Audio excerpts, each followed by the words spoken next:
fight night. It's fight night. It's fight night. It's fight night. It's fight night. It's fight night. Catch a massacre, a blood massacre. We roll up, we be bubbling like that's for sure. We got cash to burn, we got facts to learn. Danny Benson, Preston, Philly, vegan soul. You want more Clinton, Big Show, dropping bowls. Milk and bookies, clock and dough. Most sports radio, cop and blow. You got Milk, C, and BC. Mr. Fat Fist, we don't play. Get down with JKC. Break it down this MMA. Make money all times. Monumental, minded, autistic. Manifestation meets action. Meets martial arts, run like assassin.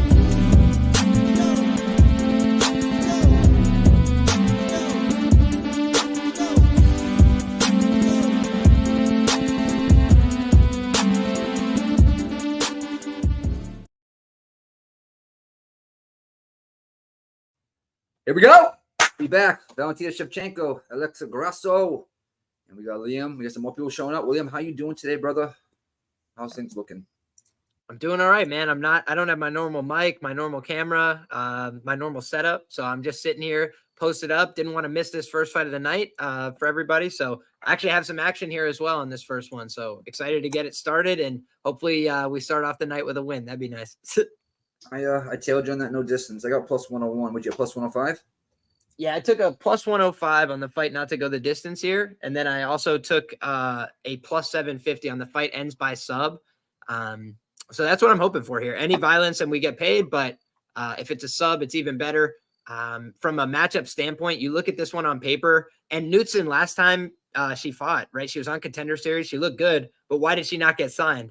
Because she didn't get the finish, right? And I feel like Dana White kind of made that clear to her as well.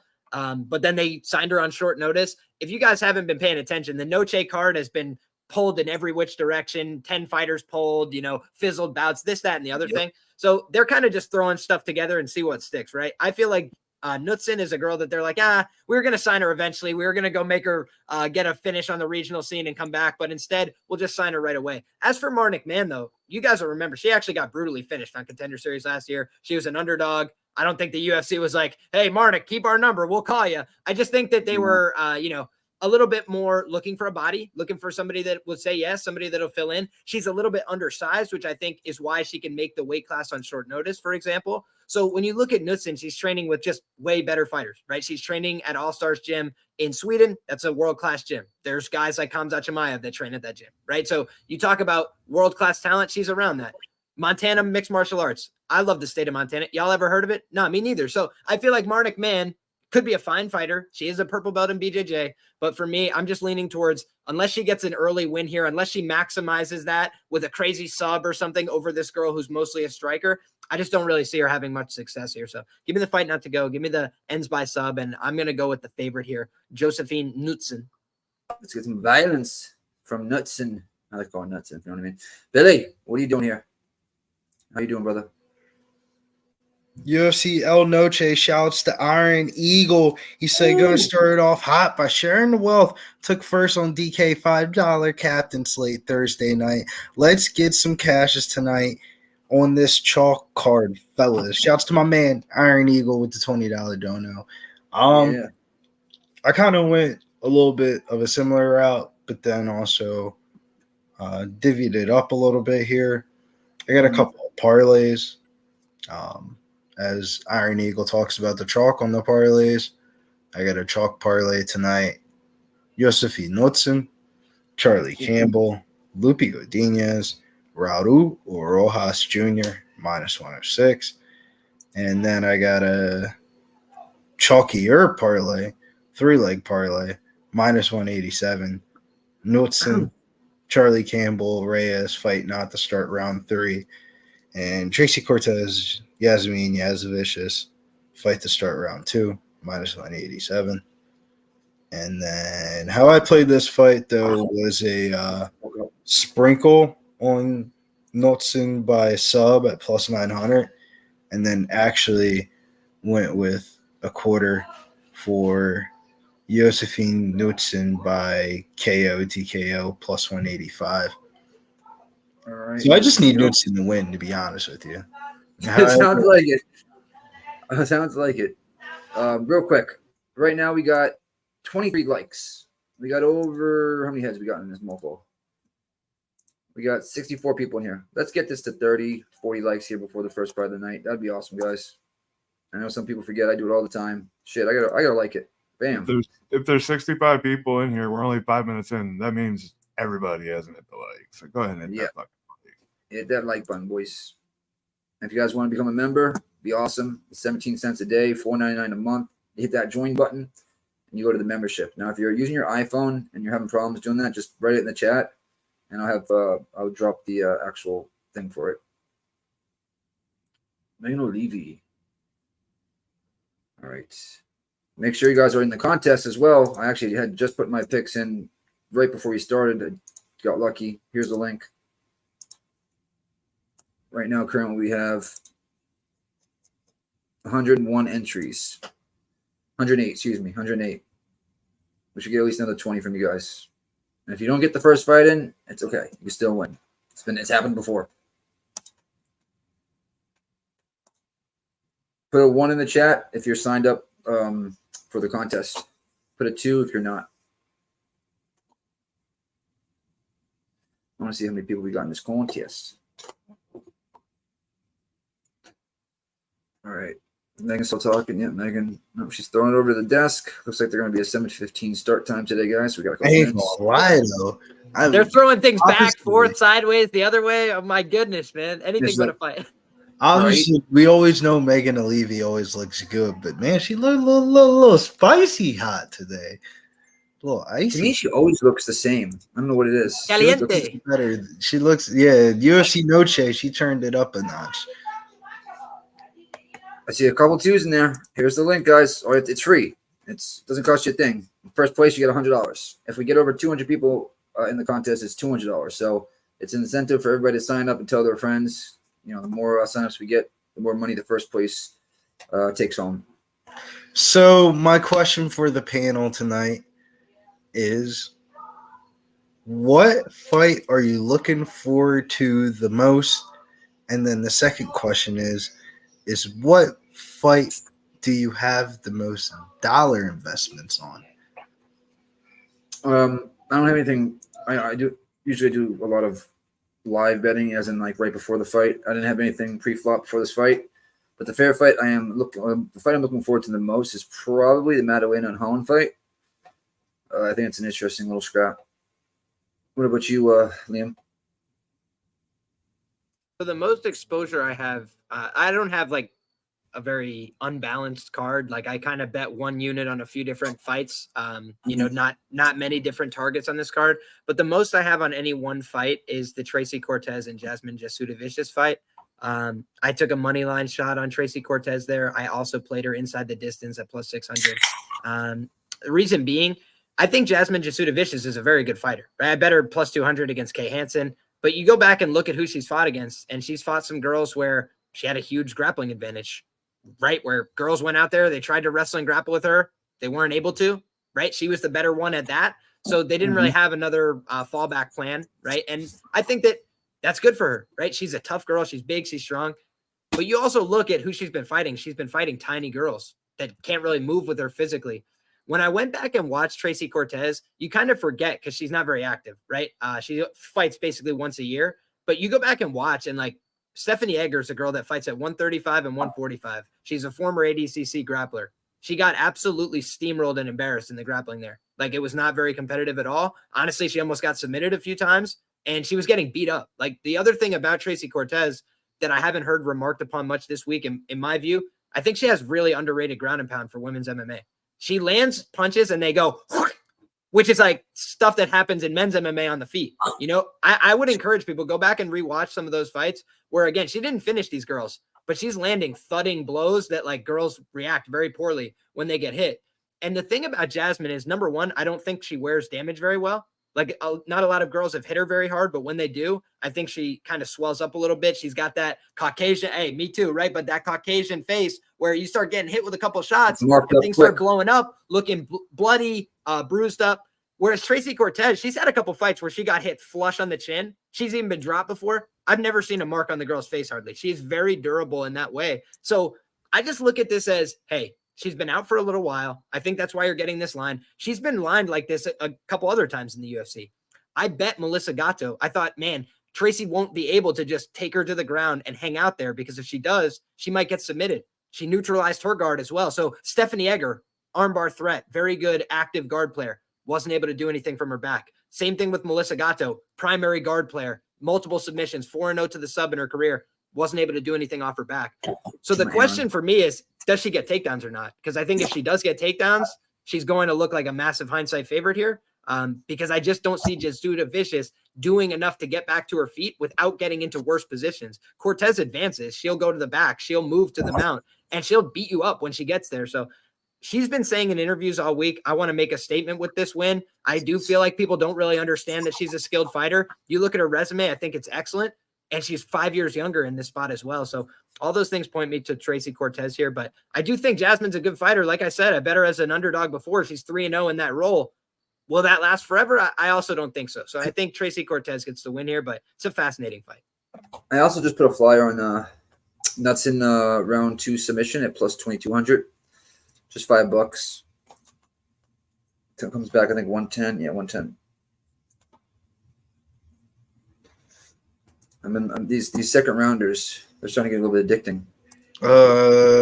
For me, I'm gonna go with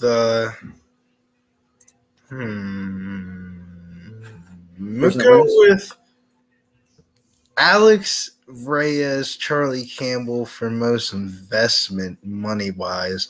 As I looked at my tickets, I was like, oh, shit, I got a little bit too much money on my man Charlie Campbell to get a knockout. But there's a lot of Knutsson too. To my CFFC fighters, big CFFC fighter fan. But don't you have a lot with Knutsson? A lot of exposure with Knutsson? No, I mean, I have just sprinkles on her, but I actually have a lot of bets on Charlie Campbell. I got Charlie Campbell, Rojas Jr., and the Buffalo Bills parlayed up together. Like, that's what I mean. We got a lot of exposure on that fight. You got the cross-sport parlays going. Yeah, it was one of those weeks where it was just like, we're just going to throw out all parlay rules and just – I think we have a new name in the chat. What up, Tony? 1 week, and then we're back to picking plus monies. It's football season. We'll get plus monies. I think it got switched up, Billy, when Holland became a dog. And then, like, all the parlays started having Holland in it. To be honest with you, that's breaking, like, one of the biggest rules of parlay. Don't throw dogs in there, but fuck it. That fight is just like one of those, like, quote from my man Mills, stick to your guy, stick to your gut. And I feel like people are overreacting about the Rafael Baez fight. And Kevin Holland, yeah, granted, he's cashed some good tickets for us. Shouts for his performance against Michael Chiesa. But when it comes down to it, I don't care about the reach. I don't care about that. JDM's going to come out here and get this W. And it's going to be a nice, sweet victory. I see the line going down even more. Minus 134, as I currently see it right now. I got it at minus 146. No, I'm not betting it a week early. I got a lot of other shit that I bet throughout the week. So, you know what? In exchange for a little bit more information, we take the worst end of the line. Sometimes it's back to help you. Sometimes it doesn't. Is this the first fight night with a – well, it's probably not the first. When's the last time we've had a title on the line? For a non-pay-per-view. I know, right? I think low-key, if you really break it down to the X's and O's and the ABCs, as the analysis always says, this card was smoked last week's pay-per-view. I'm more excited for UFC Noche! Fight nights are always, well, I think betting-wise and UFC Noche is fire. We're not even in the Apex. We're in the fucking T-Mobile arena like we should be. Weigh-ins were outside. When the fuck is the last time we had weigh-ins outside for the UFC in America? Dubai. That was sick. That I actually really like too. But Dubai or Dubai, bro?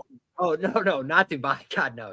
I've never been to Dubai. I don't know shit about that. I just mean the outdoor weigh-in. I like that as a way to differentiate, right? We watch the same shit every week. And for the people that are doing this stuff, like, I do like any attempt to just make it look different, feel different, make it a different show. I think back to my time as a professional wrestling fan in my youth. They had a different show every month. They'd tell you it's extreme this time. It's this. And that is something that pulls you along, where even though maybe I don't care about this and that individual character. Oh, this theme is cool. This theme is cool tonight. Theme is cool. Despite all the shit falling off the card, like everything they tried to make happen didn't happen. It's like this is still more fun than an average UFC by far. So I just think that they should learn from that. And as much as possible, thematic events. I love it. When we went to France, there's a different energy. When we went to England, there's a different energy because you're pulling in something outside the fight world that people care about. That's what we need. Let's pull in more stuff from outside the fight world people care about. This is real life. This is national holidays. This is stuff that's going on in the real world. Why not pull it into the broadcast and make it more interesting? I don't blame him, man. It's finally like, how long have we been complaining about why are we in the UFC Apex in Las Vegas? And they actually listened to the fucking fans and gave the fans what they wanted, because this would be an Apex card about a year ago. So here we go, baby. Back in real quick before this fight stops, Sean, I know we got a couple people that joined in last and aren't going to get credit for this fight. Any way we can open it up for 2 minutes just to let people get the first fight in? Yeah, for sure. She's going to the cage right now. So yeah, it would be Marty, man, the fucking, what's her name? The Savage Maniac. Sawed off Savage. Yeah, that the nickname gives me worries. And then I watched the film, and he said it's been open, boys. so she should be an atomweight. Yep. If you guys haven't got in, put in. Nope. F them. They Nate just wants to win. I get it though. I get it. He said it's been open. Fuck you mean? Fuck is you talking about? So we got some on the website. You can see Clint's bets: 2 units on Grasso, 2.5 on Tracy Cortez, parlay 3.6 units, 3.66 units, 6 units. Excuse me. Rosas, Charlie Campbell, Kopylov is in the chat. Nasty and A, EQ. Okay, never mind. Trade A. Hit me with some college football, man. You know, we got some. It can be chalky. It can be plus monies. What about Trey? Trey hit some shit. My bad. I got some bad info, Sean. Fuck Nick. Bad info. What? Yeah, Sean said in the nicest way. Huh? What did you talk about? Yeah, I was just taking a shot at Nick. He told me it was locked up. So. Oh, that was earlier. EQ said, we do have real quick. Hold your peace. Anybody? Nah, Nick, I gotta say this. Anybody bet Nordic Man? You're so fucking dumb, bro. Christos Giagos' picture is wrong on the thing, Sean. If you can fix that real quick for anybody that doesn't see it. I got her in a round robin, Billy.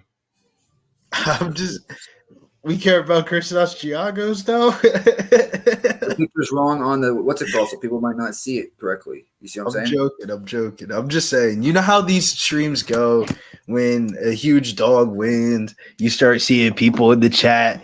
Yo, I called that shit. No, say it now. Forever hold your peace. If you have a bet on Martic Man, put it in the chat now. And we're here about to start here. We got Knutsson about the nut. When you look at Knutsson walking out to the cage, if you knew nothing about fighting, and I was just like, "Yo, who's who's supposed to win?" Anybody who's watching the broadcast would be like, "This girl is supposed to win the fight."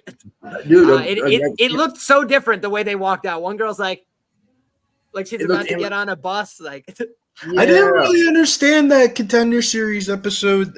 Why she didn't get signed? There was only 4 fights on the card or something like that, and like she was the only one that didn't get the sign, but she's the first one from that week to fight. I don't know why Dana White does that. It kind of reminded me. Remember Melsick Bags Orion when he fought on the Contender Series against Dennis Bazooka? He won the fight by decision, didn't get signed, but ended up fighting like 3 months later. It was just like, bro, just sign him so we could just do the thing on the show and we make it look cool. But, you know, Dana still wants. That's Dana's way of saying it's a finish or don't fucking come back here. Nah, Dana's way of saying I'm still in control here. I don't care what the matchmakers say. Like, because we had some weird Dana White Contender Series moments in the last your other one. Like last year when Jake Hadley was on there, they told him not to sign him, and he said, "I don't care what they say. Jake Hadley, you're signed." And like, there's been some weird, like, I'm still Dana White moments.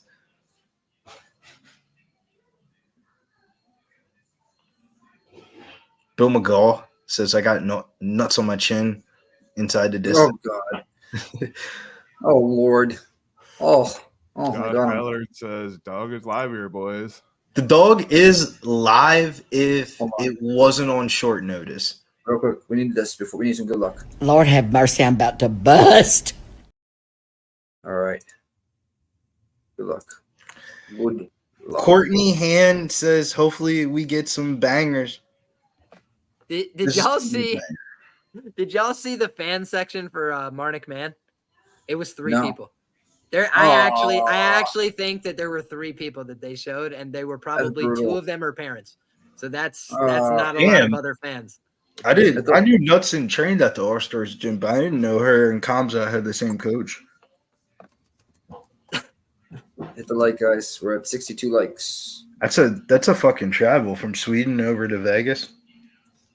2 times in damn near like a month. I got okay computer. That's a new name right there. I got second round submission for Knutsson, and then I took the no distance with Liam as well.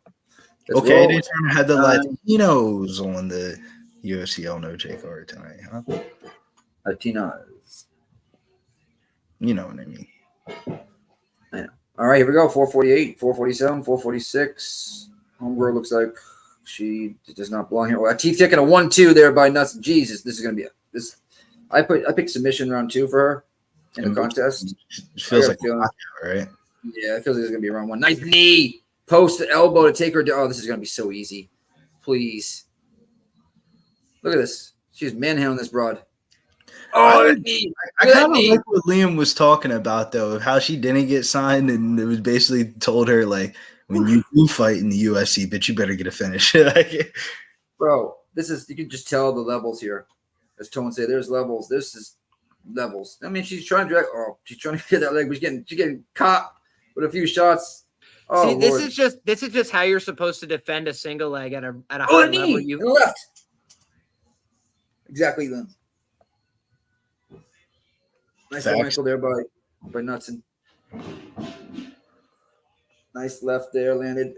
Liam, do you ever feel like the urge of like doing that in like your jiu-jitsu contest? Like, oh man, I wish I could just throw a knee right now. 335 left. No, but I like definitely just to have more options, right? Like I get to the mount a lot, so sometimes it's a little boring. You're like, fuck, I wish I could do something to just speed this thing up a little bit, but patience is a virtue in jiu-jitsu. Very true. I am praying right now. Oh, shut your head and arm throw did not work. Now she's on her back. Knutsson's on top. Man just tried to head and arm and did not work. I'm hoping this gets to the second round. I don't think it's getting to the third. If it gets to this, if it gets through this, I just want to get that 2200 submission because I really think it's going to be a submission, not a TKO. But dude, the theme. I'm not gonna lie, man. Out of the cards, and this is the best card since UFC Boston for me from like a watchability perspective. I'm like actually generally excited for UFC Noche. Last week's pay-per-view was just like, all right, I guess we're watching a pay-per-view. All right. 238 left, first round. On top, staying heavy here in half guard. But some of the main card fights were really good last week on that pay-per-view. Like Justin Tafa, Austin Lane, that was a good finish. Tyson Pedro, Anton Turkaluk, that was a good finish. Like the fights turned out a little bit better. It was the main event was kind of like I was just like everybody in the world was just like, but the fight was kind of boring, but it was still interesting because Sean Strickland won. So I didn't think it was boring. That fight. I thought the pay-per-view was a solid B-. I wouldn't pay for it though. Oh, I'm saying just the main event. I was like it was interesting. If this was a pay-per-view, him. If this was a pay-per-view though, Nick, I would pay for it. I mean, we would have to pay for it. You know what I mean. You know what I mean. Like I wouldn't want to pay for it. What? You wouldn't pay for this 5 fights on the main card? As I said, I wouldn't want to pay for it, but I would say Dana White, take my money with a smile on my face. 133 here. I'm sorry, 135. Liam, do you think she's working here to a submission? Do you think she's going to be safe for this round? I think she's going for a head and arm, but with top mount strikes, but I'm not Liam. She would have to get that leg out. She's not. I mean, she doesn't have to, but you want to. What do you have? Second round submission? Yeah, for Knutsson. But I have the no distance as well at plus 101. But what's 2200? Yeah, 2,200 round 2 submission for Knutsson. That's a good pick. Just $5 to win 110. I think it was. Yeah, 110. Uh-oh. She's going for looks like Kimura. Yep. She's setting it up. 50 seconds left. Nice elbow. Stepping over the mount. She mounts her. 45 seconds left. This is going to be close, boys and girls. Good job. She's trying to stick to her right now. I get why they call her Knutsson, because she got her nuts all over her chin. Oh, Lord. She's trying to buck her off right now. She's doing a good job not getting hit with any shots because she's bucking. A couple little very short elbows with 24, 23, 22 seconds left. She should be able to get out of this round unless she switches to like an armbar real quick and just yanks back. She should be able to get out. I think so too, Nikki. Liam, when you, about like 18 seconds. do you 13, normally, 12. when you buck like that from bottom, do you try to still hold on to the top, or do you just try to buck and get out back? 5 seconds. I think you try to So, get around. Let's go. I think she could have got out there, but she held her hands together and fucking stayed in guard. Let's go. there's a Second round. difference between fighting and jiu-jitsu, right? So in jiu-jitsu, what you'd be looking to do there is obviously you're trying to get up from the bottom, but you have a lot of different options. It sucks to be stuck underneath in the mount, but like you have different ways to get out, right? I could give my back and try and get up, right? I could try and, get any kind of frame in with a knee and an elbow and try and get back to some kind of guard position, a half guard, even a 3/4 guard, anything where I could start to reintroduce my legs to the situation. But the other thing is, and probably the most common adaptation in modern jiu-jitsu is people try and enter legs from the bottom, right? So if you just go ahead. Real quick. I apologize, Liam. We cannot show the fights, Chris. I understand if you don't want to listen to us talk, you can hit that X button and get out of here. Or you can have fun with the rest of us, bet some fights. We cannot show the fights. We'll get knocked off the platform. Liam, please continue. I do not remember what I was saying, but absolutely. Like to go between the legs. Oh, Lord. Sorry about that, Liam. The younger generation like to escape through the legs, I think was where you're going with it. Oh, yes. They would go to leg lock entries from the bottom. Yeah. And like you see a lot of people, Gary Tone and these kind of guys, like they're just looking for people to mount them. They're almost baiting it in competition to create space to enter the legs from bottom, because you can enter a nice ashigarami from those situations. No, nobody's backstage, Nate. Oh, nice kick there by Knutsson, but looks like Mann's going to try to wrestle right now. Didn't have much other option, right? I don't think, yeah. The Gotta do striking was something. not going very well for her, I didn't think. Nope. Oh, come on. She Snap would it. be I want to she would be a little round robin sweetheart to get in there at +5. High elbow. Let's go. High elbow guillotine. Come on. I see it. Somehow. The problem Right. is like her best upside would be this wrestling, but I really don't feel like she's a strawweight. Like I feel like she's an atom weight. Like Oh, she's too small. good right there. And I needed the belly by Knutsson. Jesus, Mary and Joseph. You're muted, by the way. My bad. I said Right. she's exhausted. Marnik Mann wants to quit right now. She's thinking about it. Yes. She's She tough, is. right? She doesn't like, she's a very tough girl. She doesn't want to take the easy way out, but we've seen her get put down with a head kick before. And unless she starts shooting takedowns, that's what's going to happen right here, in my view. So I hope that she shoots a takedown and gets submitted. That would be very nice. Yes. Big shots here by Knutsson. Little teeth kick to the belly there by Knutsson. Big overhand right Excellent hand by body Knutsson. kicks from Knutsson. She's Right. just ripping her apart. Take her down. 324, 323, 322, second round. Yeah, whoever knew our stars MMA out there in Sweden had the females coming out because she looked good. Little knee by Marnik there. Mann is starting to turn like pink and purple and red all over her face. And I think it's more from fatigue than even damage. I think she's breathing pretty hard right now.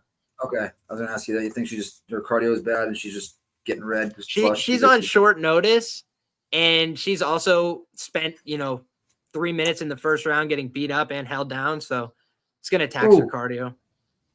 Oh, big elbow to the top. Another one by Knutsson. Back in the clinch with 2:40 left. We need her to get taken down right away if the sub's going to hit for second round. I should have probably played third round too. It's probably even more. I think it was like 2,800. 2:28 left in the second round. Sticking to her right now. At least just back up. Just piece her up. I don't want to see you in this clinch doing nothing unless you're going to take her down.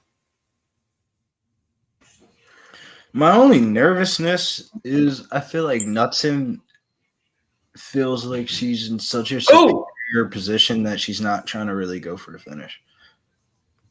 Bro, I think she broke her nose there with that shot. She right just down blasted her with a right hand. Marnik Man wants out of this fight right now. Telling you that. She's saying, yeah, come on. Punch me again so we can just pretend to get knocked out. Oh, nice teeth kick up the middle. Like on the verge of crying. Yeah, exactly. I was going to say, I'm seeing her do those things too, and I don't believe her. Not the clinch again. Come on. You think that's like her nose breaking? Like she looks like she's like about to sneeze or cry. Well, she hit the right that she landed before the one I think. You need Mann to try to take her down, Nick. You need Mann to try to take her down. She's tried to go for 2 takedowns and got taken down herself. Yeah, I'm down with that too. Yeah. I just don't want to see her in this clinch, you know what I mean? Just kind of just riding the round out, not doing too much. I'd rather her, she tried to get the leg there, but it didn't work. I'd rather hurt her, knock her down, and then sub her or something like that. Then nice overhand elbow in the clinch, though. 105, 104. Man, it's not going to happen this second, but I need this fight not to go the distance as well. Me and Liam both. I feel like she could be. I feel like if she's separated and just struck with this girl, it's a nice takedown with 50 seconds left. Why couldn't you do this like a minute and a half ago? It's frustrating. 45 seconds. Can she wrap this sub up? Can she switch to the side and grab the head and arm? 35's nah. I don't know, though. You do got time. It's a bad position up against the cage, but you do have the time. 28 seconds. I mean, you got like the last like 8 seconds. If it's a choke, you know, and she ain't gonna wait to. You know what I mean, so it's kind of like 20 seconds. Yeah, it's not gonna finish here. I think this might squeak to the decision. Damn it! Mount again. Unbelievable. Oh my God, she gets. Oh my God, if she was more time here. 5, 4, 3, 2, 1. Oh my God, they could have. Oh my! If it would have been over if there was 10 more seconds left on the clock. Would have got the sub, but the no distance would have been good. Maybe she would have even given her back up. She was starting to shrimp. Oh man, the head and arm was there as well. Oh. Definitely saved by the bell, man. That's a rough way to go. Current striking numbers though are 48 significant strikes versus 8 in favor of Knutsson, 32 to the head in favor of Knutsson, compared to 6 for Marnik Man. 6 minutes and 51 seconds of control time versus 33 seconds. 1 out of 2 takedowns landed for Knutsson, over 2 for Marnik Man. Those are your stats going into the third round. No live betting on FanDuel. Well, yeah, you can parlay Knutsson for 2,800. To tell you the truth, I would do that. Actually, I'm gonna do it right now. Who are you gonna parlay it with? Valentina Shevchenko? You nailed it. I can't do it. It's right. The more you bet Valentina, it makes me think. Am I really? I have better. Just off of betting principles 101. I can't bet Alexa Grasso from betting principles 101. And what is Valentina's line again? Let me just double check. Hold on. Average of, I mean, I got Alexa Grasso at we're never going to see her at minus 165 ever again. Yeah, I agree. And if she wins, if she loses, she's fucked. But I actually think the only upside is the fact that there's actually people in the division now. She actually has legit opponents. Big shots by Knutsson. This is the round, guys. Whoever picked third round, I believe you're good. She said nuts on my chin. I'll be right back. 418. Nice inside leg kick there by Knutsson. Nice body kick there by Mann. Not much on it though. Oh, nice 1-2 that she missed, and then she gets out of the pocket. And big shots right there by Knutsson. A 1-2-1. Oh, again, she's hurt. Don't get in the clinch. Separate. You don't want to be here. Separate. She cannot handle your striking whatsoever, any way, shape, or form. Back up. Look, she wants to trip that leg up, get on top with 3 and change. Oh, we got a knee to the crotch, but they didn't call it. And there's the takedown right into half guard. Whoever has round 3 submission. This is how I envision this fight kind of going. You know, you never want to count your eggs before they hatch. Nothing's happened yet, but I just envision that Mann, because she's on short notice, is going to slow down more and more over the course of this fight. So if you notice that last fight, she really resisted the takedown, or excuse me, the last round, she really resisted the takedown. But in this round, she just had nothing to offer. And I think that's what Knutsson was trying to do. Like, the clinch is boring for sure, especially relative to other more fluid positions in fighting. But the one thing it does is if you're weaker and you're smaller and you're in the clinch with somebody, you're going to get exhausted over time. And it's just like, the more they can grab a hold of you and just grab you and weigh on you, the worse you'll come out of it. So like, we can both be spending energy like to grab a hold of each other, but the way that it affects the smaller fighter is going to be so much more significant. Weezy, if you're listening, I just sent you the link. I thought Big Show sent you. It's my bad.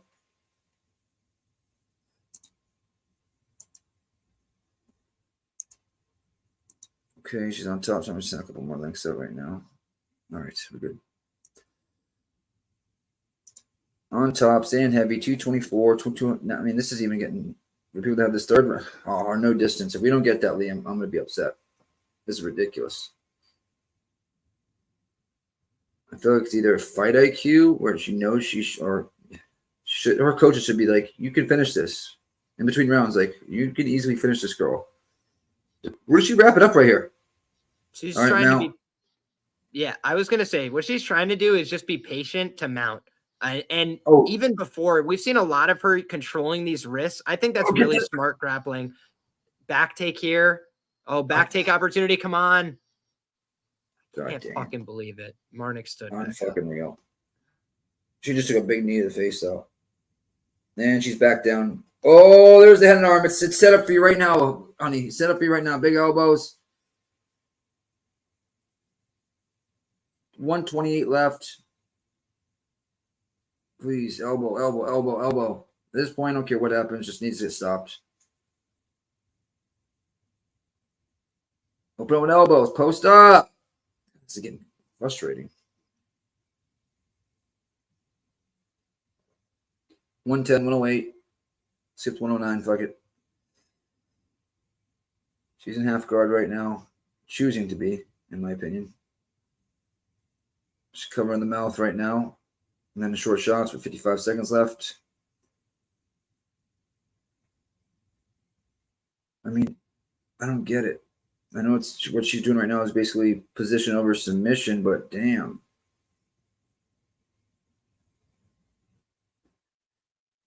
Fungul. Big shots right here. Mounter just landing some big shots. Still stop it. You got 32 seconds right now to rain down. Do it. Do it for the boys. Come on. There you go. Big elbows. Big elbow.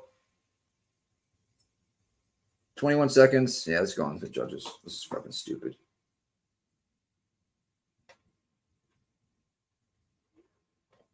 $12 seconds left. Ridiculous. We should 100% got the stoppage. Oh, now she takes the neck. Look at this. Isn't that ironic? Don't you? Did she tap? Did she just tap at the end?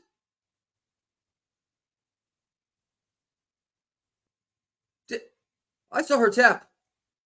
Liam, did you see that? She did tap, but I don't know what happened. What they're gonna call it a decision and rob me because that's just the way my life goes. She fucking tapped.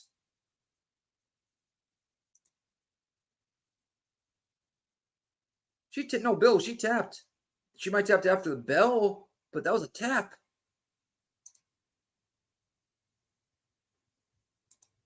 On the leg. Like, it wasn't like it was, holy moly. It was after the bell walker, right? So I wonder, oh man, minus 8 for distance. Her mom's took up. Oh God, easy, Nate. Come on now.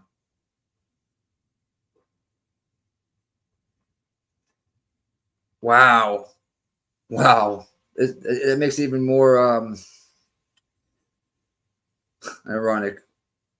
She pulls back for the choke with 3 seconds left in the third round. Let's see what they do. Let's see what they say. Hold on.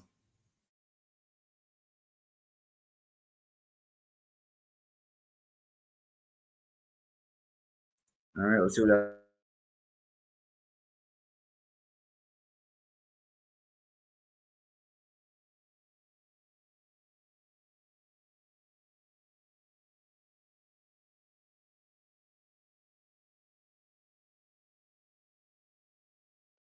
Scorecards are in, so we know what that means. 30-24, guys. Oh my God. Show the replay of the tap, otherwise I'm going backwards and watching it. I know it was after the bell, but it's just weird. And I'm gonna watch what she's doing her interview.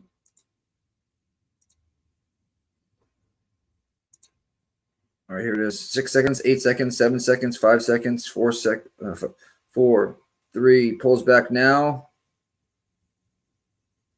Yep, she taps. She fucking taps. She taps 3 times on the knee, maybe 4. Holy shit. Wow.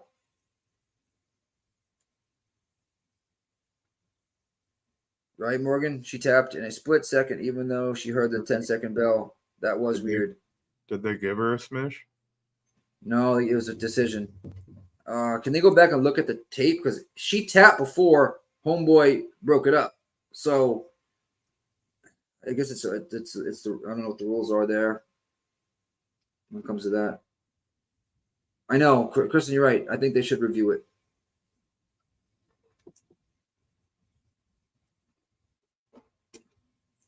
Right, EQ.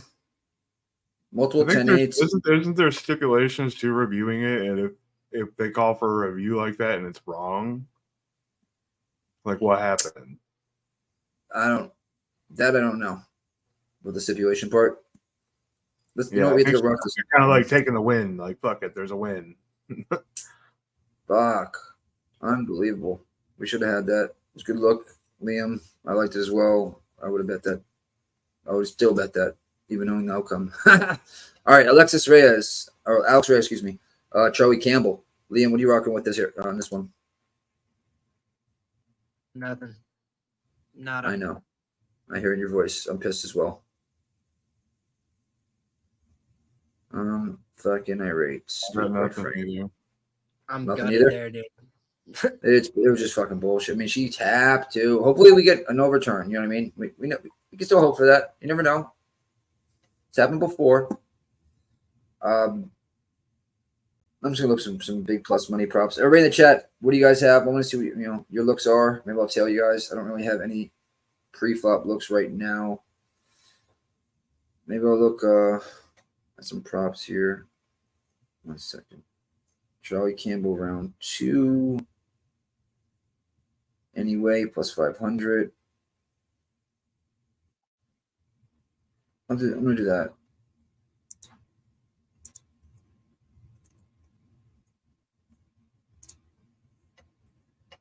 I'm just gonna sprinkle $10 to win 50. Actually, I'm gonna do 5 for 25.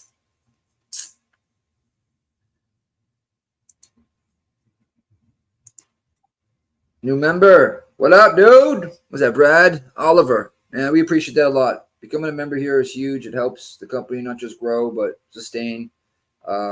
Jeff Slaughter is an unbelievable boss. He's the one that's funding all this and stuff, guys. And this is all like a work in progress. It's not like Jeff's making money doing this right now. He wants this to become something big. So you guys help make that happen. You help make that possible. So becoming a member is huge, guys. It really is. Rem Dog, under 1.5 and a parlay. He's a member as well. I went Campbell round 2. What do you think? Round 2? I have Campbell round 2 as well. So let's rock with that. Would you get plus 500, Nicholas Handy? Oh, nope. It's settled as a loss. What do you mean, Nicholas? Campbell sell plus 750 was the only thing bettable. So Bill took that. All right. Billy said he had to go watch Pornhub for a little while. I'll be back. Shut the fuck up. I'm right. I had to take a fucking doo-doo, but we're getting Okay, you better get that back. we're getting ready here. Charlie Campbell Yeah, season. who do you have? Campbell chicken noodles possibilities. What you got here? I got Charlie Campbell by knockout, rounds 1 or 2 at -170. Ew, it's so chalky. Well, Your breasting, boy. this money I can try to give you here is I got the rounds 1 or 2 knockout at -170, but I also have the -125 round 1 to win back my money just in case if it is a sub. You never know. I'm gonna go pee real quick. And then we have the sprinkle shot on Charlie Campbell by knockout in round 2 singly at +550. Had to sprinkle that one as well. So we need Charlie Campbell to win.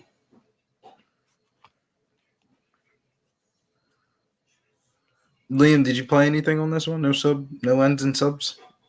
That is what I would bet if I was to bet anything here. And sub, it's +550. Alex Reyes is a black belt. Charlie Campbell, he's never submitted anybody before, but if there was ever a time to start, it would be tonight. He's a huge chalk price, -500. The guy he's fighting hasn't fought in 6 years, could easily gas out here. And Charlie is a big, strong, physical guy in his own right. So I think that the line on him to finish by sub at +900 is too wide as a massive favorite. But I'd also just think like, you know, do I really want to get cute when there's a +550 or +600 end sub? And, you know, Alex Reyes, he is a guy that grapples, so it's not like it would be out of the realm of possibility. So that was my general thoughts here, but I just passed on this fight. I fucking hated this fight from the booking. Yeah, no, I mean, I don't blame you. When I was looking at like plus money odd props that had probabilities of cashing, that was the first one I came across, and I was like, this is such a Liam play. Like this, Liam is probably licking his chops, thinking, "My mind is telling me no, but my body." One of those type of bets, like where you see the plus money values there, but you don't get to the no. Big Joe hitting that high note, bro. Hit that high note like Mariah Carey. What? The man, the myth, the legend with the swaggiest chain, smoker's jacket, straight from Illinois for UFC Noche, registering in Uncle Weezy. How are you feeling is the first question. And second question is, what are your opinions on the fight? And the third question is, do you have a play on the fight or an ass shaving? And the fourth question is, yeah, I do have. I mean, Charlie Campbell is Uncle Weezy's ass shaving of the week this week. I think he's gonna, you know, I mean, it's a tall order to come back after, you know, being told that you're not gonna walk 6 years away from the cage. Your only time in the cage was up a weight class on 3 days' notice, and you got sparked. You know, coming in against a guy like Charlie Campbell, who's such a fast starter, you know, so powerful on the feet. Underrated jiu-jitsu that we haven't seen recently because he's been knocking dudes out. I think Campbell really gets the job done here. I'm on the under 1.5 early in the week here. For some reason, BetOnline almost never lets you parlay props, but they let me do it like on Sunday. So I parlayed the Knutsson money line with the under 1.5 rounds in this fight and the over 2.5 rounds in the Cortez Judicivious fight and got almost +150. Yo, Weezy, it's funny you said that because one of my parlays that I spit out to the boys right as we started was the Knutsson money line, this fight not to start round 3, and fight to start round 2 in Cortez Jazz. Yeah. Yeah. Super safe legs, all of them. You know, I mean, we'll see what happens. I mean, it's a parlay. Whenever you got 3 legs in a parlay, you know, you're up against it. So you got to get all 3 of them right. But, yeah, I mean, I think Campbell gets it done by first round knockout here. And then I'm looking for that Cortez fight to go over 12 and a half minutes, and I'll be off to a great start today. Shouts to Viral Video in the chat. He says, Liam, what up, my man? Dude, got to check out the peptides coming from an old grappler stuff in the 21st century. Way to heal GHRP2, heal my knees and everything. Well, shit, son. Are you trying to give me steroids, brother? I appreciate you, but I do not take them. So, what you got to educate me, my man. I don't know shit. Send him this way. Could see Liam on Flintstone vitamins here real soon, looking like he's been saying his prayers, and then eating his pasta, I hope this goes the way I think it goes because I'm a little bit biased for my man Charlie Campbell. For years and years upon years, seeing him fight around the regional scene down by my hometown down in Atlantic City, and also just in different Bellator events and stuff like that back in the day when we did Bellator streams. And it felt like he was just hopping around from promotion to promotion, waiting for his hopes to get his UFC call. And then when he did get the call, we had to fade him for Chris Duncan, man. I had to get my Duncan on my cookies. And we haven't really heard too much from him since then. Went back to home in Atlantic City, and now he's getting that right good call up, step up, and hopefully he can cash on this opportunity here and put a feather in the cap for the Serra-Longo gym that had their champion just lose. Sugar Sean. And we are started here. UFC Noche, second fight of the night. Mark Smith. You make sure you follow me over on Instagram at Billy Briz DFS. We got shouts to my man Callum, Don't Tap Podcast, sent me the judges and the refs for tonight's fights, and they have been accurate throughout the first two.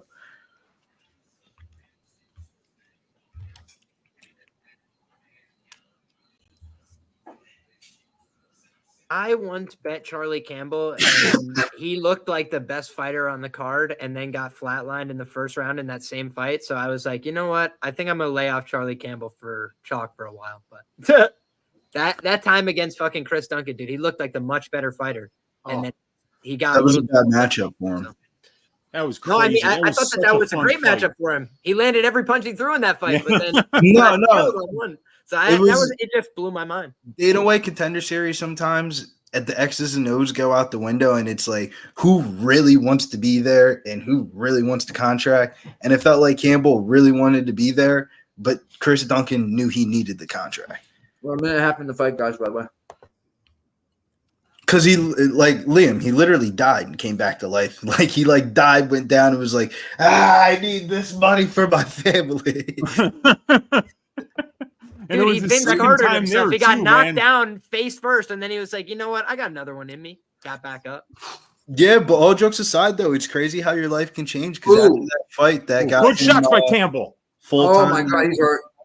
Let's go, Charlie. Those right hooks are brutal. Oh, that uppercut was nasty. Oh, good straight right. That right drops him. Left hook hurts him again. Reyes looks like he's recovered, though. Reyes. He's on fight or flight mode. Oh, big shot there again. Come on, Charlie. Shave his ass. Charlie. Oh, huge elbow from Charlie. Good jab. Good right hand. Charlie's walking him down right now. He's getting comfortable. It's Mark Smith, man. Mark Smith coming there. I did the death dealer. Do your job. As Lou Betya calls him, he says he's like a Philly cop. He'll arrest you for fucking jaywalking, but if you murder somebody, he'll be like, oh, hey, be careful.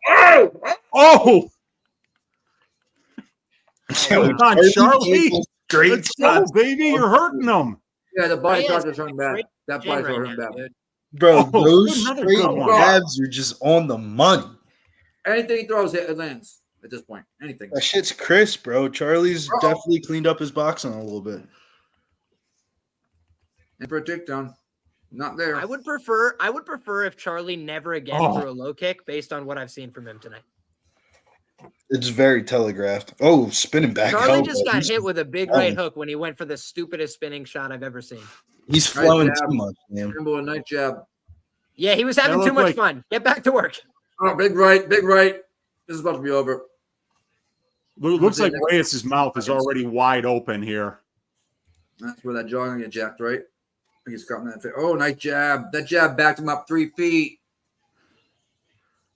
Oh, there it is. There it is. Stop the fight, baby. Let's go. That's how you shave an ass. Yeah! That's right. Let's go. Baby. Under 1.5. Welcome to the UFC, my brother. Punch your ticket. New York, stand up. We might teach you how to wrestle, but he'll teach you how to throw it straight, right?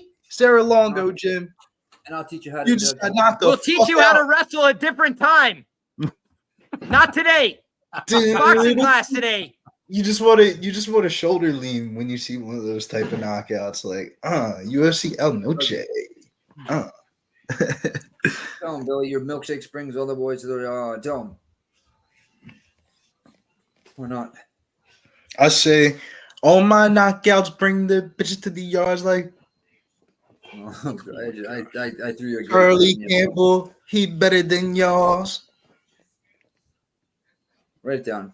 They come back and spit it. All right, real quick. We got a lot of people in first place. It's 75 points, so nobody got a perfect in the first fight. We do have a new person that's also in first, JJ Mortz, 3535. TS 12 as well. Why'd you say it like that? Oh man, I need to go on mute. JJ, I don't know, JJ Mortz. JJ Norts. What did you guys have here in this last one? I had round 2 round 1 knockout. in the contest. Yeah. So you got a perfect. I had round 2 knockout. Pull him. The only person that needs to get pulled is the fucking Patriots from the fucking NFL. Shut up, Billy. That fucking disgrace of a franchise. Shut up. Your Eagles are The Boston Celtics. They think Christos Porzingis is the answer. Cry about it. Cry me a river. Cry me a river. The Red Sox, they get the pass though. The Red Sox get a pass. I mean, baseball's baseball. Who the fuck We watches got to it? give a shout out though to this guy, Alex Reyes, who stuck around that UFC contract for 6 years to get bookend knockouts 6 years apart in the first round. That guy, dude, nobody has ever been a UFC fighter on paper for longer, dude. What a fucking legendary job. This guy's probably been going to job interviews like, hi, I'm a UFC fighter. Good to meet you. Like, he's literally introduced himself for years. Like, yeah, I fight in the UFC. Perhaps you've heard of me. Like, and then eventually, he had to do that second fight. And I think You know what's crazy about that, Liam? Going into this week, it was kind of like, all right, am I feeling my man Charlie a little bit too much? Or am I like really reading into this not enough? And I look back at my Snapchat memories to see what was I doing in my life 6 years ago. And I was like, holy fuck, am I slamming Charlie Campbell? Like, What? 6 years. 6 years is such a big difference. If you can like go back in time and see what you were doing 6 years ago to this day, you would be astonished. Billy, you want to put a pin in that? How about this? The entire career, pro and amateur, of Charlie Campbell has taken place in the absence of Alex Reyes from the UFC. He never had an amateur fight before this guy had fought it. Like, literally, in 2017, this dude fought. In 2018, Charlie Campbell was like, I think I might be a fighter. That shit's crazy. That's what we're talking about, dude. Hey, let's roll this next one. I'll give him I think plus 260 for no distance is very high. This is a fight. Anything can happen. I know it's not likely to happen, but I'm gonna throw a quarter unit on that. Liam, what do you got in this one? Hey T, by the way, I need to say hello. What's up, brother? What up, T? This is the Cortez fight, right? Is he frozen? Yeah, this is the Tracy Yes. sticks. Okay. Yeah. So then in that case, I agree with you. I think that the fight doesn't go to decisions a touch wide. I did play Tracy Cortez ITD here plus 600. I think that she's got a path to finish this fight in multiple ways. I think she's got dangerous ground and pound. I think she's got excellent submission. So overall, she hasn't proven to be a very great finisher historically, kind of like Josephine Knutsson. But that's why this line is plus 600. I do think that when you watch her fights, she's in dominant positions for most of her fights. Like, she spends a lot of time takedowns, top control, frenetic scrambles where she almost has the back or almost has a sub locked in. With all that being said, I think she's got a chance to finish. I think if it goes to the cards, she could win that as well. So I have Tracy Cortez, and I took her inside the distance for a small poke. Fuck to the yes. Wheezy. So I've got Tracy Cortez here on the money line, 1.25 units at minus 125. I've also got Tracy Cortez's finish only prop for 1.1 units, which I think probably pushes 9 out of 10 times. Tracy's, I think, got one finish in her career. All of these ladies, Cortez and Judicivious' fights have went to decision in the UFC, but there's no reason to bet the over at this current line. It's just No. wide. It's prohibitively wide. So yeah, I'm looking for Cortez to get the win here and hopefully do it by decision, because that'll be the first leg of the greasy 4-legger this week as well. You know what? All those props for like submission, round 2, they got to be through the freaking roof. Some of them. Billy, go ahead. What do you have here? I had to clip my man Charlie Campbell, man, with the aggressive mic grab. Grabbed the mic and said, "I don't give a fuck if I was the second fight of the prelims. I want 50K, 50K." That is one of the wildest yelling. Fighters will never understand that it does them a disservice. Like, you will be less likely to receive the $50,000 for asking for it. I know that that's shameful, but that is a fact. You guys can just look through. Anybody goes, 50 G's, their name's not Conor McGregor. It's like, yeah, thanks anyway, nerd. It's so true, dude. Never ask for the bonus. You're never going to get it when you do. Hey, to add on to that, you never ask for the bonus. It's like, look, when she's going down, you don't say do this. You just put her head down there. You don't ask for it. Come on now, man. We know that.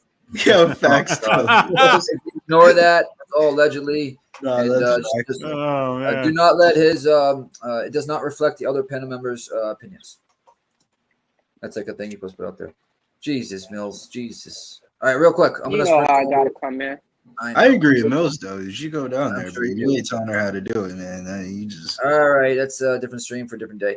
I got Tracy Cortez in round 2 and Jasmine in round 2 at plus 1,400. What you mean a different stream for a different day? It's a Tracy Cortez fight, my man. This is what the cameraman gets paid for. Actual shit, you can do it on a different stream then. That's what I'm saying. Please and thank you. All right, Nikki Karen. Someone's got to fucking adult you.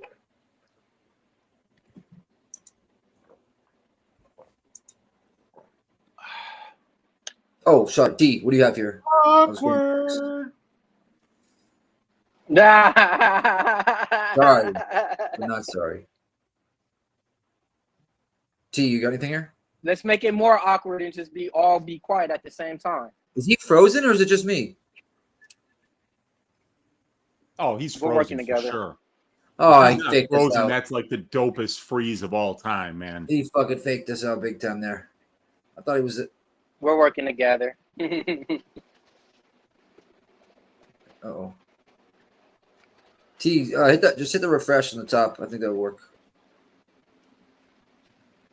I just have a. You have a blank. Speaking of work, I mean, it's only right.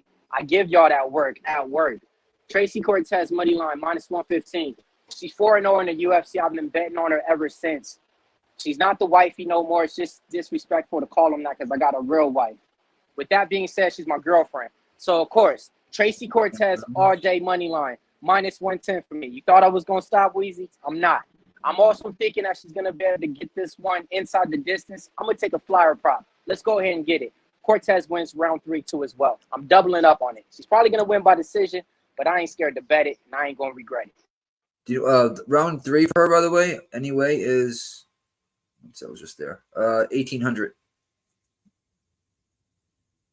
It's not bad. T, refresh your computer or something.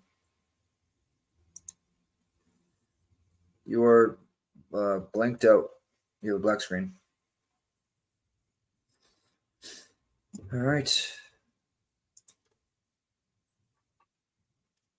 Hey guys, when is the KSI and Tommy Fury fight? And then is that 2 weeks from now, or is it longer? Does anybody know? No clue. You think I watched that fucking malarkey? It's easy money. It's an easy parlay with Tommy and Logan Paul, because you know Dylan Dennis ain't. Yeah, and but that parlay is going to be like minus 250. No, Logan's only Boxing, bro. It's boxing. Logan's a minus 400. My bad. I've seen him put fucking Gervonta Davis's knockout line at minus 450 before. Like, it's boxing, bro. They have no. Yeah, that's ridiculous. But Logan Paul, Dylan Dennis can't. Have you guys seen his boxing material that he's put out? It's freaking. I actually think he might be. I'm not gonna say. I'll give you 5 to 1 odds if you want to take it. I'll give you better than the book. I'll give you better than the book. I'm not gonna say it. I'm not gonna say it, but his boxing was just one of those. Like, shouts to the Paul brothers, bro. Keep on making that cash, bro. Oh yeah, Logan's they can box. You know what I mean? But I think out of both of them two, that might be the easiest fight out of all of them that they ended up for. It's gonna be very all right. So Tommy Fury, wow. Like Jake Paul fighting Nate Robinson type shit. Tommy's a minus 350 against KSI, hilarious. But Logan Paul is a minus 800. So if you put them together, I think you get what, like 150-ish. Let me check. Can you hear me now? Yes, you're good. Yep. It is. Oh, it's still minus 224. I'm gonna have to add something else. Told you. What you drinking on? Hey, but let's talk about this fight for a minute. I'll be honest with you guys, man. So last time Jasmine won her fight against Miranda, I never bet against her again. She's been a dog. She's 3-1 in the UFC. Only lost. But she has good value in there. It's gonna be wrestler versus wrestler in the matchup. So for anybody betting on Jasmine, with Tracy Cortez being on a 1-year layoff, I mean, hey, I ain't mad at it, man. Jasmine has that dog in her, like for real, like. But I'm on Cortez. You know, I gotta ride with the girl, ride with the gut. That's your chick. You've been pulling for her for a while, right? Yes, sir. All right, this is one of the first like locker room spotlights. I just put a parlay in. It's Logan Paul. It's Tommy Fury and Valentina Shevchenko, and being plus 138. Let me just double check what it was. Yep. No, I'm sorry. Plus 132. Kind of like that. Roger that, Liam. Ski. Where we at here? My shit's froze. Refresh it. All right. And tonight we're gonna have new. Logan Paul's minus 800. Yeah, it was a lot lower. It was a lot lower. You know what? Wait, real quick. What is him inside the? That's not. I mean, he's gonna. I think it's. Yeah, but the true value odds is probably like minus 2,000. Like he should smoke him. Yes, you should smoke him. You really should. He's not just a bigger guy. He's a better boxer. Based on what? Bro, Dylan Danis striking when he was in his prime, he wasn't a good striker. It's just take the. You know what I mean? He's Logan Paul a good striker. Bro, get the fuck out of here, bro. You're about to Logan Paul in regards to Dylan Danis. He makes Logan Paul look like freaking Mayweather. What do you mean? What has Logan Paul ever done ever? Bro, Dylan Danis is a jiu-jitsu practitioner. You're not understanding. And Logan Paul is a YouTuber that hasn't boxed in 4 years. Logan Paul look like Mayweather. That's how bad Dylan Danis' boxing is. Have you seen his boxing? Have you seen like the videos he's been putting out and stuff like that? Have you seen his 1-2 combos, bro? It looks like fucking Grandma Karen. Grandma Karen coming from fucking TJ Maxx throwing combos. You guys keep talking about Danis, but Logan Paul hasn't won a fight and he's minus 800. Dude, nigga, what? Floyd Mayweather, bro. And stop it. Floyd Mayweather was 60 pounds lighter and 5 inches shorter. Fuck, bro. That's like saying so and so didn't play 101 versus Michael Jordan. Michael Jordan's old as fuck, bro. Michael Jordan's old as fuck. Like, bro, it's still Michael fucking Jordan, man. Like, and he lost. He lost every round except the first round. So you bet Jordan 101? It's Dylan Danis. I'm not betting Logan Paul minus 800 against a person that's actually Logan Dylan Danis and throw money in your trash. Bro, that might be the easiest. It's a tie between Dylan Danis and Logan Paul and Jake Paul versus Nate Robinson for the easiest Paul brother fight. Like, when he fought Nate Robinson, that was wild, bro. That was so disrespectful. So I'll give you 9-1 odds. I'll give you 9-1 odds. Better bro, than he's about to clown him. And he's going to finish him. What is it? Is it 8 rounds or is it 10 rounds? I don't understand where this confidence in Logan Paul comes from. It's see, you're not understanding. I keep telling you, it's the confidence is Dylan Danis is that fucking bad. Yeah. They're gonna be on the Last same time level. Dylan Dennis fought. Do you know when They're last time gonna Dylan be, Dennis fought? they're literally gonna be on the same level of skill. Bro, have you seen his Right, bro. striking You're in fucking his nuts. prime? You don't watch Dylan Dennis. Have you seen Dylan Dennis strike in his prime? It was not good. And I can't imagine prime. him off of a layoff. In his prime wasn't good. Now look Yeah, at he's it. just a jiu-jitsu guy anyway, right? You guys, Yeah. you guys think KSI is like good? Ben Askren. Do you No, guys That's think his claim to KSI is good? fame. It's Yeah. teaching Connor how to do jiu-jitsu. Logan Paul He lost to Connor KSI. jiu-jitsu on me. Yeah, 3 years Dylan ago. Dennis is 30 years of age. When is your prime? Sorry. Cuban assassin. Kim Winslow at home ruining His Noche prime- UFC. His prime, Liam, we're talking about it's like saying Johnny Manziel only played in the NFL for 2 years. Bro, When he wasn't on drugs? Hey, can I ask you guys? Y'all are Ask crazy, you guys your opinion on this fight? What do you guys think about this fight that's about to happen right We've now? been Real talking quick, about it Dylan already. Dennis hasn't fought. Real quick, Dylan Dennis hasn't fought in 4 years. Okay, this fight Logan right Paul here. hasn't fought in 4 years. We just saw what Alex Reyes just looked like after 6 years. Logan Paul hasn't fought in 4 years either. Smoke, What are you too talking good. about? He's so freaking actively training. Dylan Dennis has not been doing shit. You know that? You pulled talked out to of him? 3 fights. You talked to him? He told you that? No, you see his Twitter account, him pulling out of every freaking fight. You should know I'm this. talking about Logan Paul. Logan Dylan Paul's Dennis. the face of the WWE. He just won SmackDown. The play here, everybody has a bunch of different things. What's the I play have- here? I'm with my man Mills. I'm riding with my man Mills, and I'm riding with Liam Pick's fights. It's two of the best cappers in the industry from different A play, Billy. different It's races. starting. I know, right? You're rolling with Tracy Cortez by decision. You're I took a rolling with flyer me on no too, my distance. man.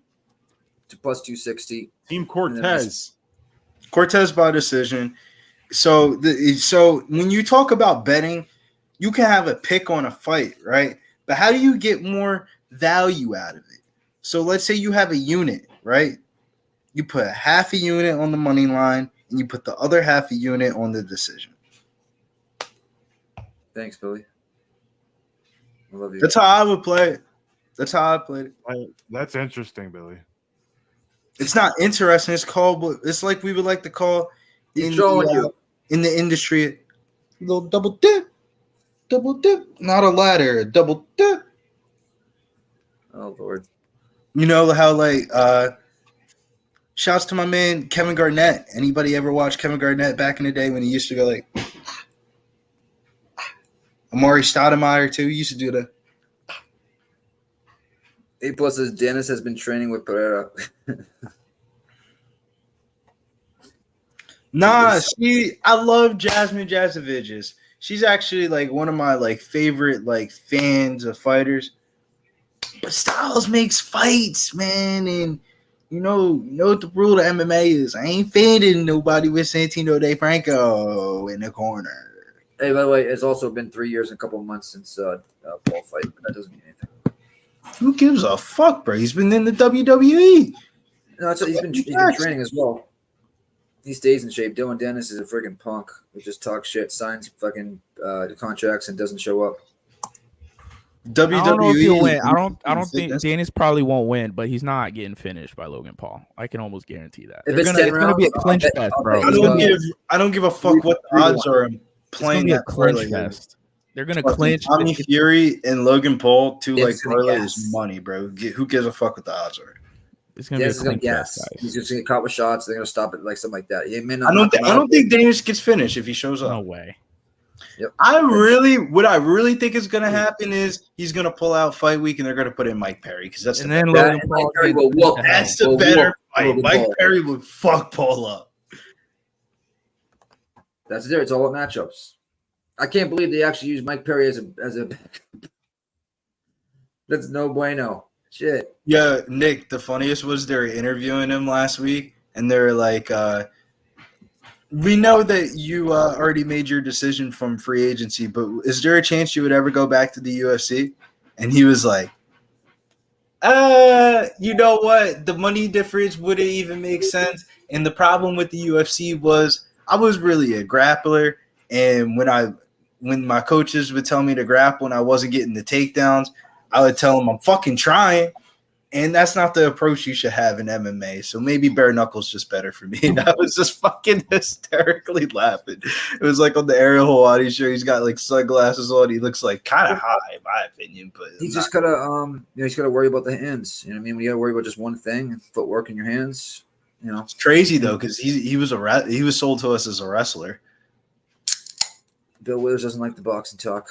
I think the fight to make, though, not now, but 3 to 4 years from now, Conor McGregor versus Mike Perry and bare knuckle. That's going to be a fucking box seller. I could see that being good. Conor needs to go home to his wife, and Conor needs to go to bare knuckle. Just strike. He doesn't treat her have better. You're right. And treat her better. Yep. Here we go. Round 1. I'm not going to say all that. Yeah, please don't, because he's a fucking scumbag. ooh-wee. So you're not a fan of? No, I'm not well, I'm not gonna. He's got charges coming up, but I'm not gonna talk about him. 450, first round. Next subject. All right, let's get a no distance here. I'd like to take a 260. Nah, I'll take it. Cortez. If Tracy can't get the takedown, Judicivious is okay on the striking. She's not great, but Tracy isn't much of a striker either. So it's like 50-50 if Tracy can't. Yeah, but the problem is like, granted, Jasmine Judicivious was an Olympic wrestler, but it's for Canada. Canada's wrestling is not better than American wrestling, folk style wrestling. But you said Olympic, right? I don't think she was an Olympic wrestler. I think she was a she placed in the Canadian Games. Gotcha. Not like in a. I don't think I might be wrong though. I might be wrong. To qualify for the Olympics, you need to make the national team. So that would be what you're talking about. Which she probably competed to make the Canadian women's national team, but I don't think she made it to the Olympics. The other thing is you have to qualify your weight class for your country. I personally don't think Jasmine would be qualifying. But it's Canada. Yeah, no, I know. Same But there's rules, places though, around the world that could actually wrestle. And Yeah, Canada no, but is I'm typically saying, not like, one of them. So Canada, like she was on the whatever the fuck she did. She That's thought called she it. was going to Oh, big shot by Cortez Yes. there. See, the best women's wrestling in the world is actually in Japan, funny enough. Random little aside for you guys, but if anybody was wondering where is the best women's wrestling, it's in Japan. I thought the way it looked in the first fight of the night, I thought it would be Sweden. Very good right hand from Jasmine. Oh, I'm gonna say soft Cortez landed a That couple right of hand. hands. Oof. By Jasmine. Jasmine looks all right. Big overhand right by Cortez. Who has Godinez asks a good question. Who has a fatter ass? Stronger core matters for females. I would say Tracy Cortez on this Yeah, side. by Cortez. But the old Zoe rule, always bet on the uglier fighter. And nothing against Jasmine Judicivious. She ain't no Tracy Cortez stuff. Those looks. 246. Nice right by Cortez, but she gets caught with a left. But Cortez fights uglier fighters all the time. She's nice shot. 4-0 against them in the UFC. Yeah, Cortez just named a nasty freaking combination. It looked like it rocked her. she did. Yeah, but she got a return left hand jab though by Jasmine. Oof. So no wrestling yet. I'm kind of tight. surprised, man. Halfway through the first round, no wrestling entries yet. She said it's Mexican Independence Day. I'm here to bang. Okay, There we go. Oh, that's going to Wolf goes in a screw up my shot there. prize picks plays.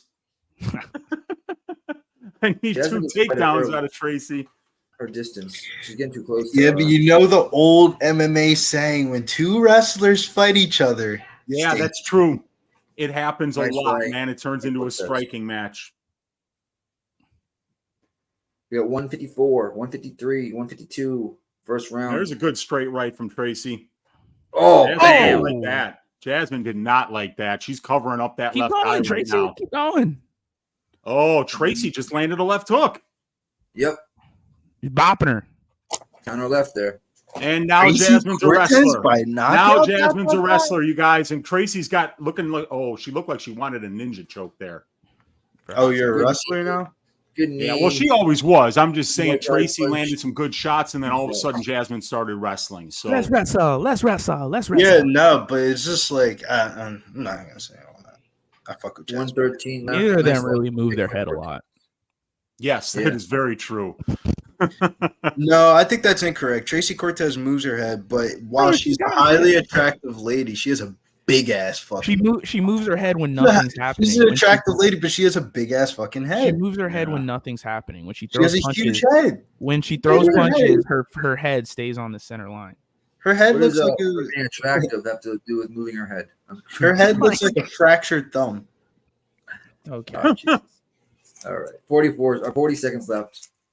Round 1. Nice right again there by Cortez. She falls Nice. off that left hook afterwards and always lands. She should continue with some of that body work and then come up top. Get that inside trip, Tracy. Come on now. She's not wrestling. I'm surprised. Man, I don't vouch for women's fights, but it feels good to see women's fights after last week. She probably heard all the cappers saying she can't finish, so she's like, I gotta finish. Oh, look at that left. Well, she can't finish. I mean, You think Tracy Cortez watches? You think a girl like Tracy Cortez I was watches I'm joking, bro. videos? I'm joking. Bro, she's hit her with some good shots. She watches YouTube videos in her free time. yeah, that's Tracy 1-0, I think, you guys, right? Without a doubt.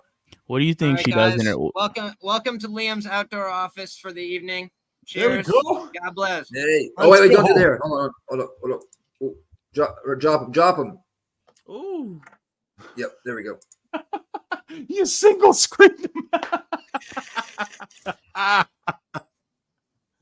Oh, Pretty sure that's allowed. No, it's not. We do it on Medicaid Monday. Every Monday. Minus 360 live line on You good Tracy for them? Cortez. Talk Pretty to the clear rep. we know Tracy Cortez there. If you wanted to get on Jasmine Judicivious, though, this would be the time here at plus 250 at the end of round 1. Highly reminiscent of her. That was a good banger. I could hear it. We smoke on the sesh every Monday on Pub Sport. With jammers. You can't tell what that really is. Cheers to all the stoners. God bless. Shout out to my man Liam Picks Fights and my Yeah, I'm other gonna send you man, the- my other man to the right, Boston Nikki Cameron. Smoke one up for the Karens out there in the world. Tell them. Oh, nice Yeah. combo from Cortez. Give my blanket back. Who's that? Give me my blanket. Who took my blanket? That's Billy.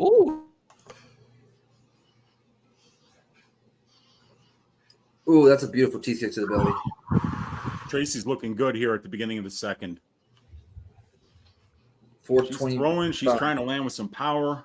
She hasn't shot one takedown. What's your guys' time Yeah, at? not one. 420. Not anymore, but I just wanted to say 420. Right there, I'm at 412, I'm 411. still smoking. Keep Four saying times. it. It's fine. Oh, big knee by Tracy, right to the gut. Jasmine's left eye is looking a little bit red, and it's not the skin complexion. Oh, big left hook by Tracy. She got chin on her. Because these aren't like, pitter patter shots. They're good. For Tracy to have this That's why much the over was so looked juiced. Is because Tracy and Jasmine are both very durable. They both got very good submission defense. There's no quit in either one of them. Someone go to sleep. And Tracy's doing a good job with the takedown at defense. that. She's not letting Jasmine get takedowns here. She had those underhooks. Used them. Threw a knee to separate. Look at that. She rolled with that right and threw a 1-2 combo. Oh, big right by Tracy. She's easily win this fight. She got this girl's number right now. Oh, we got a coochie kick. You're not gonna stop looked like it. She's got toad in her camel. Damn. Does that hurt for women? I would Yeah, assume. it does. Dude, Santino DeFranco was saying on his podcast that he's seen some nasty injuries because women don't wear cups. And when they do get kicked in there, sometimes, a toe can actually tear them up a little bit. Oh. Weezy, you opened up Pandora's box. No, Yeah. So like that, that's a health thing. You know what I mean? So if you say correctly, Yeah. I'm wrong.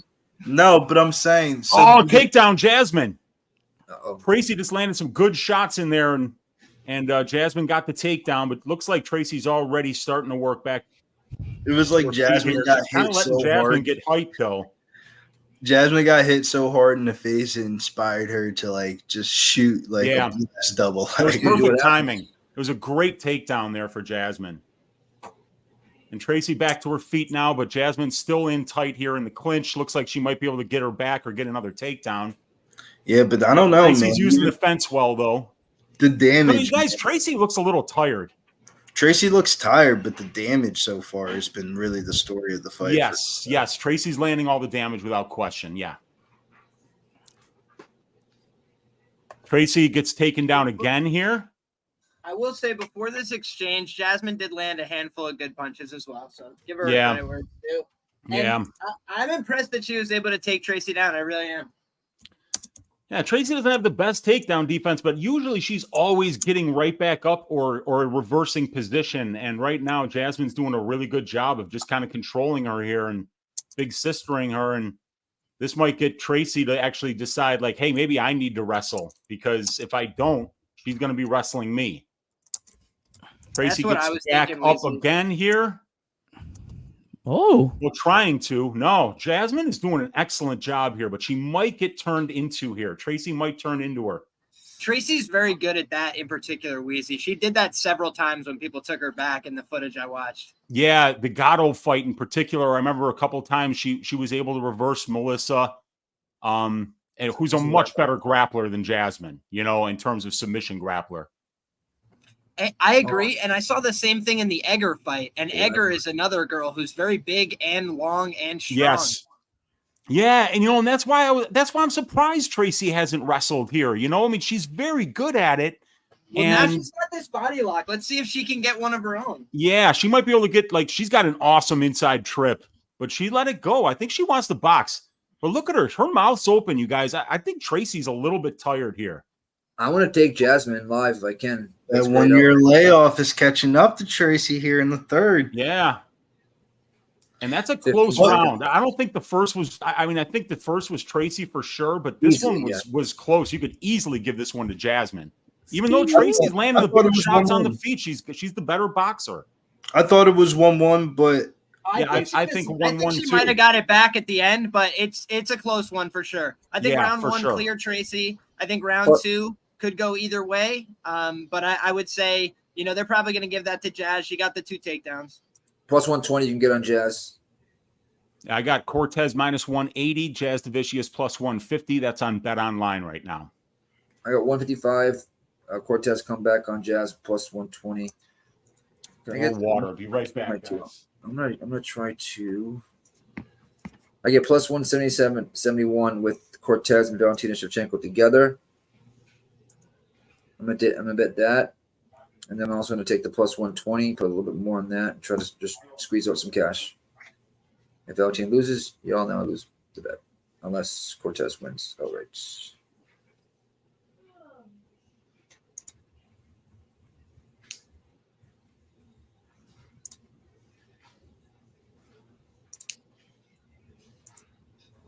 All right, split decision. Oh yeah, could be a split decision there. Gerardo coming here. 2-0 Tracy. Michael says They were both at plus 400 per split. where are they? Oof. Both of them 400. Well, I think whoever wins this round, it's going to be a 2-1. So I see why it says plus 400. I don't think it's going to be a split. Yeah, with this new judging criteria, I mean, it's like I think it seems you're right, like they though, just don't care about the wrestling as much anymore, which pisses me off. I like wrestlers, but no, that was enough. That was enough wrestling, though. Weezy. I think you're right. No, I agree. I scored that round for Jasmine, but Tracy did land the bigger shots, and sometimes, I think of that Andrea Lee versus Macy Barber fight, where Lee gets 5 takedowns and a shitload of control time. And they give, it's 30-27 Barber on one of the cards, Let me pull up this. Oh, Jasmine there for the takedown again. Yeah, look at this. She's trying to big sister Tracy Cortez here. And The it's scary working. thing about this fight, Weezy, is the 3 judges that are slated for this fight is Mike Bell, Sal D'Amato, and Jacob Monta. Oh, look at that. Nice little pick of the knee there. America's favorite 3 judges for any bets. Trying to rip her back down. She's got Gables. So it's Sal D'Amato gets out. It could be 2-0 Cortez. All right, we got Jasmine on the back right now. Shit. getting one hook in or trying to at least. What you want to see. Tracy's cage wrestling is good, you guys. She got right out of there again. Yeah, she's about to circle out. Nice knee, But look though. at her. She's tired, man. Jasmine's Oh, tired yeah. too. Jasmine's mouth's open too here. The Ooh, thing that she just got a I straight noted right about for her trouble. Jasmine is she's actually like struggled in third rounds typically, but right. she's just such a dog that she keeps fighting, but she tends Tracy to get almost dropped tired her. as well. You guys, Tracy just hurt her. Oh wow! Come on, Tracy, finish the deal. Yes. He's Give ripping it 33 seconds, then you can finish. Give me Take her ass 33 down. Take seconds. her down and go to the mount, Tracy. You get on top, Tracy. You get on top. I don't understand why she hasn't wrestled at all. That's really frustrating. Baby Yeah. girl, put it on her. Nice I job think with the the jab. striking though. is getting it done for her right now, Liam. She's like, Tracy Cortez is striking very well. But, dude, I just think that if she had wrestled first, I think she would have taken her down. And she didn't at all. Come on. I'm talking about when she was fresh, and I think it would have made Jasmine more tired for right now. But she's still landing with these hands, so I like this from Tracy. Right. Tracy's just got to keep her footwork going and land these hands, and she's doing great. I mean, Cash Liam, the she over just got out of 2.5. that I'm up 3 relationship. units on my parlay. Yes. Excellent So job. maybe grappling. Now let's get a Tracy Cortez decision to really, really fucking get Put this the thing ice in going. your hair, fucking Wheezy. That would be Nice knee by Jasmine to break. Yeah, I definitely need a Cortez by Nice right decision hand. here. Or even a Cortez finish would be, A even Cortez be better. finish would be better, Weezy. Yeah, it would be Yeah, better. that Because I've be got the awesome. finish only prop for Tracy, and she's landed on Jasmine. Like, she's landing big shots on the feet here. Nice Oof. right hand. Good jab. Good Slow right him hand. down. Good left hook. Yes, right. Yeah, there we Jasmine's go. got enthusiasm, but I just don't think she's landing anything, you know? I took Jasmine. in the Nice contest. right hand again from Tracy. Dude, The see, one other Tracy. thing I Oh, wanted my to- God. She just hurt her with a left hook. Come on, Nice Tracy. right by Jasmine there. Come on, Tracy. left Give hook me a is left hook. knockout here. Give me Come a on, Tracy. knockout. Right in. Let's go. No, oh, nice these short right hands are stinging her. She's getting through. She Oh, does good the knee. Just other grabbed her side. hair. She's Tracy, body. Tracy, this was like, what the fuck? You Head just grabbed kick. my hair. Head kick. And Jasmine's yelling at her. What the? Oh, they're yelling at each other. Yeah, They're at each other in the face. Let's go. Good hair for a reason. Stop talking and fight, you fucking idiot, please. Yeah.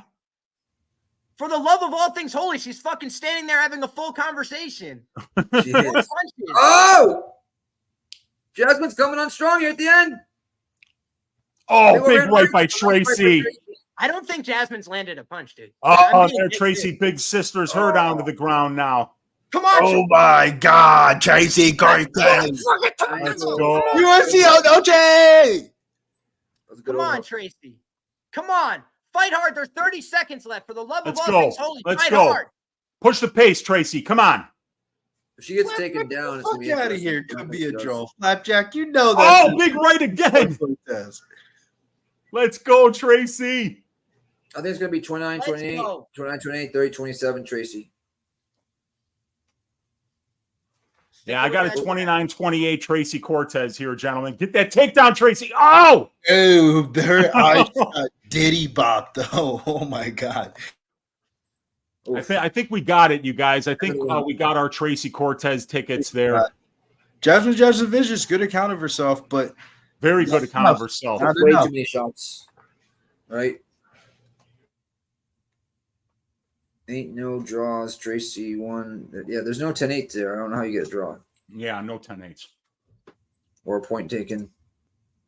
Nothing.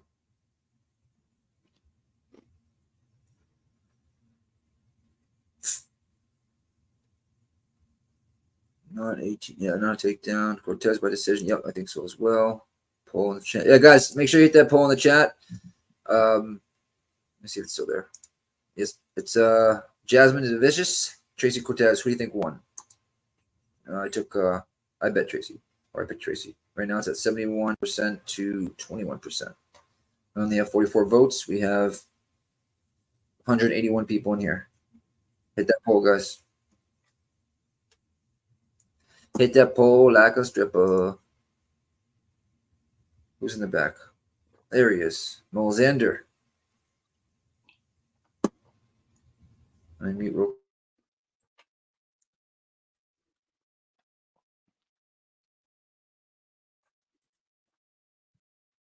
Great fight. That was a great fight. And this week, 29-28. This is what I'm thinking, 29-20, and 130-27.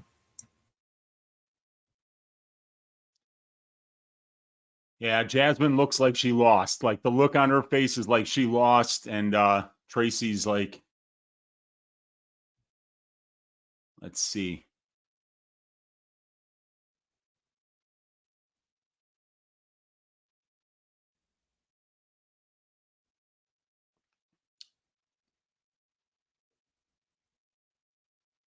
Tracy Cortez by decision.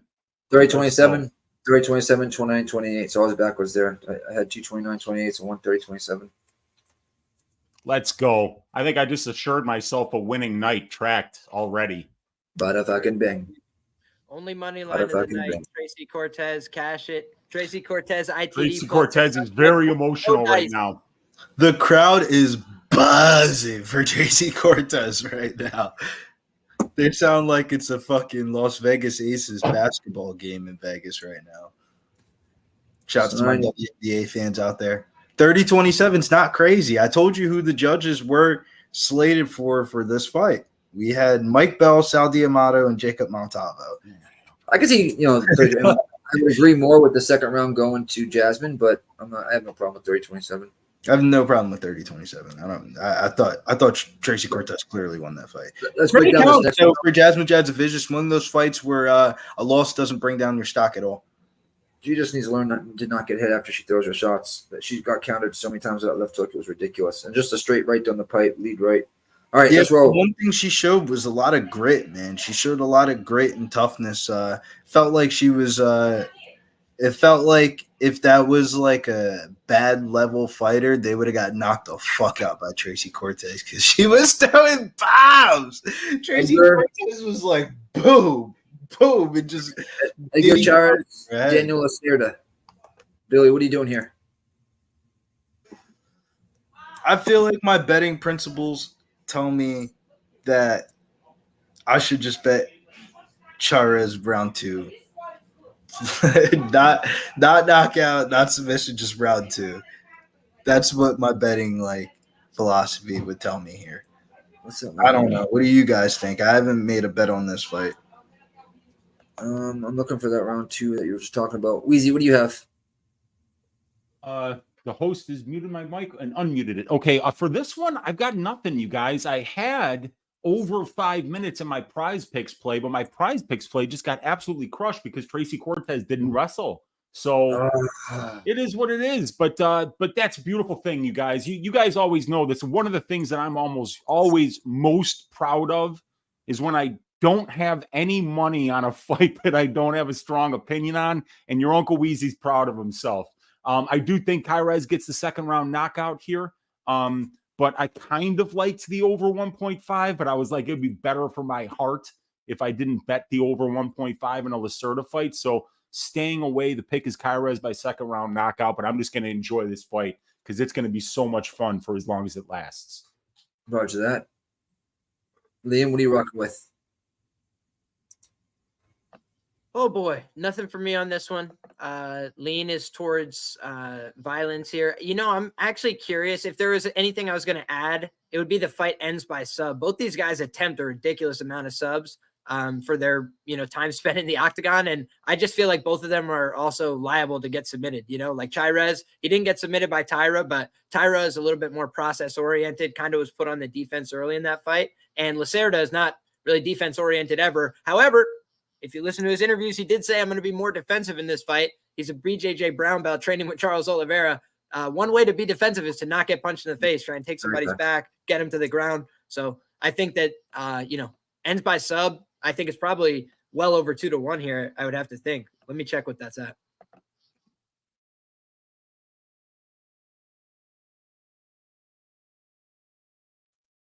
But a bunch of people tied for number 1 right now. Word. Can I get this bet in? What do you guys think about the bet of Egor Chavez round 2? Because I actually feel like in a weird way, Lacerda would be a live dog, but then I think, why the fuck would the UFC want somebody on a 4-fight losing streak to win a fight? Like, just makes sense that they can cut him. But then, also you see the blonde hair coming out of the camp. It gives you not the warm and fuzzies. So it was enough questions or enough rollovers in my bed, a lot of sleepless nights. And this one didn't exactly make my parlay card. But since we're rolling and, Tracy did a thing and shit, we go roll out the Edgar Chairez round 2 plus 500. But Lacerda round 1, though. Lacerda round 1 at plus 470. If he wins the fight, that's the round he would win it in.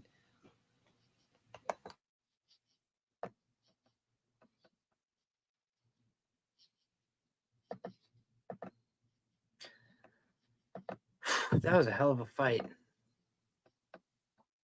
I rarely am taking a freaking deep breath after a women's fight, and I gotta come down from that one. I need to smoke a cigarette, But that's how I feel after that one. Yeah, This girl just went to war, bro.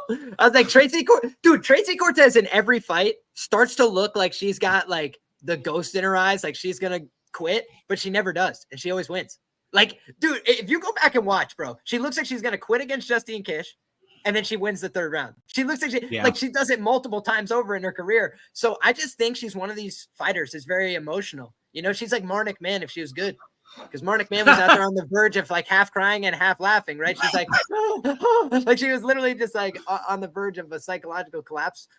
It felt like out there, but way different here.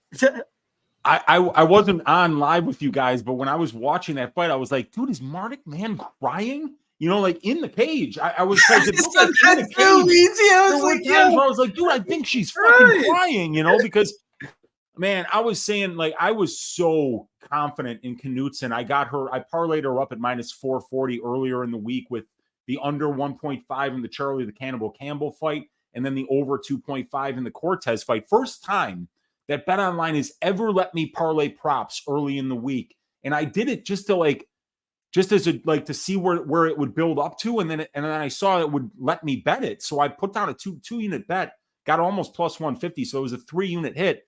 And then also the Cortez bet was another unit hit. So I was shocked by them letting me parlay those props. That was crazy. You said that shit because I said to Liam, I was like, bro, I think Marnik Mann is crying. I know, man. Dude, Knutsson was just putting it on her. I mean, and sometimes that happens. Like, people get pissed off. Like Fremd this week. I think people are pissed off because Fremd didn't finish Pickett. But when your opponent has nothing for you, and they're just going to let you do literally whatever the fuck you want. I mean, sometimes you just go out there and you take what they give you, And yeah, but the annoying part about that fight is like the UFC's doing everything that they possibly could to fucking hold your hand and walk you along and try to build you up to get you a fucking high. Yeah.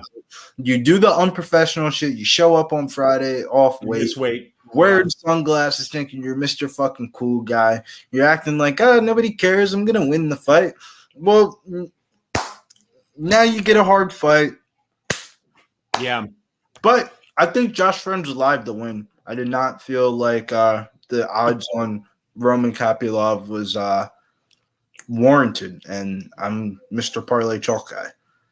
Keep in mind that that Fremd didn't have to take that fight. I mean, he obviously didn't have to take it. That was supposed to be Chris Curtis versus Fluffy Hernandez. Yeah, then it was Fluffy Hernandez versus Roman Kopylov, and then it became Kopylov versus Fremd when Hernandez had to drop out. So, it was a short notice thing. He didn't have to take it, but he did.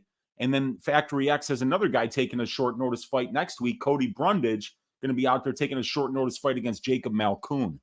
But we are about to start this Chairez Lacerda fight, which is going to be so much fun.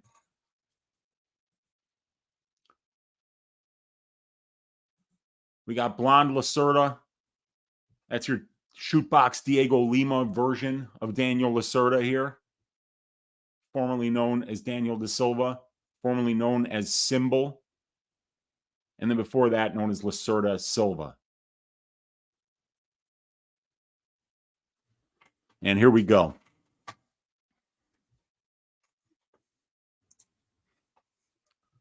Oh, and I Put also a, had Kyrez over on significant strikes, which was like 21 for prize picks, but that plays dead too as well because of the Tracy Cortez 0 takedowns. Ouch.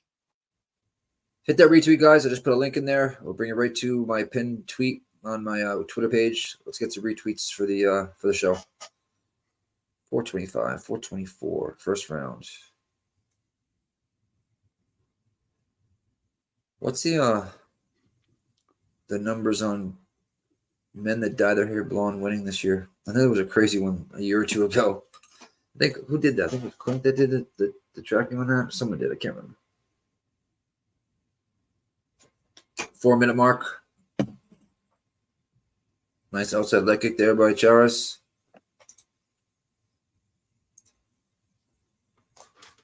Excuse me. 350. Ooh, nice Russian with a nice right landed there by Charas. Blitz on him. Definitely seeing a more reserved start here from Lacerda, and that tracks with what he had said in the pre-fight. He said, he's like, guys, I know my job's on the line, so you're going to see me play it way more safe this time.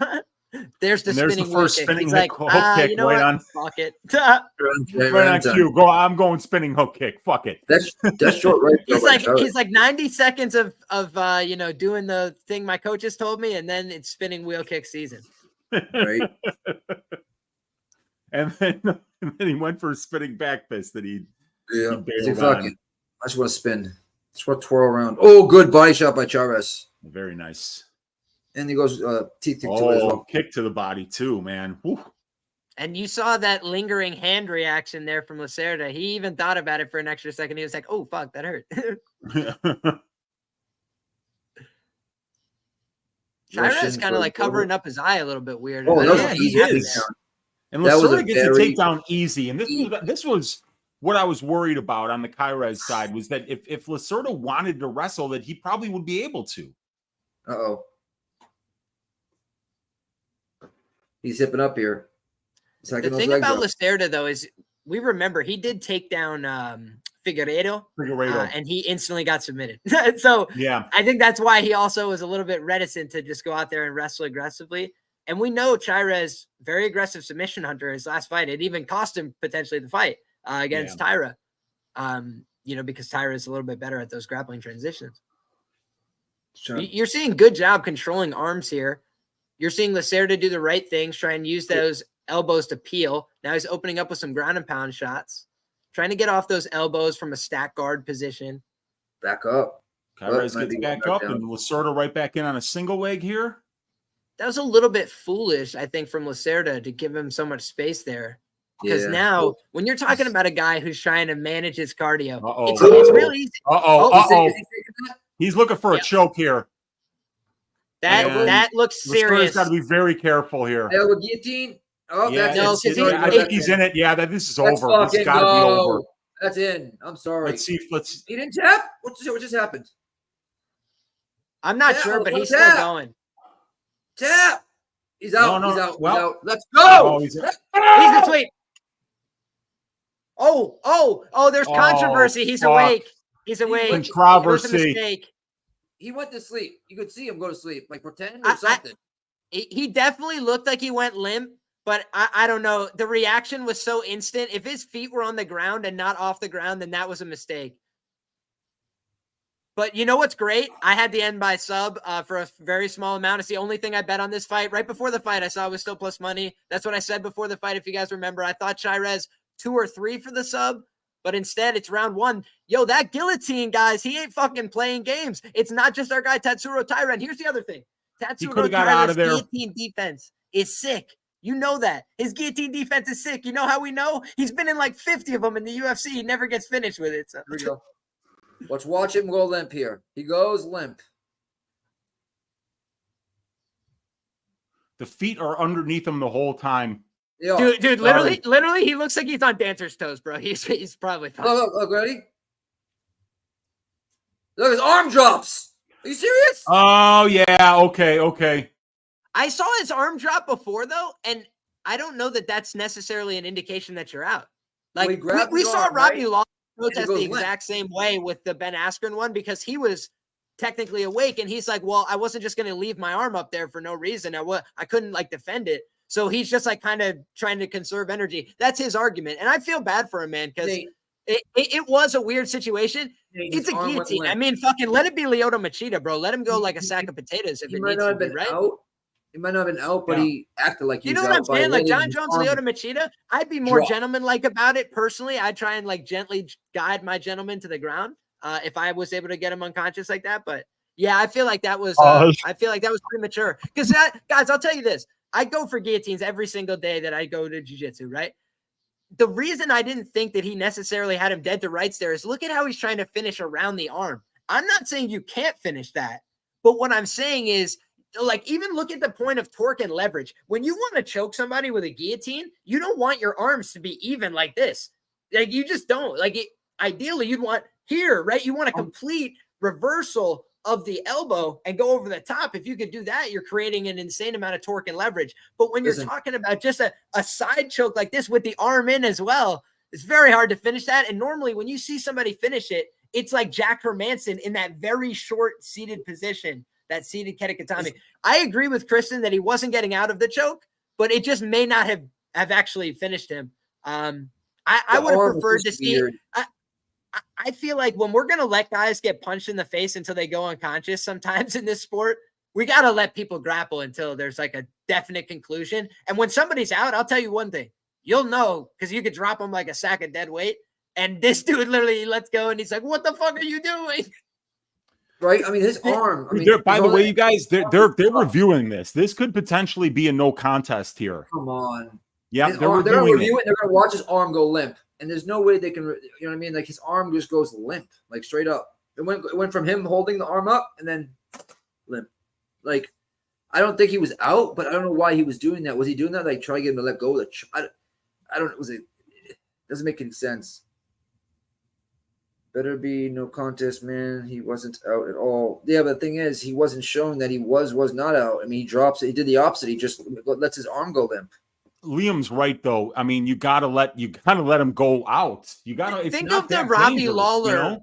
Think of the Robbie Lawler fight, right, with Ben Askren. The whole reason that Robbie was so mad about that is he goes, "I'm not out," and Herb says to him, "Your hand dropped," and he goes, "Yeah, because it was up here. I wasn't doing anything with it, so I just dropped it to the mat because it was serving no purpose." And then, like, he literally is having this conversation, and Herb goes, I made a mistake," and he goes, "It's all right. You're a hell of a ref," because Robbie Lawler is a fucking legend and one of the greatest men to ever live. So instead of being a scumbag in that moment, like 98% of cage fighters would be, he's a fucking human being and goes, "Hey, I get it, bro. It's all good." It just makes him feel all right about it. But dude, it was Herb Dean being completely incompetent because Robbie goes like this. And then as soon as he lets go, and I used to be a Ben Askren truther that he went out.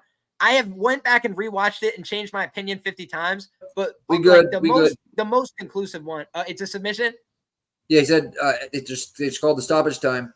No contest? Wait, they didn't raise his arm. They said Tagoni stops it. They said Gatone stops it. What's it called? What does that doesn't even make any sense? Chris only stops it to a submit. What is going on right now? This is fucking bullshit, bro. Fucking bullshit. Fucking bullshit. All right, so what happened? Do we know? They said no contest, stoppage. Shit. Chris Taglioni, the only ref that's worse than Mark Smith. And don't forget about Keith Peterson drunkenly falling into the hand of Ronnie Lawrence that was just about to tap to that guillotine from Danny Argueta. That was wild. By the way, I was on Dan Argueta. That was my only bet of the whole night. I remember that, dude. That was such a that you got robbed of money. They just like reached right into your pocket. Oh, don't worry. They just got me again. They just got me again. I had the end sub. They just got me again, brother. You had ends in sub? They got me again. Fuck. Wow. I gotta put my computer on the charger. Give me 2 seconds. All right. So I'm going to refresh UFC stats. That's great. Upon replay review, this is declared a no contest. How did they not see the Because in my personal opinion, though, how the fuck do you fuck that up, bro? Like, the dude's about to go out. Just wait the extra 10 seconds, man. When his arm goes limp, I mean that should tell any ref. I thought it was a premature stoppage. I don't know how you don't stop it when you see the arm go limp. Because when I saw the arm go limp, like that's when I said it's over, and it was before he stopped it. I'm like, arm's limp. You were saying it was over 30 seconds prior to that. No, that's me saying the choke's in. This is going to be over. Wasn't saying the fight's over. I'm with my nuts on your chin, aka Knutsson.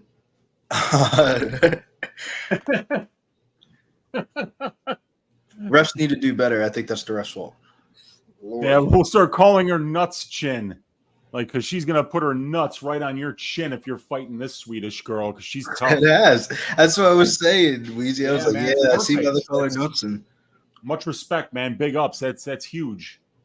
Listen, I would have stopped that fight too, Terry. He says, Nucky Nick's not a ref. If I pick up someone's arm and he goes limp, he just drops it like this. It wasn't like he just drops it. I mean, what are you supposed to think? That guy still had conscience? But with Liam, like what Liam was saying, though, with a submission, it's pretty fucking easy to know when somebody's out at a submission. They're going to drop like a fucking dead weight fly. Well, he was holding him up. It was, you know what I mean? It's not like he wasn't out yet, though. Like, he wasn't out. There was no signs of him tapping. He was about to tap. He wasn't getting out of that. Well, he wasn't about to tap because his arm went limp. You can't tap with a limp arm. Shit. I'm with Bill Withers. How does this get graded out? A void? I don't know. I got graded out a void on FanDuel. I'm looking right now. My shit's still on open, so I had round 2, so it's not like it's, you know. And then my second question is this. Excuse me. The bigger picture question. Does Daniel Lacerda get another fight in the UFC? Because that's not the way to go out. You can't go out on a no contest, right? Like, does he get another shot? Oh no, man. Because like people are going to start getting mad. You know, like this is where, like, you know, and I get it. Like, I don't care if the guy gets 10 fights and goes 0-9, 0 wins, 9 losses in a no contest, because his fights are always fun. They're always fun. One of the funniest things Jeff used to say to us when we first came over to pub was, how the fuck is the UFC supposed to be considered the best organization? And you got like so-and-so and so-and-so, these fucking bum-ass people in here. And I definitely do feel, because like, how the fuck is Daniel Lacerda in the UFC? No, I mean, listen, UFC is the best organization. It's just there's no qualms about it. Yeah, what's better than UFC? It's a business at the end of the day, and as long as you sign a paper that you will fight for $10,000, you have. That's on them. They might find your way in the Dana White Contender Series. All right, let's get this Kopylov fight and friend. I really want to see what takes on this fight. I think this could be. I want to bet overs in this fight. / I think this could be the first dog of the night. Is that what you're doing? I'm not betting the dog, but I just don't. Here, I'll come back to you. Liam, what are you doing? This is a no bet for me. This is a pure pass. You know, when I look at a fight like this on paper, you know, I did think that Fremd is probably a little bit too wide here, but I also just thought Fremd looked like shit against Jamie Pickett. You know, and like, I think if you put Roman Kopylov in there against Jamie Pickett's not a great style matchup theoretically, right? He's got a BJJ brown belt, right? You could start making a case, but I think Roman Kopylov would kick his head into the third row is what I think would happen if those two guys fought. So I do think like this is just, Kopylov is probably a guy who's at a bad price that probably should win. His grappling's not great, but I do think people are kind of like rewriting history. Like Duraev completely sucks. Like, no, Duraev got washed by Jin Young Park, but Jin Young Park has good cardio and good grappling as well. So he just beat him at what he's good at. I don't think Albert Duraev's a bad grappler. He just is not UFC quality in some other areas. So when you look at that fight, he got the benefit of the ref putting him down, whatever. I had a massive bet on Duraev that night, and I almost shit my pants. And that was Kopylov when he didn't look so good. He's continued to improve fight over fight. So despite being 32, he looks like he's improving very much every fight. But he's smaller than Fremd. You see these two guys face off. Fremd is a way bigger guy. So I think Kopylov wins, but I'm just not as bullish as the price would indicate. So for me, it's a pass. I pick Kopylov KO 2 or 3.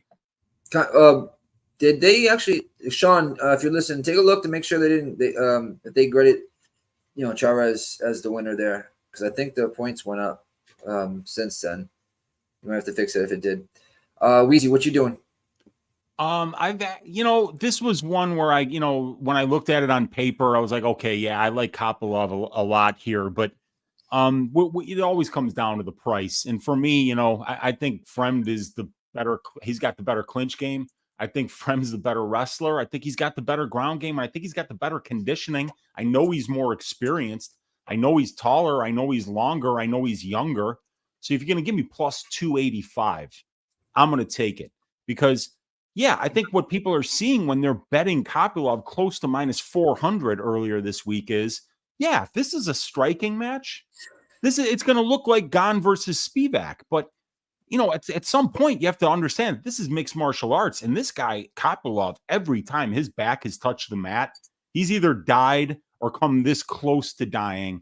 And in both of those fights where that happened, his conditioning completely abandoned him the second he had to start grappling. So, yeah, I don't lay juice on fighters that have that many holes in their game. So I took a shot on Fremd plus 285 for 1 unit. And then I saw Josh Fremd by submission at plus 1,000. So I took a quarter unit crack on that. I'm a unit and a quarter deep on Fremd. It probably goes right down the turlet. But if it doesn't, I'm going to be stacking them high today. All right. I got a Kopylov inside the distance with Valentina parlay at plus 152. And I want to sprinkle around here. Either guy around. Let's see how difference it is. Big Show, you got anything on this one?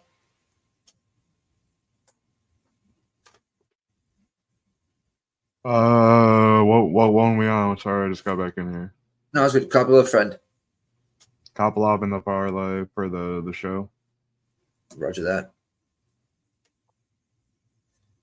Damn, round 2, either guy's 300. Round 3 is 525. That's not high at all. Damn. What is Kopylov round 2? Did anybody pick no contest in the UFC competition?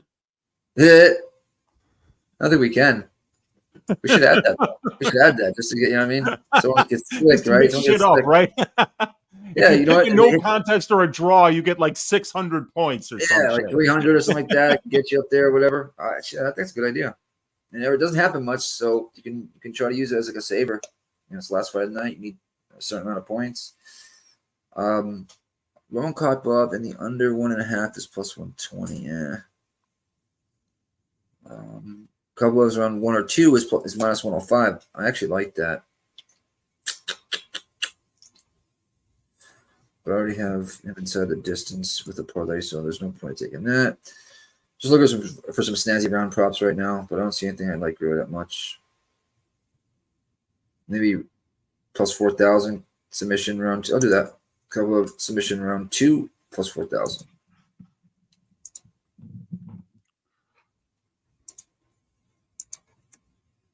It's going to be 3 to win 120.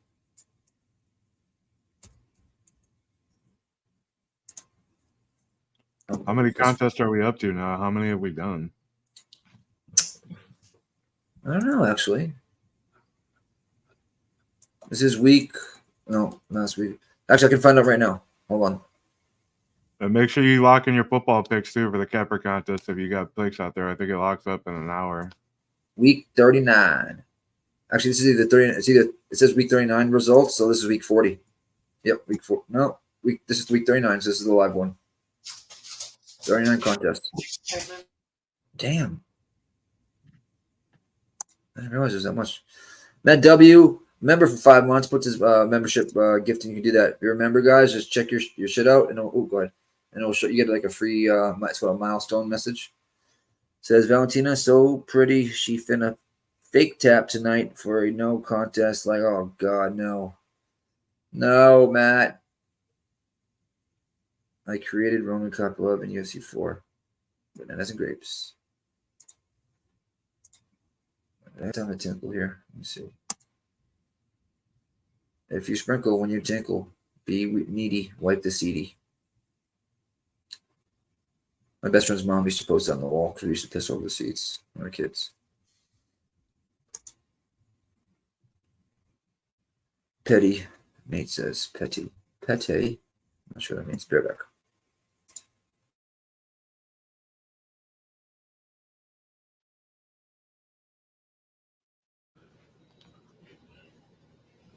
Did we talk about bets for next fight? Anybody roll out bets for his next fight? Yeah, man. I've got 1 unit on Fremd at plus 285 and a quarter unit on the submission prop at plus 1,000. Just throwing some shit against the wall. We'll see if it sticks. I have absolutely 0 bets, but could I give you one narrative nation thought I had on this fight? And again, this is like, I tell people my whole process, like things that bring me onto a fight, things that keep me off a fight as well. Why was I, willing to get to the window with Tracy Cortez? I felt like the narrative was with me, and I felt like I checked the box. I really watched a shit ton of tape. I can tell you guys all the things I saw in the details about why I thought it was going to happen. But then in a fight like this, right? Why the fuck are these guys here? Right, gentlemen? I mean, look at the card, right? You're like, oh, okay, Chirez, yeah, okay, I can make a connection why somebody's here. Reyes, right? Mexican-American, he's got the name, right? It just sounds right. Okay, you can point it. Josh Fremd? Who the fuck's a Josh Fremd? Roman Kopylov, the only Russian guy that's like, somewhat popular or whatever. Neither of these guys have a big social following. So why are they here? Is Josh Fremd American Canelo? I mean, he's got the red hair. He's got the fucking long reach, We saw in that last fight, Kopylov did the chicken dance a little bit. Didn't get knocked down. I thought he was a jobber. They fuck with him, man. And all I'm saying is this. Why is he here? The man with the red hair and the beard and whatever. I had 2 opposite theories because my one theory and the theory that I ended up going with is when you miss weight and you fumble an opportunity that the UFC gives you, it's punishment season, bro. What did we see with Clayton Rodriguez, a once promising prospect that they liked? You missed weight. You fucked up Tyra's bag. You fucked up our ability to promote it to the Japanese audience on the night. You then made us turn him around against Chirez. He looks worse. Stock goes down on Tyra. All these domino effects caused by you missing weight and being an idiot and effing up your opportunity, right? So then they give him, Farid Basharat to make a debut at 135, like F you. For me, I feel like that's what they did to Josh Fremd here. They kind of fucked him and gave him Kopylov, who's a really dangerous guy. But I had the reverse. Not really though, Liam. They hit him up on short notice. Right now, is this guy our Canelo? No, Liam. They hit him up on short notice. While I do agree with everything that you said, Dana said, you know what? Give Josh Fremd a fucking call. See if he'll take the fight. And he actually said, you know what? I'll take the fight because this is supposed to be Fluffy Hernandez. And it was supposed to be Hernandez and Curtis. And somebody on Twitter, actually, I heard this. I didn't see it. I can't confirm it, but I heard that somebody on Twitter, when Hernandez versus Curtis was announced, he said, I can't wait for this fight to turn out to be Roman Kopylov versus Josh Fremd. Like they called it in advance, like that the fight was going to get canceled and it was going to become Kopylov Fremd, and it became exactly that. That was pretty wild. Yeah, so I mean, he did the UFC a favor. Yeah. So my problem with betting on this fight was as follows, boys. In the past, I've actually bet Josh Fremd twice. I bet him in that debut against Fluffy Hernandez because at the time, Fluffy was – what's that? I thought Josh Fremd's debut was Trayshawn Gore, or was that his first win? No, he lost that one too. Trayshawn Gore stretched his neck. So what was the fight that he won that he was a huge underdog and he fucked up parlays? Well, he got Cedric Dumas. Yeah, and I bet him there too. That was the fight. I knew there was a Josh Fremd moment that made me respect him. Yeah, and so I bet him in the Fluffy fight, and then I gave him one more chance against Dumas, and he got the job done there. Big low kicks from Kopylov in the early going. Yeah. Kopylov kind of starting hot. Not something you normally see from him. Yeah, the second leg of my greasy 4-legger, I forgot to say, is the fight starts round 2. And it's because every single fight in the UFC of Fremd and Kopylov has started round 2. And it's because Kopylov, it takes him a minute to get his reads. He's a very technical striker. And once he gets his reads, then he starts landing big. But, he's patient getting those reads. That was a long-ass jab from Fremd, but then a nice left hand from Kopylov. Kopylov... The one thing I don't love is he's wearing some damage just a little bit of damage already on his eye and his nose from that one big jab of Fremd. And I feel like every time he gets hit with a shot, you see it, you know? I do agree with you on that. It's crazy because he's more of like a tan Russian, not like a pale Russian, but he still wears like a pale Russian. It's really weird. He does a shit ton of damage himself, though. I remember Puna Hele after round 1 looked like a victim of a violent crime. Dude, and what was the dude? Puna's a very durable guy. Ribeiro? Southpaw versus Southpaw, though, and you could tell that Roman had been training against Southpaws and Puna hadn't. He was getting jabbed up. That jab was sick in that fight. Yeah, but Puna's a weird dichotomy. When Puna wants to good look left hook, big, strong muscle guy, he looks really good, and then other nights he just doesn't look like he should. Yeah, the conditioning, the heart having to pump blood to all that muscle, it's a lot. Got a yam bag shot there. Roman looks like he's all right. And he's a guy that his wrestling doesn't serve him. Like, it's one thing if you can wrestle or not wrestle or whatever. His wrestling just doesn't serve him. He can use it okay on defense, and on offense, it's not very productive, So that's just tough. He reminds me of like a younger Eric Anders. So, minus the Alabama football connection. Yeah, minus the football background. Fremd's doing a good job competing here. You can tell that he's a little bit less technical, but he just wants it. So he gives a fuck and tries and throws shit, Half of it doesn't look very good, but you're like, he's doing it. You know how like they always say like our fight's rigged, but there's always that 5% that our fights are real. This feels like a real fight. Let's hope they're not all rigged. Now the WWE owns the UFC, man. Bro, some of these fights. That's a massive body kick from Kopylov. Really dug that one in. And that's Where are you at time-wise? I'm at 2:09.87. Okay. Am I a little behind? I'm a little ahead of you, actually. I'm at 2 minutes, 1:59. Wow. And so let me back out of this. I'm on my television for once. Rare move from me. Crazy though, but Josh Fremd was covering up. I thought he was looking for a quit button, but he actually just shelled up and was waiting for Kopylov to be done. Nice little inside low leg kick there by Josh Fremd. Definitely caught Kopylov's attention. Nice little feint there. Josh Fremd starting to warm up a little bit. Kopylov starting to warm up a little bit. I think it's going to be a round 2 finish. There's Fremd's wrestling. Finally, get in there and wrestle this man. Don't give him a fucking distance striking match. I mean, come on. Make him fight your fight. Or at least make him not as comfortable with. These type of exchanges should just tax the cardio of Kopylov, and hence his hands will come down a little bit. Maybe it becomes a little bit more hittable, even if he doesn't take him to the ground. I think Kopylov will get a little bit more tired, but he has been training with the Dags. Yep. Dude, but people have been using that. They've been saying that, like, which Dags? I don't think he's training with Dagestan. He's like, which ones? Well, he trains in Dagestan, but here's the thing, Wheezy.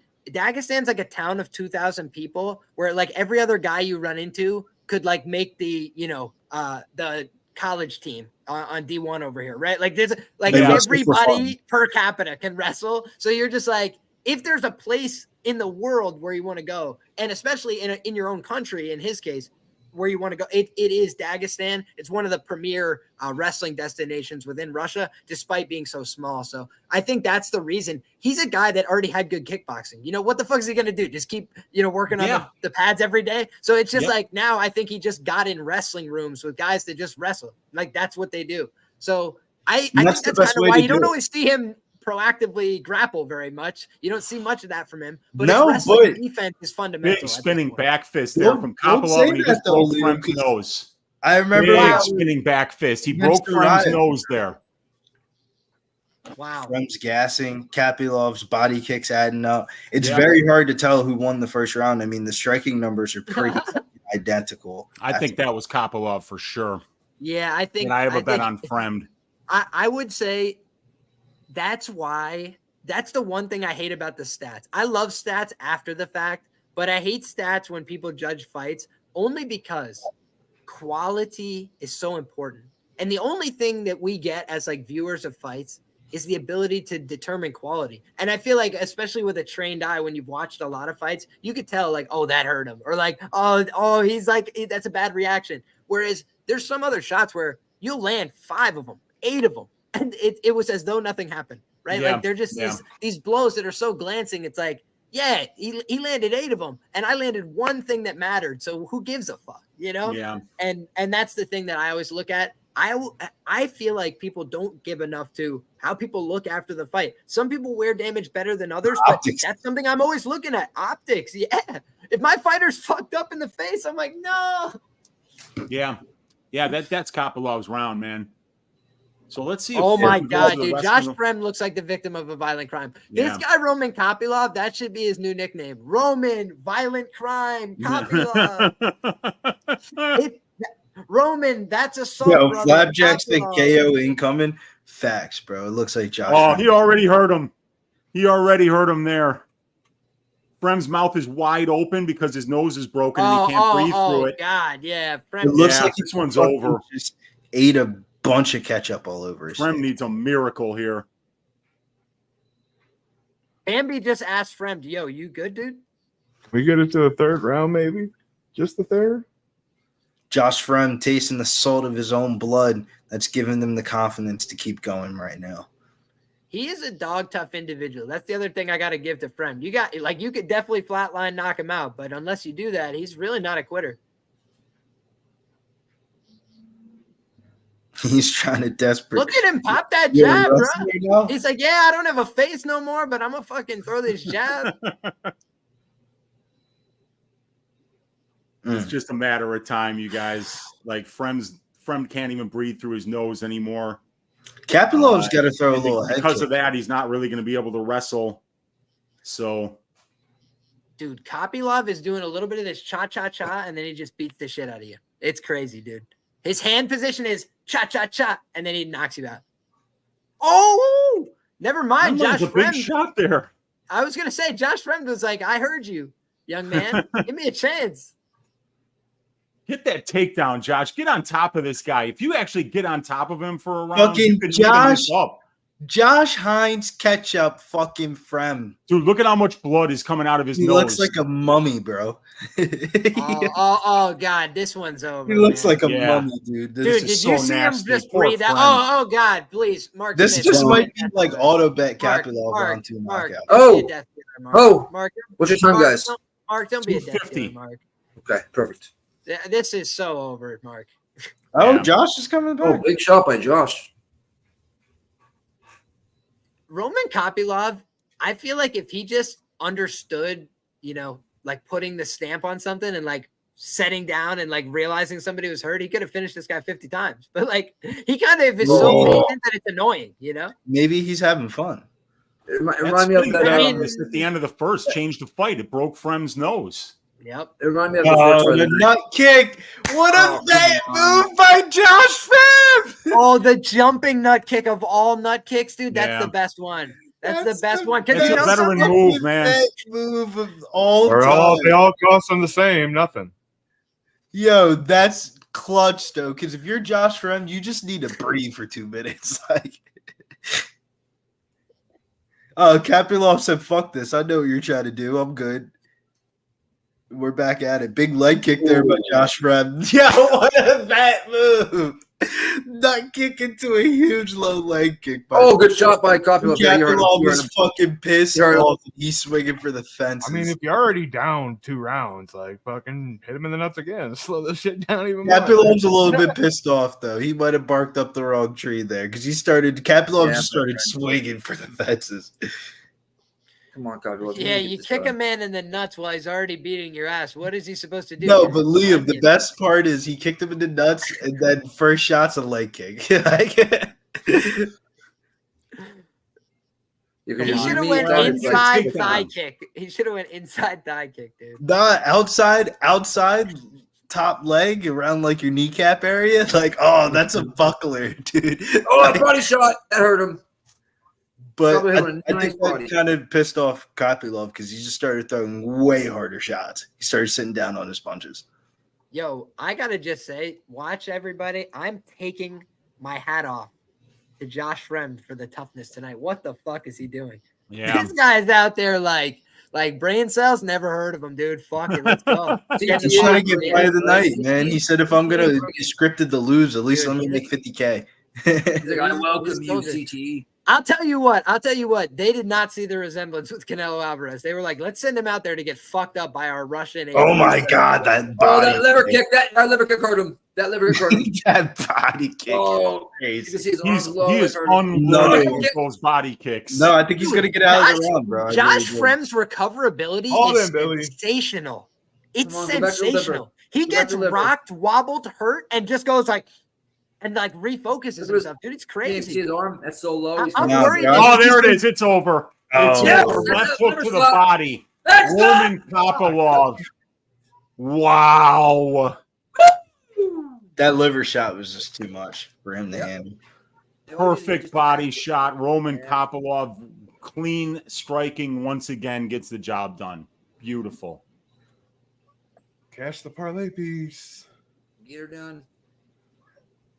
I Can't called believe- the Kopylov KO 2 or 3 here, and I feel like the analysis was borne out. I said if Fremd knows what is good for him, he's going to be shooting for takedowns early and often in this fight because Roman Kopylov is a dangerous operator with power, snappy kicks, deceptive feints, and above average punching mechanics at middleweight. Did y'all see what I'm talking about there? Good night, Irene. Holy shit, that's a bad man. By the way, guys, Narrative Nation, here's an angle for you.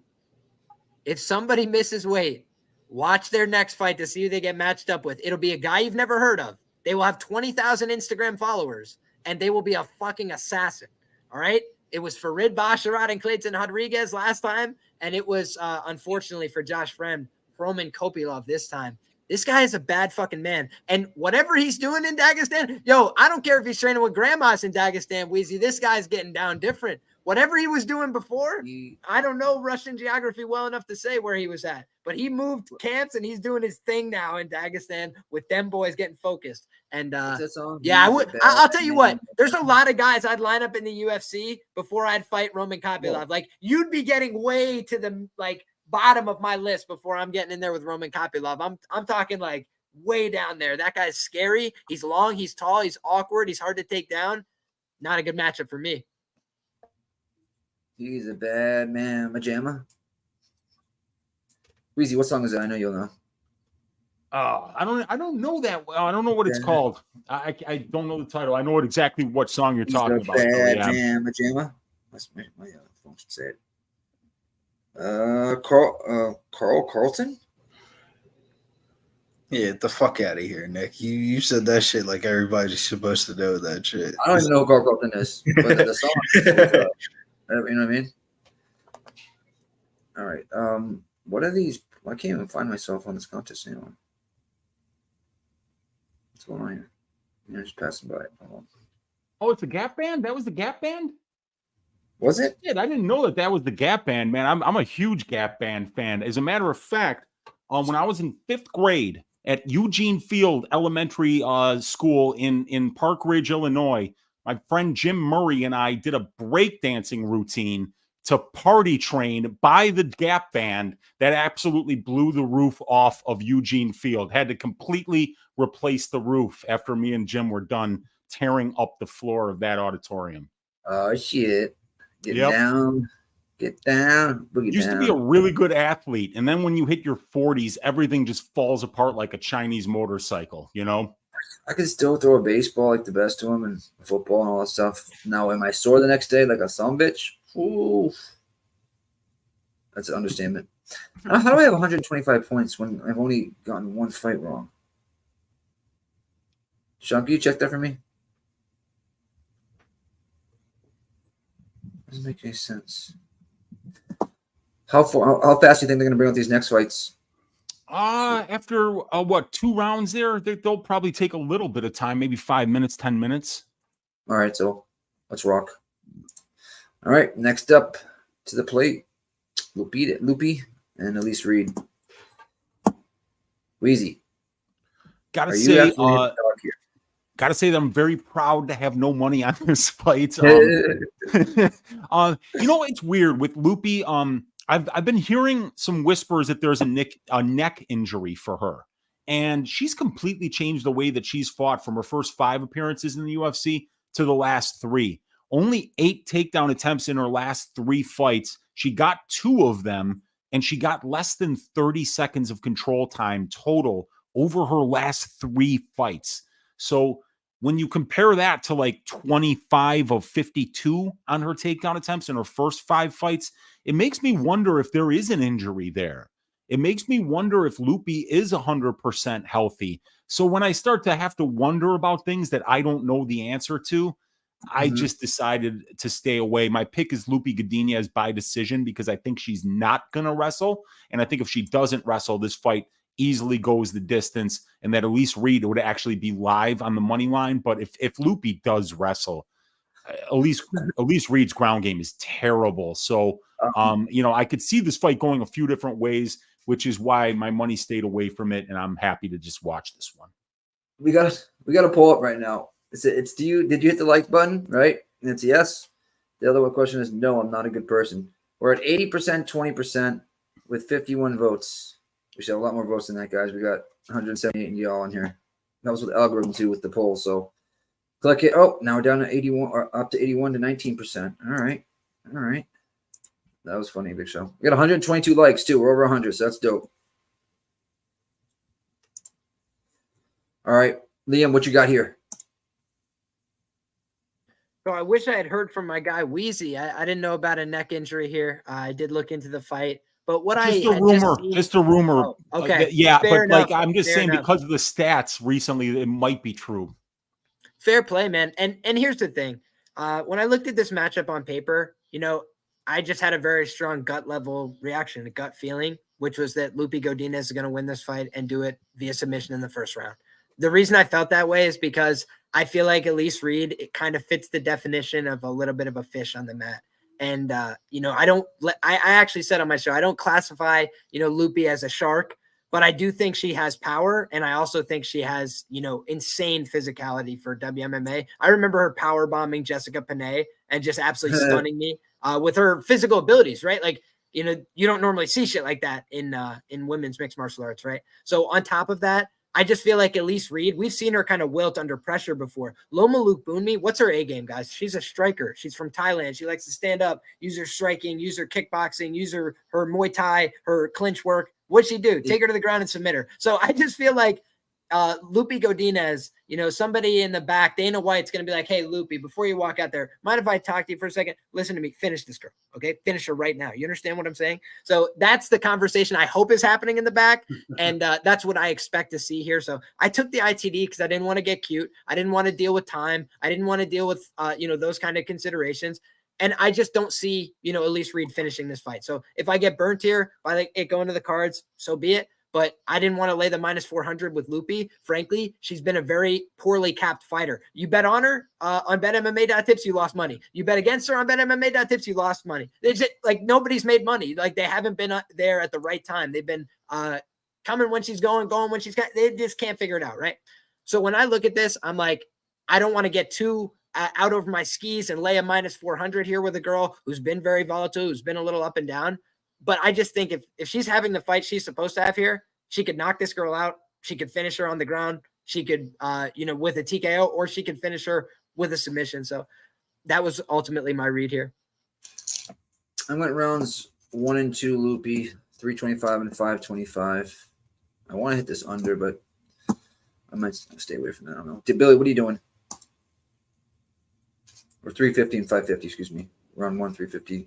Round 2, 550. Anyway, it's not the submission. But Billy, what are you doing, brother? I got pot committed here, man. It's weird because I feel like I've learned my lesson before, but man, it's just hard to ignore that. Like, oh shit, one of Grasso's main training partners for this camp was Godinez. So I mean, fuck. Elise Reed, she's over there with Blanchfield and Fatima, but I think they're using her as more of a grappling dummy than really trying to hip her up. Heavy bag that you could just throw around. Honestly, man, because the girl that's gonna be in your corner, she kind of. I'm not gonna say that. The girl that's in her corner, she's gonna be in the UFC about a year from now after she gets off her Invicta contract. So who are you talking about? And whose corner? In Elise Reed's corner, Elise Reed. Aaron Blanchfield's main training partner. Oh, okay. I didn't know she trained with them. I thought she was at Kickside Martial Arts. She's training with Blanchfield and the crew now.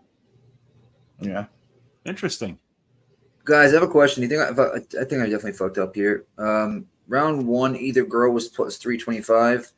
Round 2, plus 500, and I got Loopy at round 1 plus 350, so 25 cents better, and then 550 for round 2, 50 cents better. I probably should have just went fucking both girls, right? It's, who knows, dude. The value just there on both girls, you know what I mean, just in case. That was dumb. I didn't check that out first. What does everybody have in the chat? Death taxes and Kopylov round 2 from Doc. I got a Godinez here by decision. I need it for my parlay.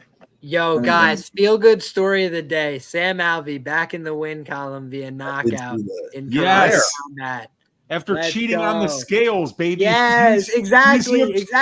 He said, Daniel Cormier, I want to be a champion too. I learned from the best. Hands on the towel, baby. Let's go. Dude, back in the day, Liam, we used to call that a veteran move. Whenever you could cheat, whenever you could cheat and use your experience to know how to cheat successfully, we'd be like, oh, he's a KG veteran, this one, What organization?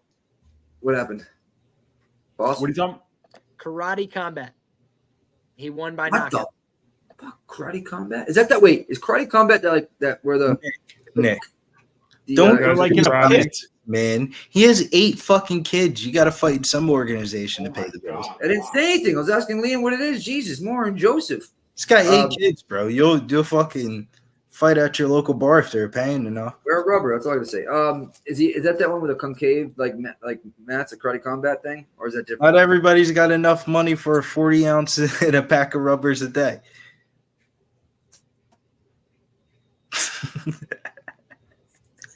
Lord. No, really, is the Karate Combat, is that the one with it's like padded walls that slope up? Or no? No? Is Liam froze? No. Liam, can you hear me or no? What's up? No, I couldn't hear anything. What's up? The Karate Combat, is that like the one with the padded walls kind of like slant up type thing? That one? Indeed. That's dope. I like watching that. Yeah, man. It was a That's cool one. cool. I just retweeted it as well, so if people want to see it. Although my lady just got home and I'm out in the common area, so let me dip out for a second and I'll reconvene with the boys in just a bit. Lovely. Let's go, Loopy. Let's go, Loopy. Loopy. Loopy, don't poop the bed.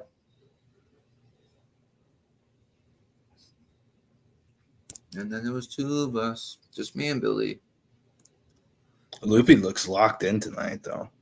I'm refreshing right now. I think I'm a little bit nervous. Does that mean she's going to wrestle or she's just going to punch this girl's face off? Because I also think it's in the cards. That's the reason why I felt comfortable enough with parlaying. Because even if she doesn't wrestle, I think her striking's better.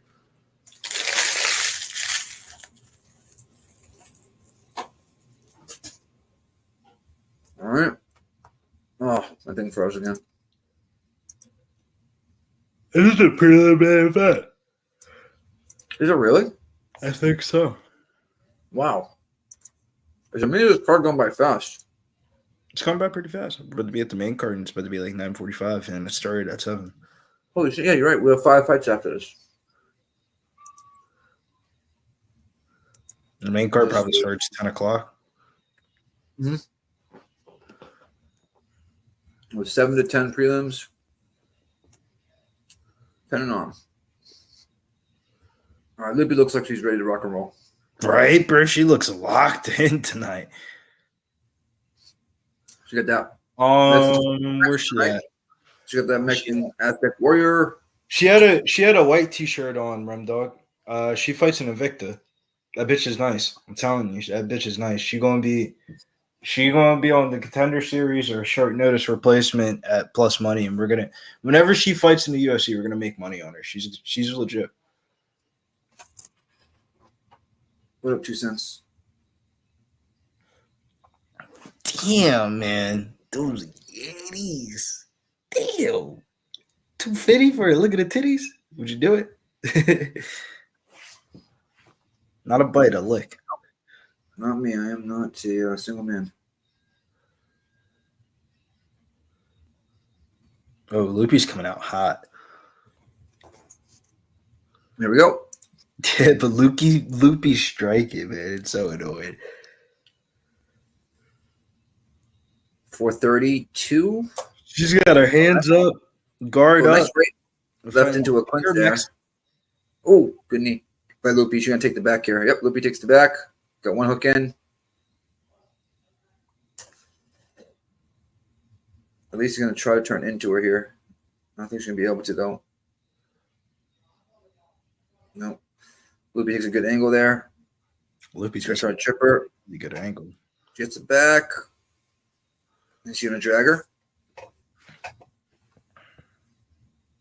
Not yet. So it's the back here. 358. I'm counting.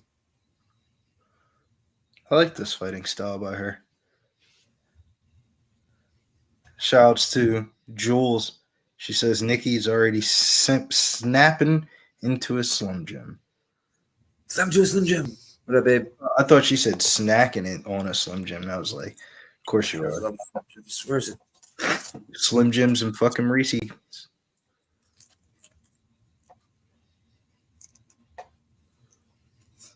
You were Stop to a Slim Jim.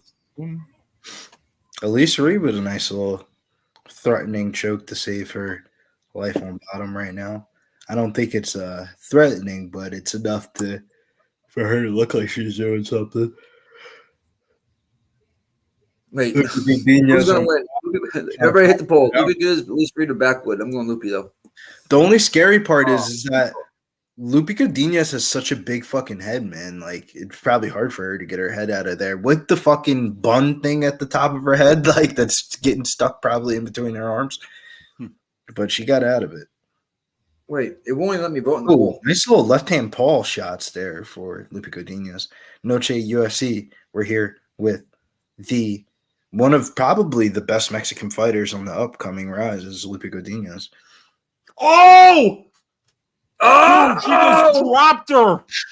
And then, oh my God, Loopy's looking good, guys. Get Loopy. Give me that first round. Give me that first round, girl. Go, Loopy. Go, Loopy. Give me that first round. Go, Pound her out. Loopy. Pound her out. Get that choking or get the choking. I don't care. Well, it looks like Loopy's finally able to wrestle. Flattened out. Flattened out. Oh, this is trouble. She's got that arm Neck underneath under, the chin there. That's under. Now she just needs to connect. She's just keeping Elise Reed's arm in there. Take that. Yep. Take that arm and neck home with you. Yeah. Come on, Loopy. You can do it. You can do it. She looks like she wants to. Oh, no, she's grabbing the arm. 140 left. Oh, we tried to sing it in, man. We tried to sing it in. Well, she's still going for the choke. Oh. It's close. Oh. Yeah, boys. That might be it. Nope. Let's go again. Oh, the armbar. Oh, it's in a bad spot. Oh, it's a bad spot. Break it. Fucking tap. Oh, God. But she's angry. It's in such a bad spot. Oh, my God. She's got those cliff toes. Those aren't regular. Those aren't regular toenails. How's she not tapping to this? Oh, God. She's got cliff toes in her face. Look at those toes. Oh. Come on, tap. She's going to break her arm. She's starting to slip out slowly but surely right now. Oh, it's in such a bad spot. Oh, she's going to break her arm. Oh, now she went the other way. Let's go. Wait, he just went to go in. Herb Dean is Herb Dean and it by its She finest. screamed. That's why she screamed in pain. Let's go Herb stop it. Dean is literally doing Herb Dean things, bro. This is ridiculous. Oh, This ridiculous, armbar guys. is so close, but Elise so Reed ridiculous, refuses guys. to give up. It's Oh so my ridiculous. God. Get the triangle. The Is triangle's that there. not a 10-8? Is that not a 10-8? There's the triangle. Nope. Snap it on. Snap it She's on. looking for Connect. the armbar again. Oh. Oh, back the armbar. Oh my God. Reed's Look at arm those is fucked. genius. Back in the armbar. Even again, if she though. makes it out of this round, she might not be coming out for the I second. cannot believe this. This is going to the second round. Oh my I God. can't believe Herb Dean. They said my Herb. Paper, I don't think this is coming out for the second, you guys. Herb. I think her arm Make is sure it broken. starts at 10 o'clock. Oh, Make God. sure this goes 5. Oh my God. Harder not conference. What is going on right now? Yo, she looks like she's having a panic attack in the corner right now. Oh my Lord. Ah. I thought she was taking that arm home with her as a souvenir. Yo, that was one of minus 3,000 right now for Lupita. She gets a knockdown. I mean, a perfect left hook, and then she definitely. If she didn't break Elise's arm, Elise won't be able to throw punches with that. Stretched out tendons. Yeah. I mean, that thing was bent the wrong way for Look, so right here. long and so many different times. Oh my God.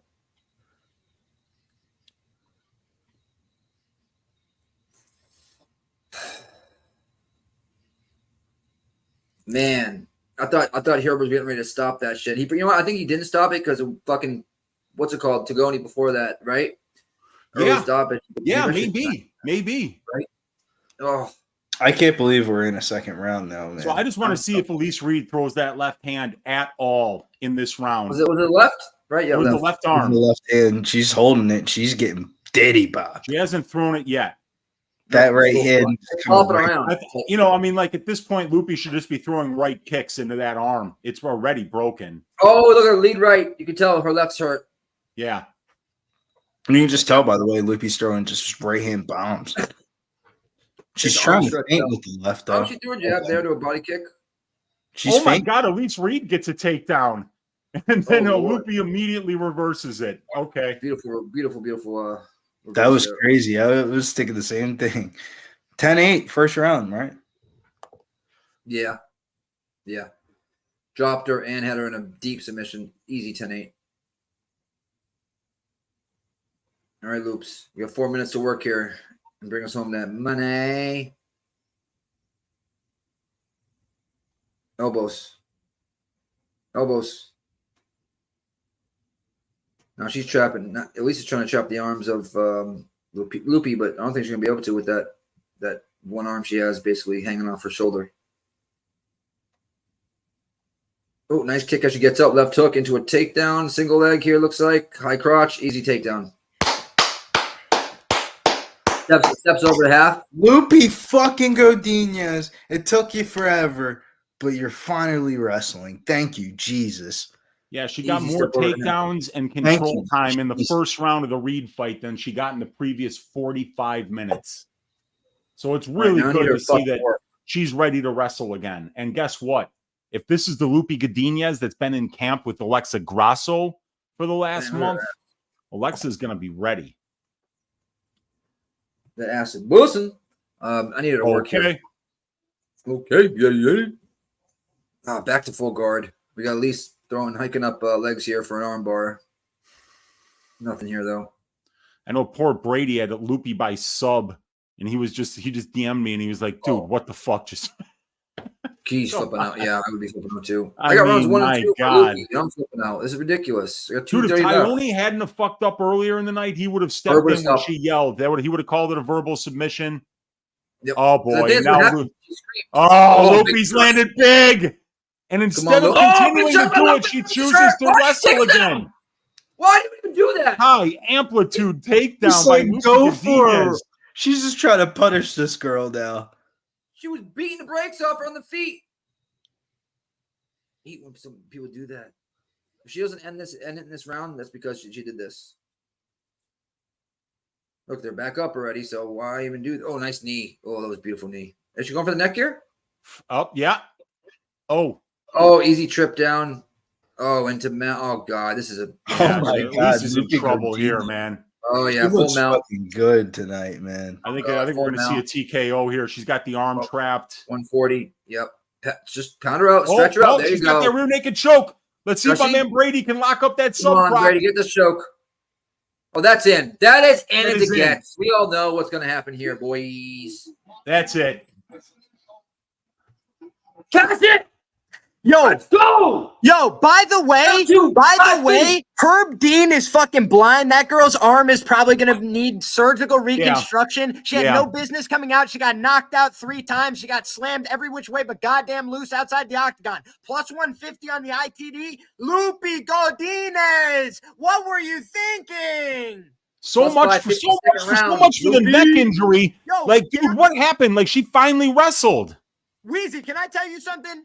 I called Loopy by armbar round 1. And you know what didn't happen? She fucking missed the scouting report, okay? She didn't hear me. I said it so clearly, but I guess what happened is she had cotton in her ear. She didn't hear me, and that's cool. But what I said is, let's go belly down, right? Because when you go belly down on that armbar, there is no more fucking excuses. It's just... And it just breaks, right? That's the breaking mechanics. But instead, what she did is she hyperextended it every which way but loose. And so this girl survived, but then there was no match for the power, the raw athleticism, the skill, and the physicality. She was on another fucking level tonight. It's Loopy Godinez. She's back. Loopy! Wow. UFC Noche. Let's go. I'll take that 550. Round 2, Loopy. Let's go. Give my money. Yeah, Loopy look good tonight.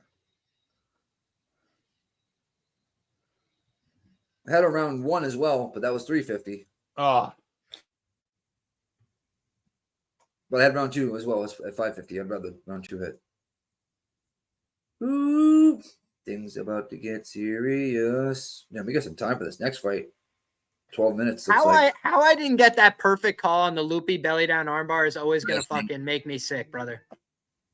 I hear you. I love the details, man. I love the details, dude. I want it down to the fucking letter. And dude, she took the back. I was like, she's about to go belly down armbar, but she was too busy fucking around with the rear naked choke. You didn't want you know how the submission betting game goes.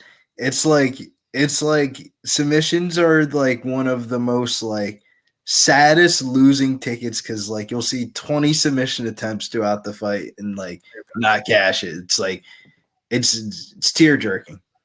My man, when I tell you some of the ones I've lost, you'd cry. When I talk about the specifics, Sandhagen round 5, like 90-1. Like I'm talking like all these round, like specific. I'm like, I had Rinya Nakamura, I think, on that Asian card, and it was like plus 380 by sub, and he fucking was ripping off every arm possible, but couldn't finish the sub. It was like pay some bills here, Billy. All right, I'm about to go walk the dog then.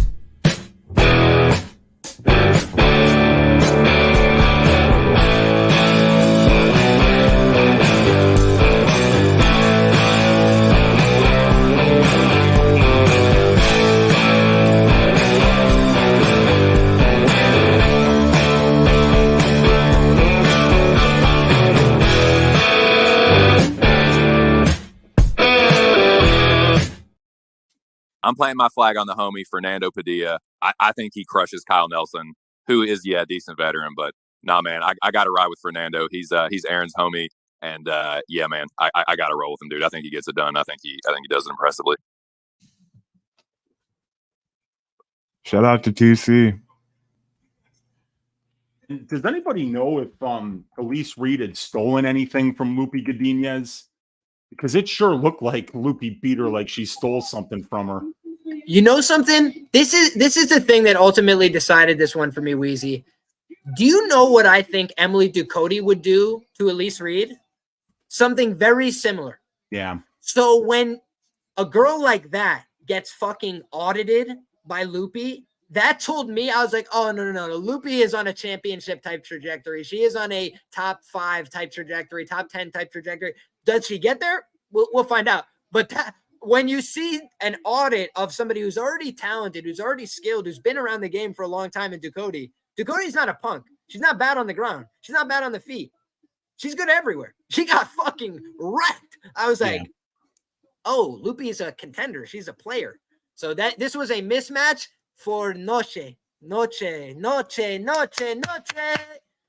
Yeah, man, this is crazy, man. What an amazing performance that was. And the Mexicano fighters stand up, man. They are absolutely getting the job done today. And what do we got? Fernando Padilla versus Kyle Nelson next. Is that the next fight? Yep, that's it. Nice, dude. I'm looking forward to seeing Padilla. We didn't get to see enough of him last time. He came in there, he shaved ass, and then he just left. You know, it was real quick. He fought like he was double parked, man. He got the hell out of there. Yeah, it was a crazy performance. He went in there, just smoked Julian DeRosa. It was just like, all right, before we even get any of our questions answered, here's an ass shaving for you.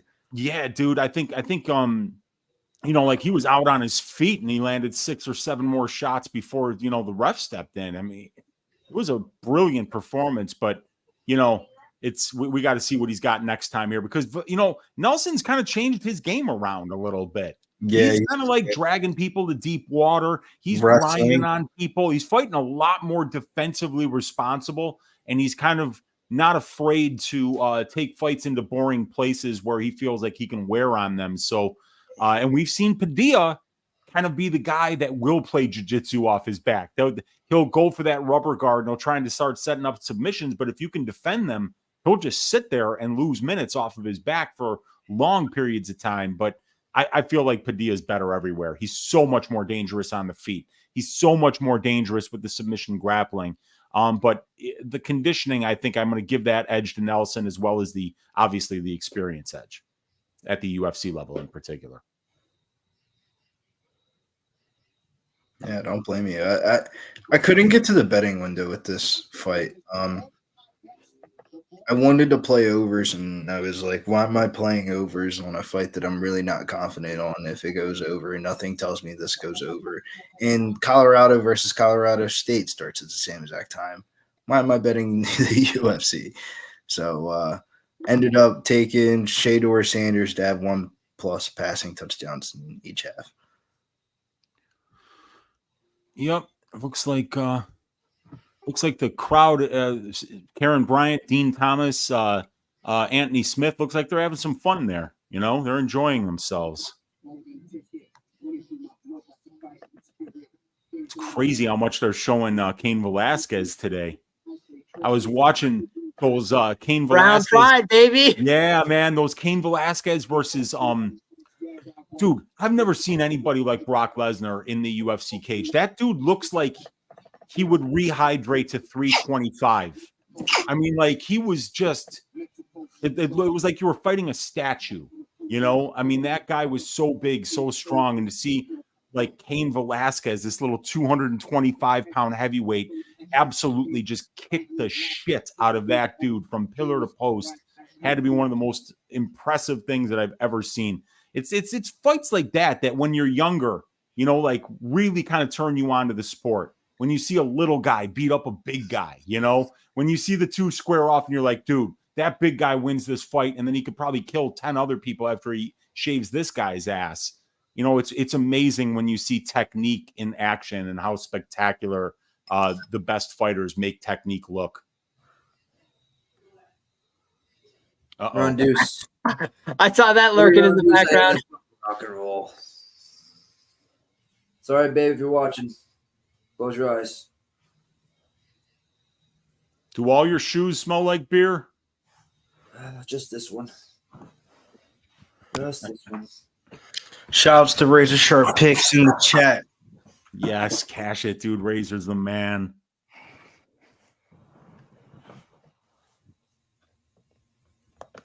Look at Nick. He's a veteran.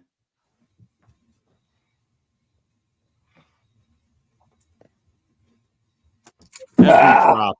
Gets every drop. It's professional.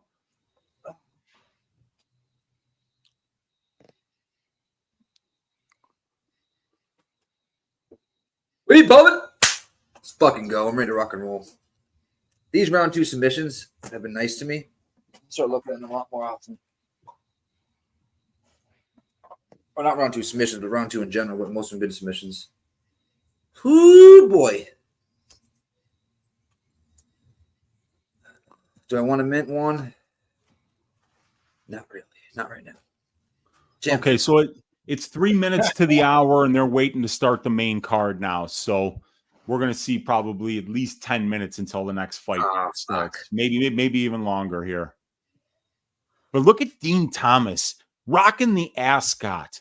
It's not something that you would see a lot in 2023, but as somebody who's almost 50, you know, the ascot was absolutely the mark of class. You would see Hugh Hefner wearing an ascot, surrounded by some of the most beautiful women on the planet, you know, and now you got Dean Thomas, ambassador to MMA, you know, one of the OGs to step in that UFC cage. Now he's on that desk in between Smitty and Bryant, looking smooth, looking crisp, looking like an absolute professional with style. The UFC putting on a class act here for UFC Noche. I'm fired up for this one, you guys.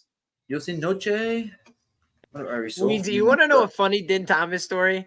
I saw this guy at UFC Columbus, right? Nice I'm guy. at UFC Columbus. I ran into my guy, Gambles Gordo, like some people from the community. It was a cool time, right? I drove down to Columbus. I'm in New York most of the time. But then I'm down at the end of the event, and like people are just making their way out, and it's Columbus, Ohio, right?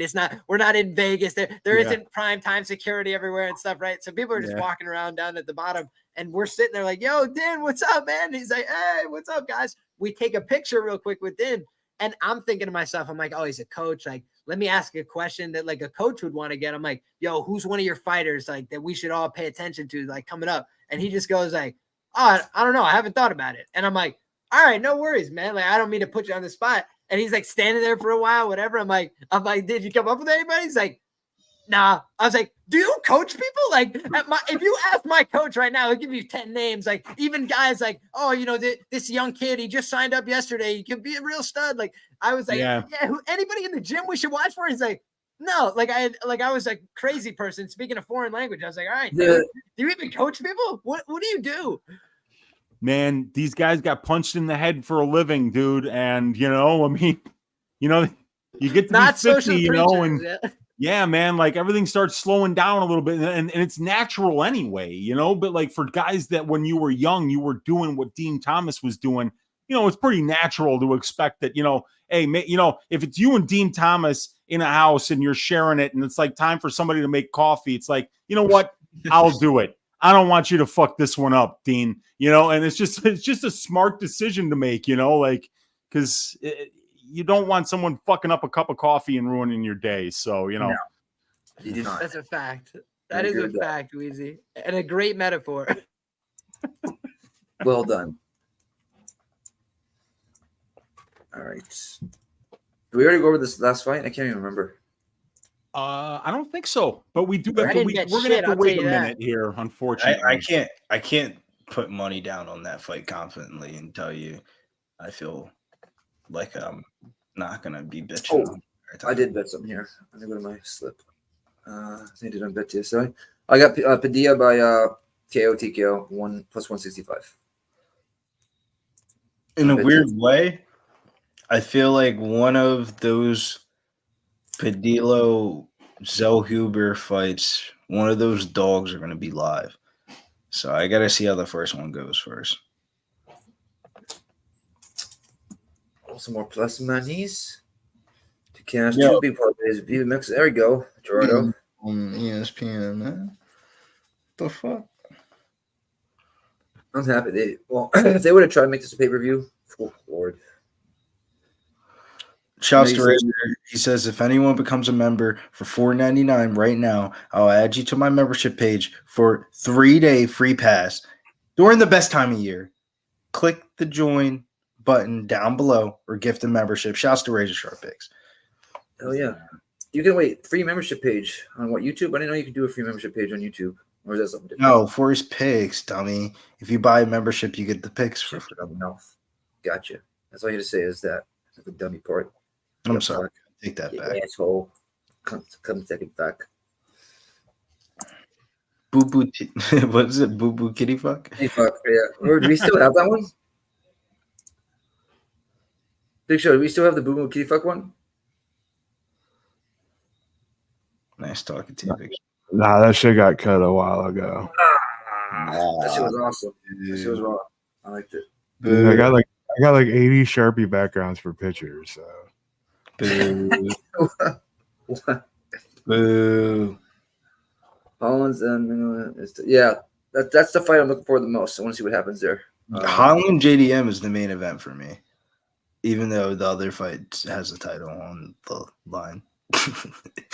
Guys, for 17 cents a day, you're not just becoming a member. You're getting Razor's a 3-day pass for his picks.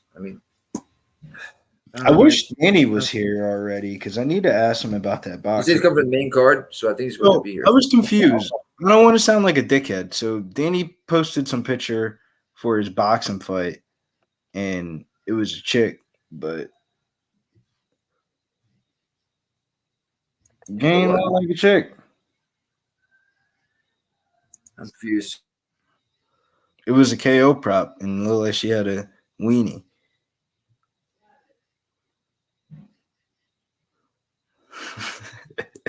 Awkward silence, mic drop. That's what I said. I said that thing was thangin'. I was calling Danny real quick. He's on the way. So why ask Danny more about it? Because why is what? I'm gonna take my edge in transgenders in sports. You're gonna not say that word again. I'm sorry. They're gonna cancel me. That's up to you. That's up to you, homie. There's a boss up. DM me on Twitter. There we go. Did we get a member? Or I'm confused. Some good Bellator fights next weekend. Get another one. Johnny Eblin versus Fabian Edwards. Aaron Pico versus Pedro Carvalho. Sydney Kavanaugh versus Sarah Collins. Really short line. I got to figure out who the fuck Sarah Collins is. Whoa. Mads Brown versus White. Real quick, we got 10 gifted memberships from Boss Up because Twitter, Streamer doesn't let us know. 10 gifted memberships from Boss Up Chopper. That's dope, man. Fuck yeah, bro. That's so awesome. Whoever got a membership, congratulations. I'll read you off right now who got it. We got Tyler Duda. And listen, you have to click that box on the top of the YouTube thing right there where you see it and enable your memberships. There's still some out there because 1, 2, 3, 4, 5. Only 5 got gifted so far. So there's another 5 waiting for people. Shout out to Tyler Duda. Haven't seen him in chat. That means he's lurking. We call it shaking the bushes on other channels. You can buy memberships or gift memberships. And the people that get them usually aren't talking in the chat. They're usually like watching for a different reason. We got Tyler Duda. We got Smith and West, the Thieves by Law, the Red Pill Owl, King Kirby. And I haven't seen one of those people in the chat. Have you? Nope. That means they're just they're Welcome watching. Aboard, fellas. Right? That means they're watching without chatting, which is cool. But welcome to the fam, man. Awesome. 10 memberships. Damn, man, they keep on putting back this Colorado game. Fuck Colorado. Fuck Colorado. Fuck you, man. Where's your American spirit? When's the last time Colorado and Nebraska is the most watched fucking college football game on a Saturday? I mean, to be quite frank, I don't watch Been a minute. Never been a minute. The Dion hype is real. Real quick, let me explain this to everybody. There's still 5 memberships waiting to be gifted right now. You click the little, what's it called, and enable it, and you will get gifted. You just got to type in the chat afterwards. Free membership, guys. What up there? Was that Winner Circle? What up, Winner Circle? Drinking Hand said, boys, like Colorado, bye. 31.5 or more prime time. I put some good green. There you go. Get it. No Sanity. You're not a member, right? So what I want you to do right now, No Sanity, is go up to those little green things and click enable, and you become a member. All 10 memberships. Are they? Let's look at members, because I'm looking at 5. Oh, there's 5 before that. You're Roger that, Ghost Rider. Court Wiley. No, he knows. No, he knows. You're watching on chat. What's up, dude? Mike Smith. Tops. No. Coin. And Ray Charles. Congratulations on your memberships. Thank you, Boss Up Choppa.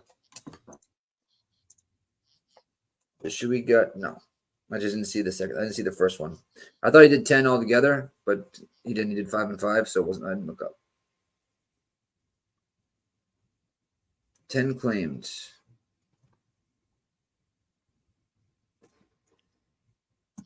You're right, Wheezy. You're right. What's that?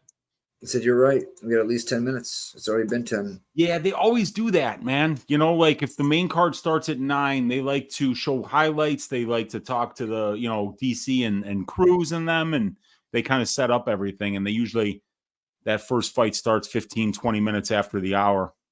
It's PFL-ish, annoying, because right now we're at what? Yeah, it's not PFL-ish. Those guys are. All right, you're right. You're right, dude. You could be sitting there for 4 hours and watch 3 fights. We were live one night, Weezy. It was me, Billy, Big Show, maybe Mills, Danny. I think we waited an hour. Was it an hour and 15, an hour and 20 minutes? Bullshit. I'll even top that. The last time, I think it was the second to last time we're in Discord watching PFL, I fell asleep 3 different times throughout the card. Yeah. Wow. We were live too. They really take their time, man. We didn't know what to talk about for an hour and 15 minutes. Like what, for 20 minutes, 30 minutes, you can start, you can have a conversation. But then what do you do after that? Like start doing karaoke. I like karaoke. Baby, come back. No, the PFL is a perfect format to fill out fluff time because of the playoff standings and the scenarios and weigh-ins, and they can just go on. Yeah, they fixed it since then, but that year was 20? That was 2022. Yeah, it was last year. And by the way, Gotti and Mayweather 2 is happening. The date is about to come out. I got my inside information.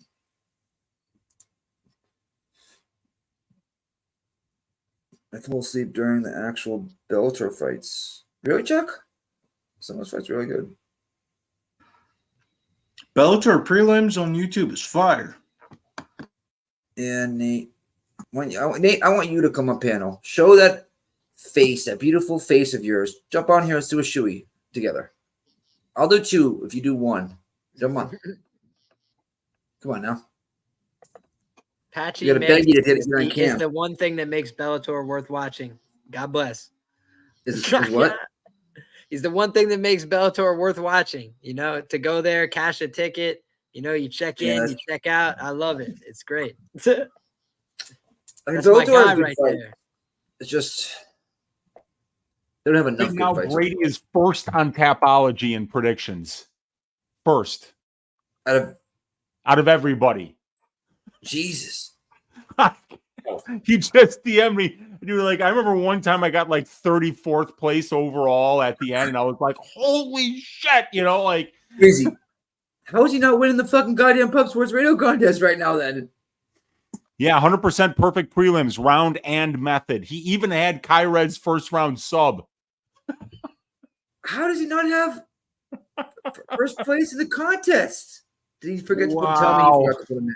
I changed my Kopylov pick on Tapology, and my official Kopylov pick, I changed it to Fremd on Pub Sports. He probably just switched it up a little bit on Pub Sports. He tried to get a little bit different. He forgot to put him in. Oh, he didn't. Oh, dude. $100 bill in your pocket, brother. Oh. Yeah, I can't find him on here.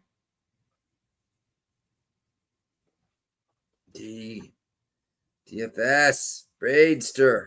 You would have had a nice little 100. Shout out to Bill Withers for being in first. Yeah, Bill Withers at 465. Second place, Baldwin 440.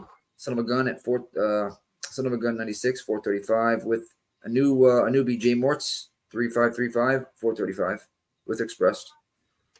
Stats and sacks are Rich, K-Rich, excuse me. Mr. Gadar, I'm going to say it that way. Brian and VTech, another TS12, new person, 412. I'm sorry, 410, 410, 410. It's actually still a toss-up. I mean, number one is 465, right? I think it's 305 or something like that. That's a couple perfects away, and some people, you know what I mean? So it's still anybody's shot. What do you have, Big Show? I think you're a little bit higher than me. Let's see. You got 410. 410? Yeah. You're 55 away from first. Swig says Bill Withers is perfect all the way to the prelims. Damn. So him and Brady would have the same score, that means. Yeah. Impressive. Very impressive. That perfect. You got perfect as in got everyone right or like perfect with the extra 5 points. He's got extra 15 points, don't he? Yeah, he's tied with like a bunch of other people though right now. No, I meant like the extra 5 point for who was it? Bill Withers. So does Bill Withers have 6? You got 25 extra points. Perfects. Or is it 5? Has it been 5 fights? I can't remember, 5 or 6. Damn. There's 1 to 6, right? Yeah, so you don't get a perfect for that. You're right. Or do you? No. I think you only get 80 or 75. I feel like you should get a perfect for that because it is guessing it correctly, but damn. Bill Withers doing his homework. That or he's able to sign in late and just put him in. Just joking. That'd be a prick move. Get the cheat code. Get the cheat code, damn it. Send it to me. I'll split it with you. Get it in the Wayback Machine and put in all the right picks. You know about the Wayback? What's that? He's currently third in the season stats all season, Nick. Was he in third? Yeah, he's right under you. He's only under you by 450, 50, 60 points, 50 points. Yeah, 60, 55. You know what's brutal, boys? I got the first 4 right, the picks, but then I whiffed on some methods and I forgot to put in the Kopylov and Frem fight and then the Loopy and Reed fight. And those were 2 that I got the method right in real life. So I was probably like putting the picks in and then started having a conversation and just forgot. So now I'll go put in picks the rest of the way, see if I can salvage something here. Well, remember, you started off at the same time, right? So we did start talking. So it probably is exactly what happened. Yep. That sounds about on par for the course. What kind of special belt does first to 20,000 points get? You already have that, so that's why you're asking. Duh. That's what I'm asking. You got 2,000, you got 20,000 on the dot. I'm at 18,505 with a card and a half missed. That's my fault. But I still would be a little bit It keeps going up. It was 5 picks, and then it was a whole card. Now it's a card and a half, man. No, it was a whole card. You know that because I was in what's called with Miami with Danny. Not an excuse. You have all week. Stop. I'm not saying it is. I'm just saying there's a reason why I'm not closer to you, homie. You would even if I had all those picks in, right? You're still not be up. No, it'd be close, but you would still be up. Like say I scored 700, and then the other 3, 1,000. That means I'd be at 19,505. I'm sure there's a way Sean can isolate just me and you and just go stat by stat, week by week, and we'll get it. Oh, you want to do it? Oh, you don't want to? I'm telling you, Nick. Do it. No, do it right now. Do it right now. I'm like top 20 every week. I'll take a quick smoke break. I'll go through the coffee. Sean, It'll be. I have an idea, actually. All the cappers that are on the show, we should do like a little side thing and see what happens. It is. It's already there. Where the fuck is that? It's called panel picks, Nick. I don't see panel picks in mine.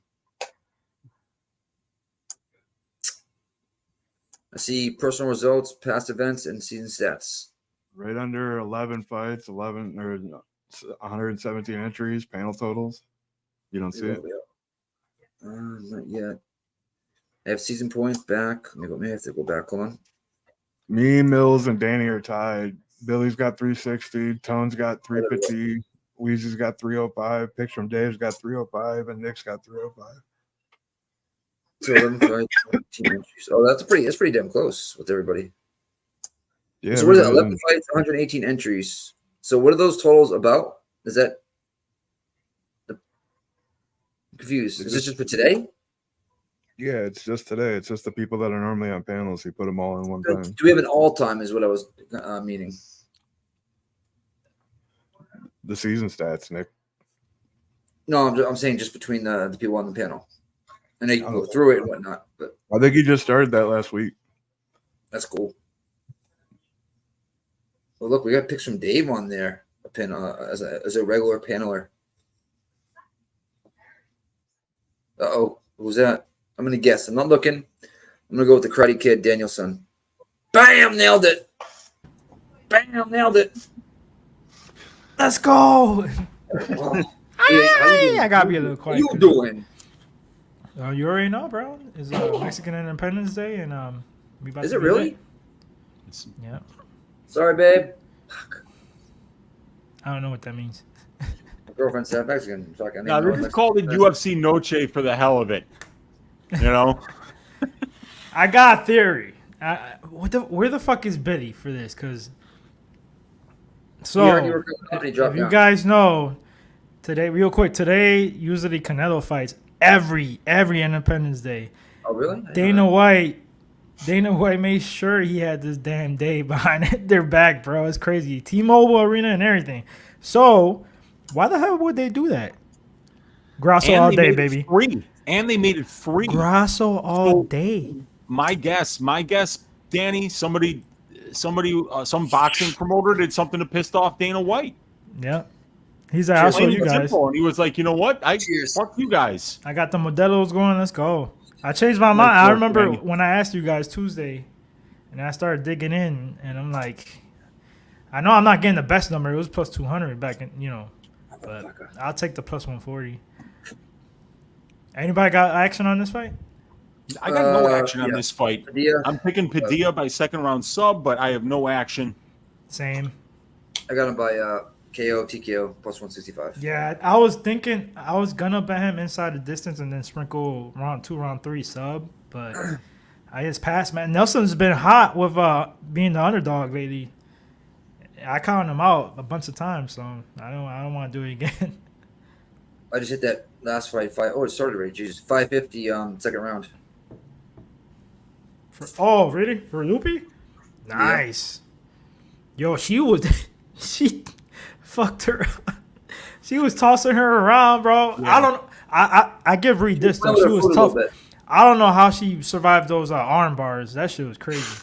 That arm, she's gonna wait she up just refused to tap. She didn't really survive them. Like Liam said, like Herb Dean got that girl's arm broken. Liam showed up all refreshed. Well, no, they were talking about earlier. Herb Dean he made sure he didn't want to fuck up like the other ref. Yeah, Tyone, yeah. If to go I guess that actually, I didn't even think about that, but that probably was playing into his mind. He's like, yo, I should probably stop. Bro, the commentary was saying I don't want another controversy. Yes. In a row. Yeah. Bro, your boy Dominic Cruz is being an asshole, and you know how he is with refs. He's like, they need to be grapplers. They don't know nothing about grappling. I'm like, dude, what do you want him to do? So he's damn if he doesn't, he damn if he do. If a guy goes limb, and then you're gonna say, oh, he stopped it late. Or he's relaxing to try to avoid. Yeah. You don't know. You're not gonna know. Ronstetter, I think it was posted too that that guy Chris Tyone, he wrestled for the University of Wyoming. Like he knows how to fucking wrestle and grapple. Like that's not the issue. I think you're right. But you know how Cruz is. Of course, it was a error of perception. He was like, oh, the arm fell, so I got to stop it. But I think most people who are a little bit more seasoned with the jiu-jitsu would give it another half a second there, because the worst case scenario is the guy is asleep and it's a choke. And keyword half a second, bro. We're talking about like, exactly. But I'm telling you, if Silva would have been sleeping and he would have done the opposite, he would have waited. Oh, they would have turned him out. Oh, what are you doing? You gotta save the fighter. It's Exactly. I would I never feel want to be a more ref. that way with strikes, because like strikes, you hit somebody one time when they're like completely like defenseless, like you could change their whole life. But like I've seen people choked unconscious in the training room. You know, it's like it seems so much less significant. But I don't know. I mean, I guess for some people it's the opposite. So who knows? It's swinging and banging right now. From my grappler's perspective, I'm like, yeah, I don't want to be knocked out, but like if I get choked out, it's whatever. You know, you just wake back up, you take a nice nap, you recharge your battery, it's all good. Yo, Padilla is he's landing some good shots here. Yeah. He's so long, dude. This was the thing that I couldn't ignore. I felt like the way that Nelson is live in this fight is if he's able to get takedowns, stay on top. But if not, he's just susceptible on the feet. And for me, the thing that kept me off again was it was a chalk price for the ITD. And I felt like he was live to win by knockout. He was live to win by sub. Exactly, I'm playing a guessing game. I was like, fuck this. I'm just going to leave this I one. felt the same. And he's going to finish him. I felt the same way. I was thinking I was going to play inside the distance and then sprinkle round 2, round 3 sub, but I'm like, I don't know. Kind of. And you know what? I'm almost regretting not doing it now, but let's see how his cardio holds up. I felt like there was too many unknowns, and the pricing was like, a lot more about this guy, Padilla, when really he's only had one high-level UFC fight. Yeah. You know, and that was against Julian Erosa. It ended in the first round. Doesn't tell you it's not about. Yeah, he's chinny as hell, right? Yeah, exactly. Alex Caceres recorded like his UFC knockout against him. You know. Yo, Padilla hits you from weird angles, man. Yeah, he dude. just seems like he's going to be such a problem for him right now. You know what's crazy? Because he wasn't like that before. Like his striking was not like this. He improved. Yeah, he's a jiu-jitsu guy. Yeah, his submissions. Yeah, he's got some nasty triangles. Yeah, but that's like gonna be if you dangerous. look at his submissions, it's triangles, arm bars, and triangle arm bars. Yeah, literally. Yeah, it's all everything is from his back. You know. He's a 10th Planet guy, and so a lot of their offense comes from that rubber guard overhook series. And I mean, no lie, he's really sneaky with it. It doesn't work for every body type. Look at the guy's build; like it's perfect for him. Like it's like it is perfect, some people can bend like that, you know. And when you can leverage it, sure. So he does a good job using all of his tools. The thing about him is like he was young and inexperienced, right? But he's never been finished. That was one other thing that stood out to me. Like you can get to Kyle Nelson, you can find ways to hurt him. This guy, he's fought some good fighters. He fought like 3 guys that are UFC level guys before he got here. And he never got finished by any one of them. And he beat Derek Bitter, finished him. So, you know, a former fight fixer in the UFC. Y'all know what I'm talking about. What's up, Big Go Show? ahead, Big Show. Shout out to Mills for getting the seconds out interview with Fernando this week, too. Ooh. Yeah, go check it out. Go check it out after he's getting in the winner's circle. Maybe we get him back, boys. Hey. Yo, shout out to Marco. I'm with you, brother. I'm with you. This is my my take a deep breath, you know, get back on track with the evening, you know, relax a little, maybe get some grub together because this is a fun, entertaining scrap. But I'm just glad I don't have too much invested here. Because the one other thing I'll say about Nelson, right? We've seen this fight play out mostly on the feet. His takedowns haven't really worked. But if he does get on top, we just were talking about how Padilla is a guy that likes to play for those submissions, likes to go for stuff off his back. That was my only real concern for the guy here is like, we've seen fighters like that sometimes just lose fights in the UFC because it's harder to submit people off your back. So I think he's live from there, but I also think like Nelson needs to switch up the way this fight's going, and the way he does that is takedowns. I don't think anything. Oh, big right by Nelson. If I'm not mistaken, too. Big. Oh, shit! Is Is Padilla in trouble? Padilla got hit. Oh shit! Oh, but he ate it like a flapjack, ladies and gentlemen. This Padilla kid's got a chin on him. Yeah, he's smiling back at him. Bro, he ate it like nothing. That was a clean right hook. Going right now. I would not want to be. Oh, in that's the not firing good. line. These guys are getting hurt. Both of them. They're starting to. Nelson just took a bad reaction to one of those shots from Padilla, but he's throwing big winging overhands. Ooh, another big right hook for Nelson. Oh, that was a no look too. that was an overhand. That wasn't a right. Yeah. Oh, another overhand by Nelson. He's turning it over too. Because Padilla in the first round looked like he was able to avoid a lot of these counter shots and use his movement, but now he's starting to be a little more stationary, a little more upright. I think he's a little bit over, being a little bit overzealous and not taking him as.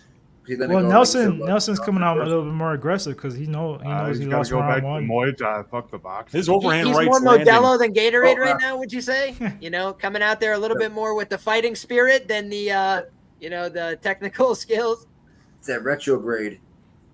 In round 1, it looked a lot more technical. I just feel like he's kind of becoming a lot.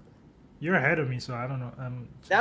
It was an all right knee. I'm not sure if it got through though. Kyle Nelson did a pretty good job with the double forearms guard. Look at it slip through, but maybe not. Nice low ankle by Nelson. It was two knees. Nelson threw one and Padilla threw one before. I love the pressure by Padilla. He's just walking forward here. It's interesting though, Weezy, because I like that he's presenting the pressure, but when you've got this length and this size, you almost want to play the two things off each other. You want to make the guy come to you and like pop him when he's coming in because he's got to get to you, right? Like you can stay further away and just poke and prod, but instead he almost wants to throw these hooks. He wants to get into these exchanges a little bit more, which almost defeats some of the purpose of his size or like the advantage of it. Yeah, he thrives there. That's why I think he wants that. But you know, also there's an argument that when you're the taller, longer guy and you're pressuring, it makes it even more difficult because you're not necessarily coming right into the pocket, but you got your opponent on their heels now, and you're pressuring, and you've got that reach advantage. So I love seeing that, but some people do it better than others for sure. I like to think of it as presenting yourself. You always want to present yourself if you're the longer guy, because then the other guy has to think about your threat. But you could do it from like a range where the other guy can't even touch you, can't get to you with one step. That's almost where I'd want to be if I'm a guy like Padilla, because then you can just manage the fight a little bit. He loves the fight. You know, he's a young kid. You can tell he loves the fight. He just wants to be in there. He was smiling a couple times when he got hit. Good job. Padilla's got a ton of experience for a young man. I mean, like he's got almost as much pro experience as Kyle Nelson does, and he's a lot younger. Yeah. I feel like Nelson is starting to land the bigger shots here right now. Ooh, Padilla just got in the pocket there and landed some nice stuff. Oh, except for that. Yeah. Oh, wow. That was a great one. Yeah, that wobbled Nelson a bit. Nelson's got a good poker face, so I'll tell you what, it was not until round 3 where Billy Q hit him with the first punch of the 3rd round, and then he was like, oh, I can't take anymore. Yeah, but the guy, as long as he can keep taking him, he'll show you, a good face. Billy Q just breaks dudes with that pressure and volume that he puts every out. time it's the same thing. Literally. Yeah, you better watch out for the one of those teeth kicks, though. What you got on this, Biddy? Oh, high kick caught there by Padilla to the cage. Damn thing. None of us got anything on this. I wanted the best fight to start round 2 and over. We all didn't want to lose to Nelson. Like, bro, like he's been hot on his underdog. The price was really expensive, And this was much when you watch the tape on Padilla, the conditioning isn't great. It isn't great. So that's tough when you're laying minus 250 on a guy with not fantastic conditioning against a guy like Nelson who's been grinding in his last 3 fights. Facts, though, Weezy. That was the story of the fight, as Liam would always say. Remember your ABCs, always bet on cardio. And the cardio is in the side. Actually, I got to give credit. That comes from John Anik first, but I do love that one. You got to remember that one. The ABC has saved me from some bad bets tonight and kept me on some good sides. Facts. For sure. Slow and steady. Think about how many fights come down to who's got more to give, That's huge for me. I always look for that, man. Yep. Don't tap. Podcast thinks it's 1-1. I think it's 2-0, but that was close. It could be 1-1. That's but the thing, Danny. That second round is the round where I'm like, that I could understand a judge giving either way. Where there's some rounds in MMA where people are like, oh, it could have went either way. And I'm like, are y'all serious? Like, it was close but clear. I felt like the first round was a clear round for Padilla. Yeah, that for round, sure. I didn't feel like was clear for anybody. I was like, who the fuck won that? I did think he did probably the bigger single moments, so I would have probably given it to Padilla. But I feel like if you were just going, who did more steady work in that round, I feel like Kyle Nelson probably got the nod there. So very close, very close. Let's see what happens with this 3rd round dynamic. Could get interesting here. Yeah, that was another thing. Like I said, he's been hot as an underdog. I'm like, we're looking for that parlay buster, man. Like, I mean, I have Padilla in none of my parlays. That's why, like, I was a little scared. I feel it, man. And here's the other thing. Even as Zellhuber was kind of on the radar, before. This kid kind of came out of nowhere. Got the win over Rosa. I don't think he came from Contender Series. I don't think he came from a show. I think he just knocked somebody out on Fury. They're like, all right, cool, bring him in. Yeah, I think Rosa had. Was that short notice? I think Rosa had another opponent, and then, if I remember right, I think that could have been it, and he came in and just smoked him in the first round. Oh, these are great shots. He's doing a great job playing that left hook off that right low kick. So every time Kyle Nelson tries to like load up for that overhand, he's kind of kicking the leg out from under him. But then Nelson did a better job feinting there to set it up. Nelson's relying so heavy on that right hand, bro. That is. He's just like, man, I'm gonna swing that shit. He does a lot of like shifting into the pocket and stuff, but then he doesn't, do anything. Like he'll literally like shift into the pocket and be like rolling underneath, and you're like, oh shit, big body shot coming from Kyle Nelson, and then he just exits the pocket. You're like, my man, why did you close distance to like? He closed distance, ducks in 3 times, and then just gets back out of range. Stays there. That wasn't very productive, Doc. Seemed like a useless energy expenditure. Oh damn, bro! His whole foot went up in there. Couple good nut shots today, huh? Thank God it wasn't super hard though. He kind of like pulled back a little bit when he threw it.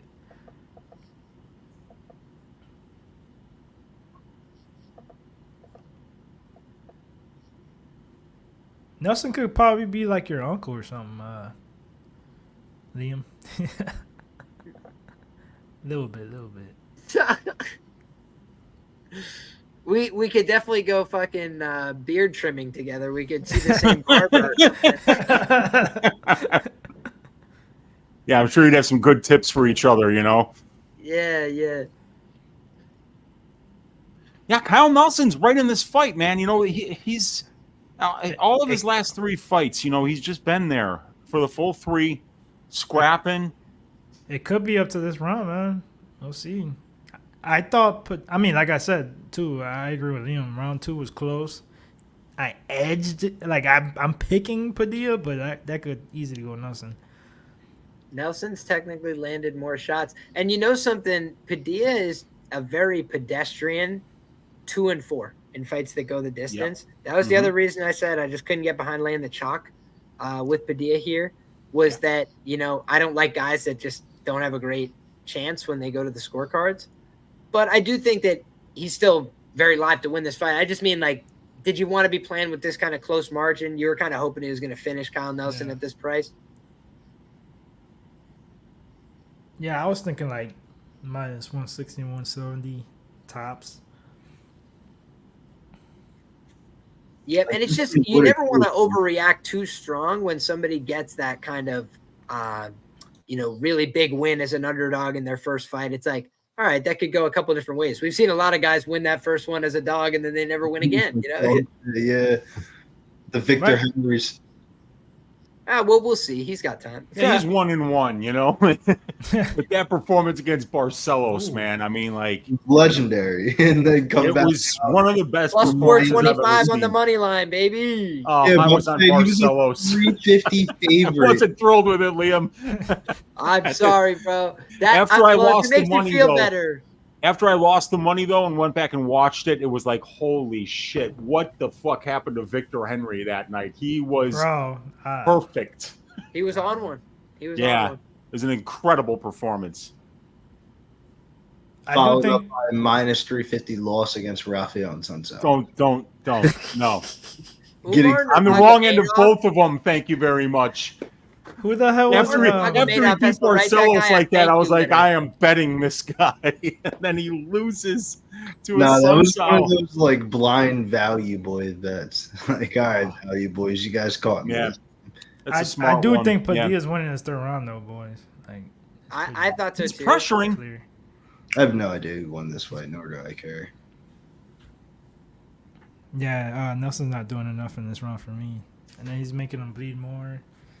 But he showed a lot more than I thought he was going to do. Oh, shit. Nelson's getting a takedown here, or at least trying to. No, Padilla hips out. Now you're going to do it with 25 seconds. Well, he's trying to put a stamp on the fight, I mean, he thinks he might have won this round. He can get a takedown at the end of it, I'm feeling like wheezy before. I'm just glad I didn't bet this fucking fight. Oh, me too. None of us did, If bro. I had bet this Me fight, I too. would have felt sick. I would have felt sick, even if I won my bets, no matter what they were. Once you bet Kyle Nelson money line, you'd be like, "Oh, he's winning." That's why I be trying And to I tell say people. all week. Oh no, please go ahead, Danny. No, real quick. I was just saying, like, performance matters. Like, I don't want to sound like a chick, you know what I'm saying? But performance matters, bro. Like, you paying minus 300 and then they fight a split. Like, you can't just say, "Oh yeah, you won," but dude, you could have lost. Like, I shouldn't be out on Twitter bragging about it. I literally you know? think Nelson Right. won the fight, though. Huh? Call me crazy. I think Kyle Nelson won. No, I think don't it's think 20. so, man. I think Padilla So the got second striking, round. he outstruck him second and third round. He did but- go, yeah, on the numbers, yes. I'm going That's another 29-28 thing. Padilla, but My boy Timothy Bradley said the best boxing on Friday night. He said it's damage. People always look at these total numbers, and it's round by round, and it's damage and what effective aggression, effective damage, effective punching. Yeah, well, I thought Padilla could get 30-27 in my opinion. I think this is one that the books could get a W on. I don't think Nelson won this fight, bro. I think this is. I mean, you're leaving a big favorite up. Damn, man. ESPN Plus is. They're gonna rob a Mexican. I just got a subscription price increase for. How you guys feel about that Cortez 30-27 for two judges?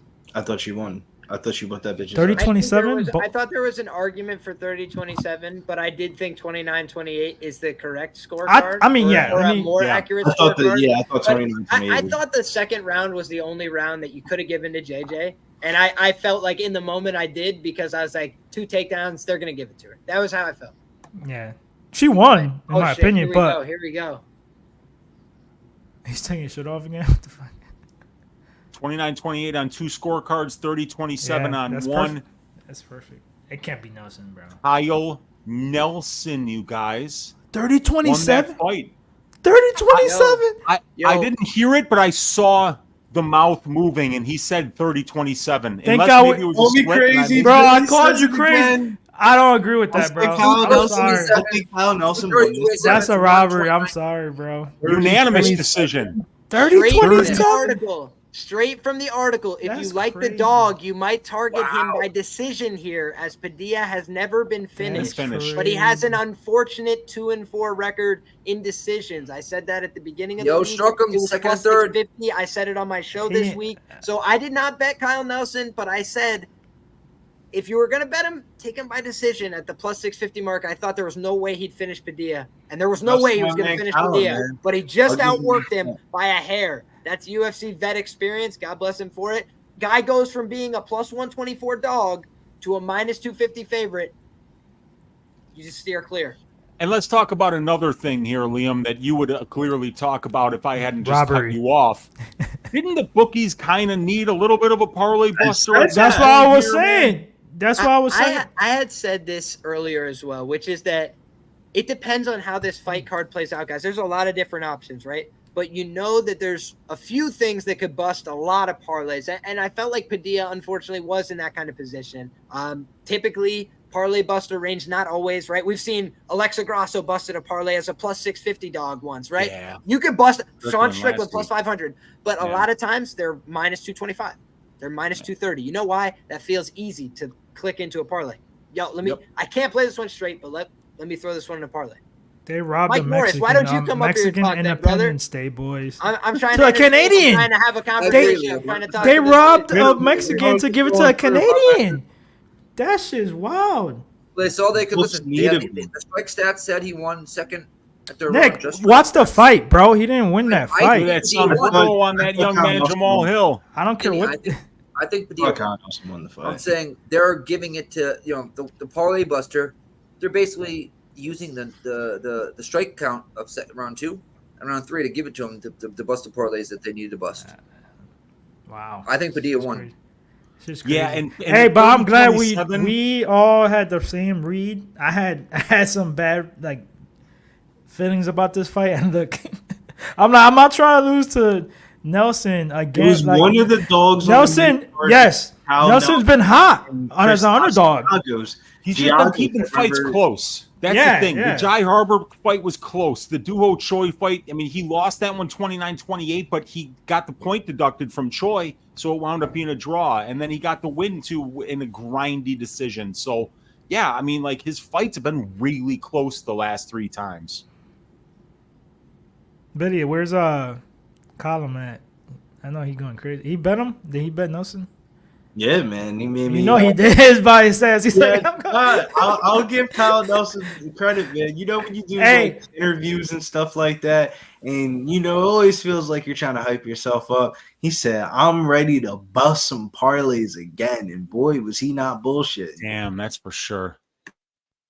I mean, yeah, help with the judges, but it's all good.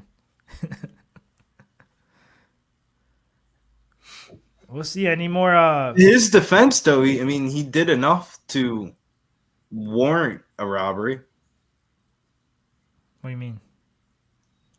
You know how like it would be like a. It was close enough. It was close enough. It was within a margin that the robbery isn't so egregious that like the federal government's going to be there tomorrow. I like that. Hey, don't tap Colorado. Don't tap podcast that literally made an ad for you all to bet responsibly, which we did because we didn't bet this fight. Thank you. I couldn't bet, and then I couldn't pull the trigger on Nelson, which was like, I mean, I was tempted. I ain't gonna lie at first because plus 200, 205. I don't know. It was just too much. I was going back and forth on this. Like I'm inside a distance for Padilla and all types of shit. So I'm like, I'm leaving this. Zellhuber's minus 310. 30-27 is a little. That's another one, bro. I was saying on Twitter. That's another fight that got me. He hasn't beat anybody. Shouts to Colorado, aka Deion Sanders' son, Shiloh Sanders, with a pick six, 80-yard pick six touchdown. And does he play for Colorado? Yep. Wow. Deion. I think it's cool. Deion's coaching. I had no idea he was even coaching Colorado until the craziest a couple of weeks ago. The craziest part about Shiloh Sanders is when he was growing up as a kid, he was more in the music, and Deion used to because Deion had a TV show at the time, and both of the kids were on the show, and he used to fucking flame the kid, man. I mean, God bless him, though. He ended up getting a D1 scholarship, and he's playing football, so God bless him. I mean, he's getting the draft stock up, man. Pick six, 80-yard touchdown. Did you see what he? It's a big play. And yeah, we and took football it isn't a life plan anyway. He can pick up music in his 30s, because he won't be playing professional football in his 30s because he was but the Deion's defense though, he was probably saying, "Son, I don't give a fuck if you can make a beat. You know what sells more records? You being a football player and rapping, son." Yeah, it's true. He can do both. Giagos fight. That's why you got an off season. Hell, look at Ron Artest, extremely talented rapper. Ron Artest is NFL rappers. A lot of people forget that Ron Artest also played basketball. He wasn't just Antonio Brown got bars. Hold on, time out. The Weezy is an extremely great rapper. Ron Artest, Meta World Peace, talented, so underrated. Dude, it's under the radar. Sometimes you got to go underground, Danny, to find the best stuff. And I'm telling you, Ron Artest's debut album, whoo, damn, dude, right up there with the Tribe Called Quest's Low End Theory, right up there with Illmatic by Nas. Dude, it's up there with some of the classics. Let's just put it that way. Dude, you almost have forgot about Ron Artest on the mic. For a good reason. Dude, great quick Ron Artest story. One, so many. He asked his head coach for time off from the NBA season to promote his rap album, A. And B, that's a true story, and his coach almost put his fucking head through a wall. And then I believe it was Rick Carlisle at the time. Yeah, because he was part of like Dennis Rodman could go to Vegas the night before a game. Why can't I? Yeah, exactly. So check out what Artest did when he was a rookie with the Chicago Bulls, right? So one day, the Bulls front office gets a call from Best Buy saying, "Hey, one of your employees put you down as a reference for a job, so we're calling to find out about his character. Ron Artest just applied for a job at Best Buy when he was a rookie with the Bulls, and they were like, no, you can't hire him. Do not hire him, and then they called him in. They're like, dude, why are you applying for a job at Best Buy when you're making over $1 million to play basketball? He goes, dude, if I get a job at Best Buy, I get a discount on electronic equipment. He's playing chess, not checkers. Dude, I don't want to sound like the guy. That's some black people shit, man. That's a lie. No, bro. That is not black people. No. Billy, you should know your own kind. Dude, I'm from Chicago, man. It's the opposite, bro. They buy flashy shit to. I've heard this one story about this old head that played for the Wizards when Gilbert Arenas was a rookie. And he was telling Gilbert Arenas about how you go to the furniture store and pick out what furniture you want, and you come back 4 months later and it would be half the price. And Gilbert was like, why not just buy it right now? If you could wait 4 months, you know what I'm saying? Yeah. This is wild to me, man. This is wild to me. Because you would think money would change a person, but some people just get cheaper. Dude, for real, there's a bro. Have you ever met a rich person? Like my owner, like they are so cheap. Like they're so cheap. Now I met all different types of rich. The reason why they're rich. Like, I've seen rich people blow money like it's fucking that too. Yeah, facts. I've also seen rich people that a lot of them, I don't want to sound racist, but Jewish. Yeah, a lot of people are. Nobody starts that. I really don't think you can. When you started like that, you already know. You can avoid racism when you go, I don't want to sound racist. Jewish. Yeah.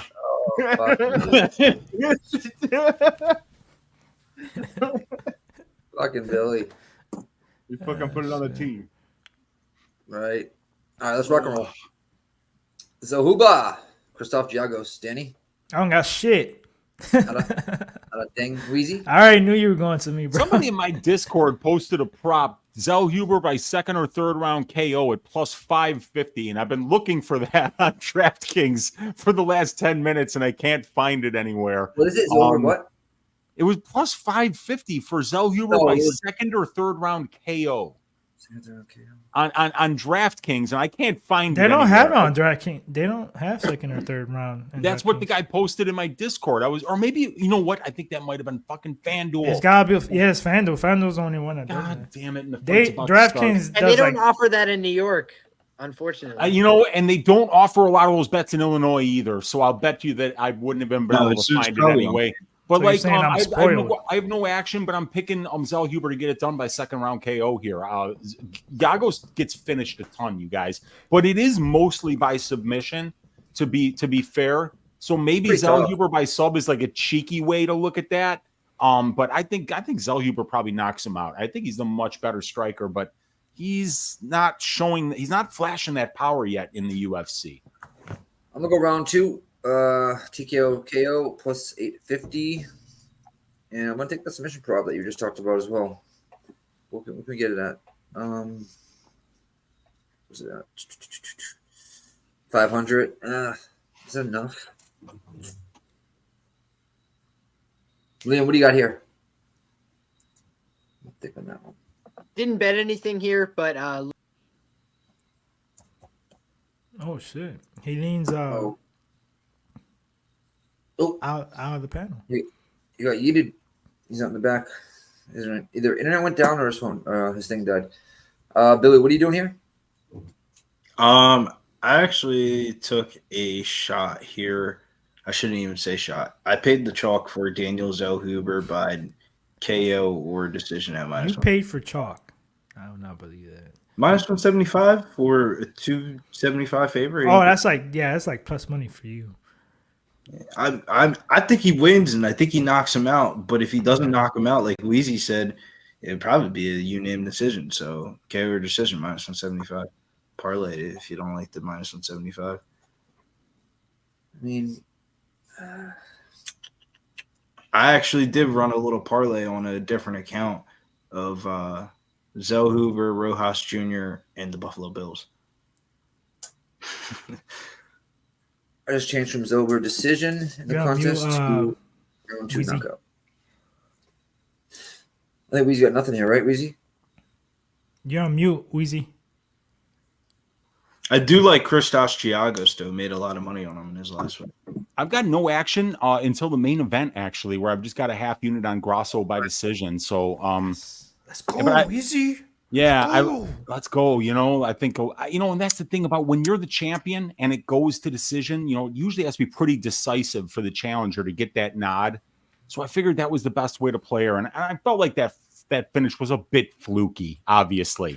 So I kind of feel like this one's going to go to decision this time. And I mean, I agree, but that's disrespect because the way she transitioned so quick to get that choke was ridiculous.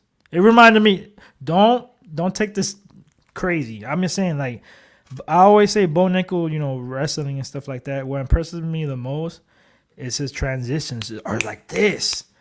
And Grasso did it like that, bro. Like, it was so quick, and she had her neck like that. I'm like, oh, my God. Yeah, but that's also Valentina throwing too much spinny shit. Bro. Yeah, I know, but I'm saying she still had a grab. I've seen better, bro. I refuse to. Valentina's going to sub Grasso tonight in the third. That was one of my rules coming into this. Another good thing is Nikki's parlaying everything with Shevchenko, so that's a good sign. Just 2 or 3.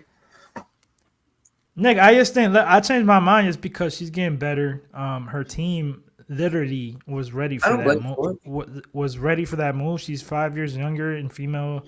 Just off women's MMA. Just off a number perspective, though, I can't bet Alexa Grasso. I parlayed her with John Jones the first time. We'll never get 165 on Valentina ever again, unless she obviously uses, but I can't bet her at that price tag, even though I think she probably. I think it's a trap. 1, 2, I think that's what they want. I think Grasso does win the fight, though. This fight started, boys. Yes, sir. Got 4:42 left in the first. What do you guys got? I have. It's refreshing right now. 4:37, 4:36. Oh, damn, you're like 10 seconds ahead. I think Grasso wins the fight, but I would bet Valentina. I have 4:28, 4:27. That's wild because he's the underdog, bro. So you're saying, I'm kidding. Giagos with the wannabe braids. I'm just gonna watch on my phone. 4-minute mark in about 5 seconds. Damn, Zellhuber is fucking so much bigger.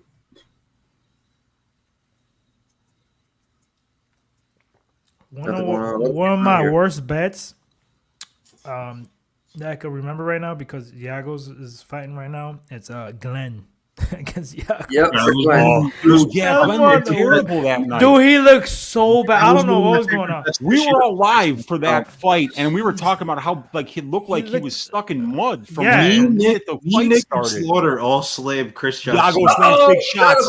Giagos landed big shots on Zellhuber, and Zellhuber showing off that chin. You don't want to show it off too much. Wow. Zellhuber is moving right now, dude. Giagos got to him. Big shots. Hey, this could be good though because if he wins this round, we could get Zellhuber in a better line. That is that Mexican chin, pure. Yes, Giagos, he gasses. He does. Purebred Mexican, especially if he's trying to finish a fight too. Right, he's running towards him and throwing bombs. He landed big shots, man. Good body kick kick there. Bigger Zellhuber is than him. Use that length, nephew. Throw those kicks. Stay behind that jab. He's got Eric Nixick as his good low kick there by Zellhuber, right below the knee. Shouts to the kid though, man. The kid can take a shot. And after he took the shot, he actually circled that ring like 3 times without like tripping. Oh, good uppercut there by Zellhuber. Yeah, that was nice. Nice kick by Giagos still. Yeah, that was a good leg kick. Oh, big left hook misses there by jab, bro. Giagos. Big overhand right and a left by Giagos. The right kind of landed, the left did not. Zellhuber's now changing levels. A lot of feints. Giagos tries for a takedown. Easily negated. Catch him with the right though. This is one of the fights I was looking forward to. I'm not a big Giagos fan just because the fortune teller loves him. That kid's a douche. So you don't like somebody else because the other person likes him. Nah, that's one. 144, 142. Fuck 143. I'm a little bit with the right, but not much. Yeah, it was like hit the shoulder, but still glanced.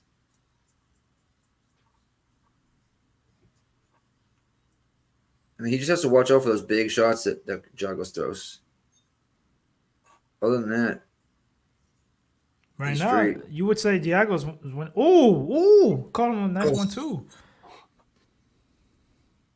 Yeah, Giagos right now is winning the round with 115 left. Nice low Yeah, kick. because he hurt him earlier. So Zellhuber's got to do something here if he's trying to steal this round. He's gonna have to hurt him back. Mm-hmm. Big overhand right misses by Giagos. 1 minute mark.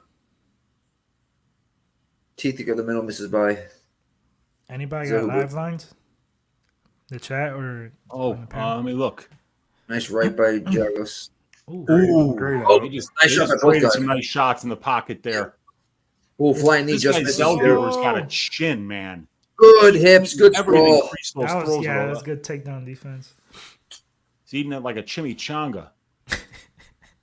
I love chimichangas. Bro, white people love Mexican food. like it's ridiculous, bro. Every time I go to a restaurant, all you see is white people. Tortas. Hey, taco What burritos. was that place we went last Miami? We had those 3 tacos. What was that? Oh, they're good. One time we had tacos together, Danny. Don't you remember?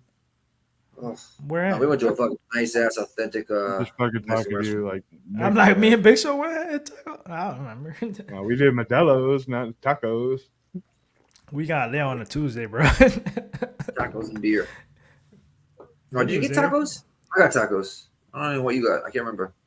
Where? I remember Nick trying to steal our pregame Modelo's too. What do you mean trying? He did steal. Some What other do you beers. mean? It's just my second. What do you mean? It's just my second one. I'm like, Wait, bro. what the fuck are you talking about? What did I steal? Bro, you had your own beer and you were drinking ours. You cocksucker. I don't remember that. I do remember that. No, You remember I that? was mad. I was literally mad, bro. I'm like, Nick, are you fucking kidding me? Of course you don't. You ain't gonna admit it. You just didn't want to run out of beer. You didn't want to run out of beer by the end of the night. Yeah, exactly. I think I already did run out of beer. I think I did run out of beer. That's what happened. See, what were we talking about? Cheap people earlier? But Nick's not Cheap? rich, though. I'm the opposite cheap. You know Nick's that. not. You're the opposite of cheap. Nick's helped out a bunch of times, man. He's not that cheap. I'm not cheap If at you're all. stealing somebody's beer while you have a box of Like right beer. in front of us, too. That was the Like, literally, he gave no fucks. I give you that, though. Cheers. Nick, I give you that, though. Let's grab beers, bro. I think I wanted to taste the Modelo. He's like, come on, guys, let's go chill at the pool. You could have probably had one because me and Like, Danny had about 17 of them about an hour later. Nick's defense, though, man, we were stoned. What would they like? Not me. $3, $2. No, me and Nick were smoked. Yeah, I don't- No, me. Of course, you'll fucking smoke. I don't know if he was at that point, though. I don't think Big Show was trying to smoke with us, and I think it was me and Nick just smoking. No, because Yeah, 'cause we the were bid. at the hotel and Because like the about to bid. go outside. So I don't know. You weren't smoking, obviously, in the room. No, we were smoking. But Zellhuber's minus 195. Ooh. I don't know how that's possible. Well, they're probably guessing, because Giagos' gas tank is not good. But still, if he's People lost getting round ahead of one, it, yeah. Zellhuber's going forward, I would say. yeah, he's doing a little bit better now. And the way he's rolling with the shots, while they're big shots, he's just acting like they're like just fucking Lay's chips and just eating them. I'm Yeah, pissed, man. bro, because I put my son to sleep earlier, and then I had this plan. I was gonna steal his Was it rear maracas, naked choke? but I put him to sleep, and I forgot to do it. I was just like, Oh, he hurt him. That shot. Joe's a little hurt. who? Giagos was Giagos uppercut. wrestling. Oh, I see it now. Okay. Yeah, wrestling. And, he might be Nope, caught in a nope, choke nope, here. oh, Nope, no, he's not. No, Bro, he's he not. still can't get the takedown. He's trying to Giagos fight can here, get but this he cannot. single leg. These Good. tall Shouts to guys, Zellhuber. they always find a base. Good defense. Defense got a lot better. Oh, Now he's on the hips. No, he's got not. he got the hooks though. Good underhook.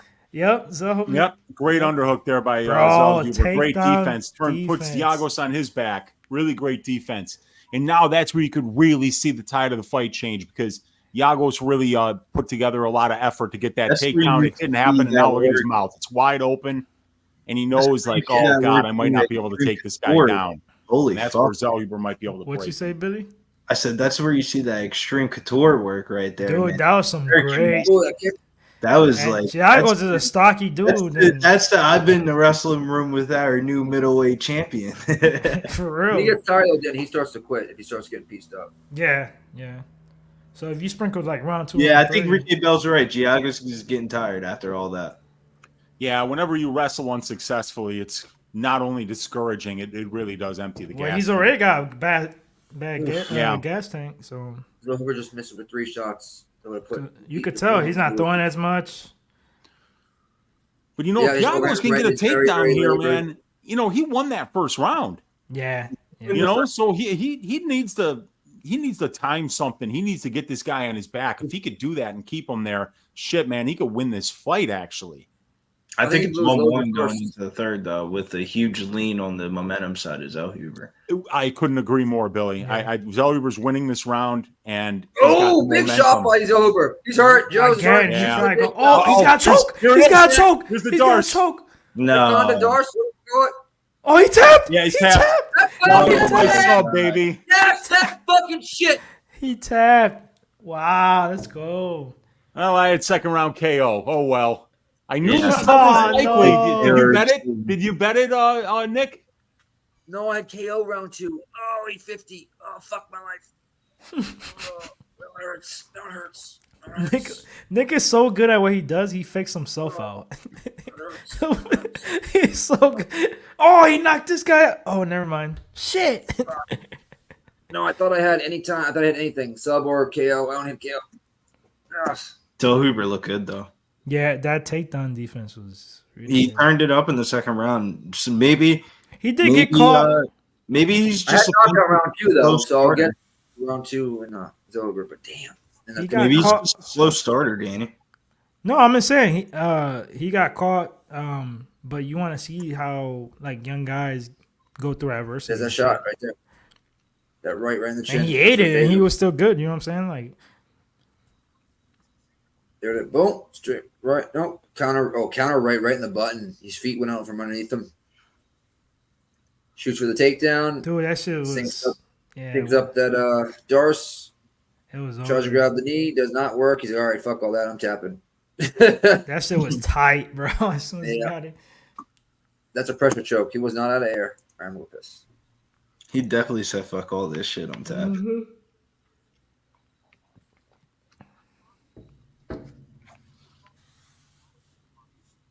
Shout out to him, man. That was a good performance.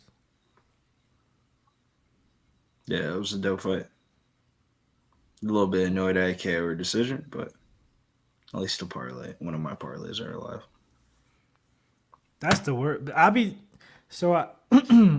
I've got caught like that too. So I try like if I can without parlaying shit, I try to go money line. But if it's like minus 250 and shit, I try to stay away. I didn't want to bet 275 because that happens, bro. You'd be like submission decision, and it'll be a knockout. I'm like, what the fuck? Well, the rules to a parlay is would you bet it straight? And I wouldn't pay 275 straight. Right, exactly. Yeah, that's what I'm saying. So I laid it off. But I did like, and I would, and I know I'm pretty sure I wouldn't have taken the sub prop either. So I'm sorry, I have Zellhuber by sub at plus 500 as well. Holy shit, I forgot about that one. Let's go. Touchdown. Shit off before the fight too. You literally said you didn't, and then now you do. I don't get it. How do you forget about when you? I don't know. Nick's weird, bro. Go back and listen. It's in there. Nick, that's fine, but you're looking plus 500, and I'm taking a knockout prop. You're literally looking at your phone, and you say you don't have it, and then now you do. Like it's how? Right, how are you so good? How are you so good at this? Here it is. It's in the back for you, bud. Dude, Brady is having himself a night. I don't think he gets what I'm saying. He's so good at. You trick yourself. That's why I'm laughing, bro. You know how I had round 2. 850 by knockout, but I also had the sub line at plus 500. Yeah, dude, I told you about that sub line. Brady had Zellhuber inside the distance at plus 140. He had Zellhuber round 2 at like plus 500, and then he had Zellhuber round 2 submission at plus 1700. So, bro, I'm laughing at Nick because he goes, bro, I'll show you. I'll put it in the private chat. Here you go. He just wrote it. I'm like, what's the difference? What do you mean? That's me copying and pasting from my book. What do you mean? I'm like, you're saying it right now. Why would you just write the same thing you're saying? Wow, look at that beautiful sombrero on that young man. This is big. What a beautiful hat. That's clearly custom. What hat? Zellhuber. Oh, my shit's froze. Fuck. Got a fantastic sombrero. Cowboy hat? No, sombrero, dude. That's not. Oh my god. I said, was it? I'm not. My shit's froze. His shit's frozen. Oh god, that's a big hat. You still said it though. I feel like Harry Carey. You know, hey, look at that kid in the sombrero. Is that a Cowboys hat, dude? Yep, Mike, you can go back and listen before the fight. Say it out loud as well. Yeah, no, he did. He said, I'm on Zellhuber and Zellhuber by sub. That's not the point I'm saying. I'm saying he's so good that he tricked himself thinking that he didn't have it. You get what I'm saying? No, I forgot I took the sub as well. Never mind, man. Never mind. This joke is like way over your head. I don't even know a joke. What did Brady have round 2 sub? He had round 2 sub at plus 1700. He had round 2 at better than plus 500, and he had a full unit on Zellhuber inside the distance at plus 140. So he just mopped up. Nice. Yeah, like he stacked 3 bets on top of each other, and they all hit. So my God, man, he killed that fight. Tell Brady thank you, because that's the only reason why I took the sub. He kind of looked like a little bit like Ryan Garcia. Oh, wow, dude. There's a lot of money coming in on Kevin Holland. He's plus 100 right now, plus 102 on DraftKings. For real? Yeah, man. Oh, there's a lot of people about to lose money. I'm picking Holland, but I couldn't get to a bet. That's probably the people that bet on Padilla, and they're like, hold on, we need to get some money on this. Look at Clay Guida in the house. Billy, you're on mute, by the way, if you're talking to us. Cynthia Calvillo. Clay Guida, yeah. Oh, type of the Look at beach. Marlon I saw her. Vera, I see look her at Smooth. behind Guida. Hold on, how you gonna show? Get out of here. How you gonna show Cynthia but not Baby Shark? Come on, man. Is she in the crowd? She was behind Clay Guida. Oh, I mean, I saw her, right. but she didn't. She be hitting me up on the DMs. You know what I'm saying? Oh shit! Nice work. Don't Danny. you Billy us, Danny? There Don't you you go. Billy us? No, I said she be hitting me up. Oh, okay. Oh, you're right, baby. Ah, Okay. I speak a little Portuguese ever since I went to Deerfield, Florida. Remember that? Deerfield, Deer Beach.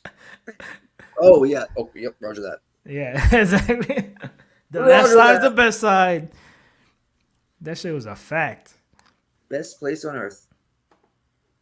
I mean, I wouldn't go that far, but it was great. Top 3. Top 3, bro. You haven't. Where have you left Florida besides Top 3. Texas and Vegas? I've been to Vegas. I've been to Right, that's what I'm Boston. saying. I've been to Maryland. I've been to Virginia, where Billy is right now, stuck in a freaking farm town, but Morgantown. Are you in Virginia? Hold on, you're in Virginia? You didn't know that? No, I didn't know where he was at exactly. Yeah. Is it West Virginia you're in? You're in West Virginia? Oh, hell. You're not allowed there, bro. Bro, I had a bad experience. I swear to God. Like, me and my wife had a bad experience over there. Because we were driving to Myrtle Beach, and then we went to get something to eat. Should I say this? I don't think.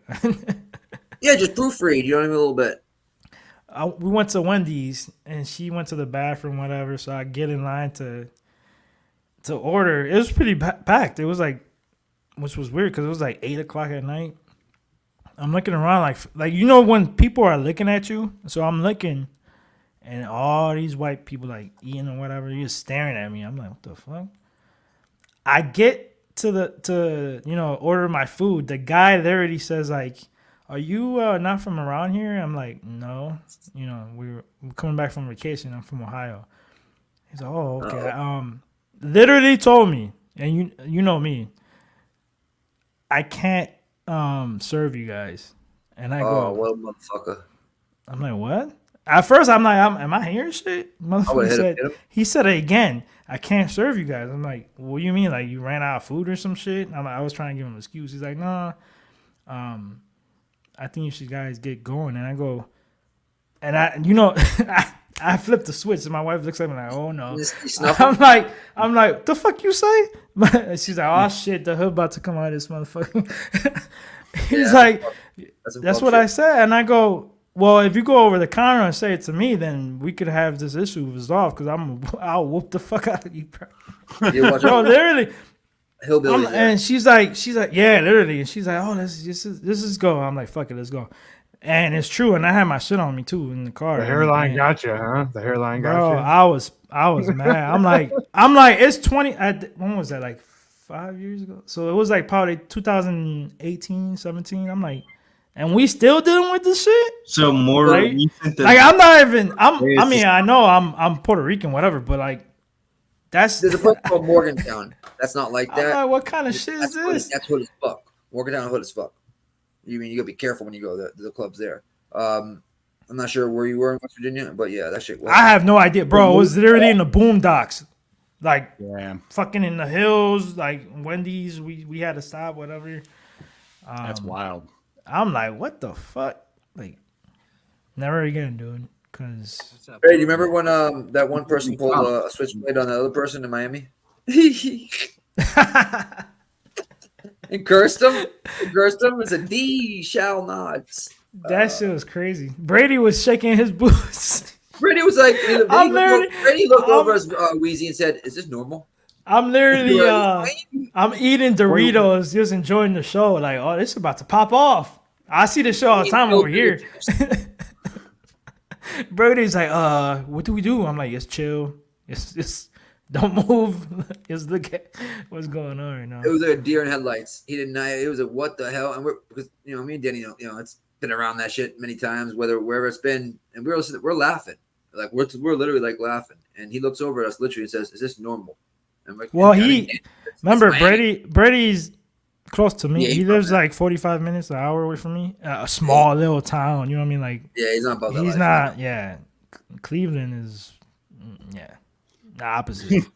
Yeah, dude, because like I grew up in Park Ridge, which it actually borders Chicago, but like it's nothing like Chicago, right? Like, you drive like 5 miles east and like you'd be like, what is going on over here? I remember we used to get off the expressway right where I live now in Chicago when we were kids, and my mom would like roll up the windows because like you were driving through the middle of the projects, but it was 5 miles from this beautiful house that we grew up in the suburbs where, you knew everybody's name on your block. It was wild, it's weird, man. Like when you see those small differences, in that's distance, the East Coast, means though. such a People huge don't amount know of difference. their neighbors anymore.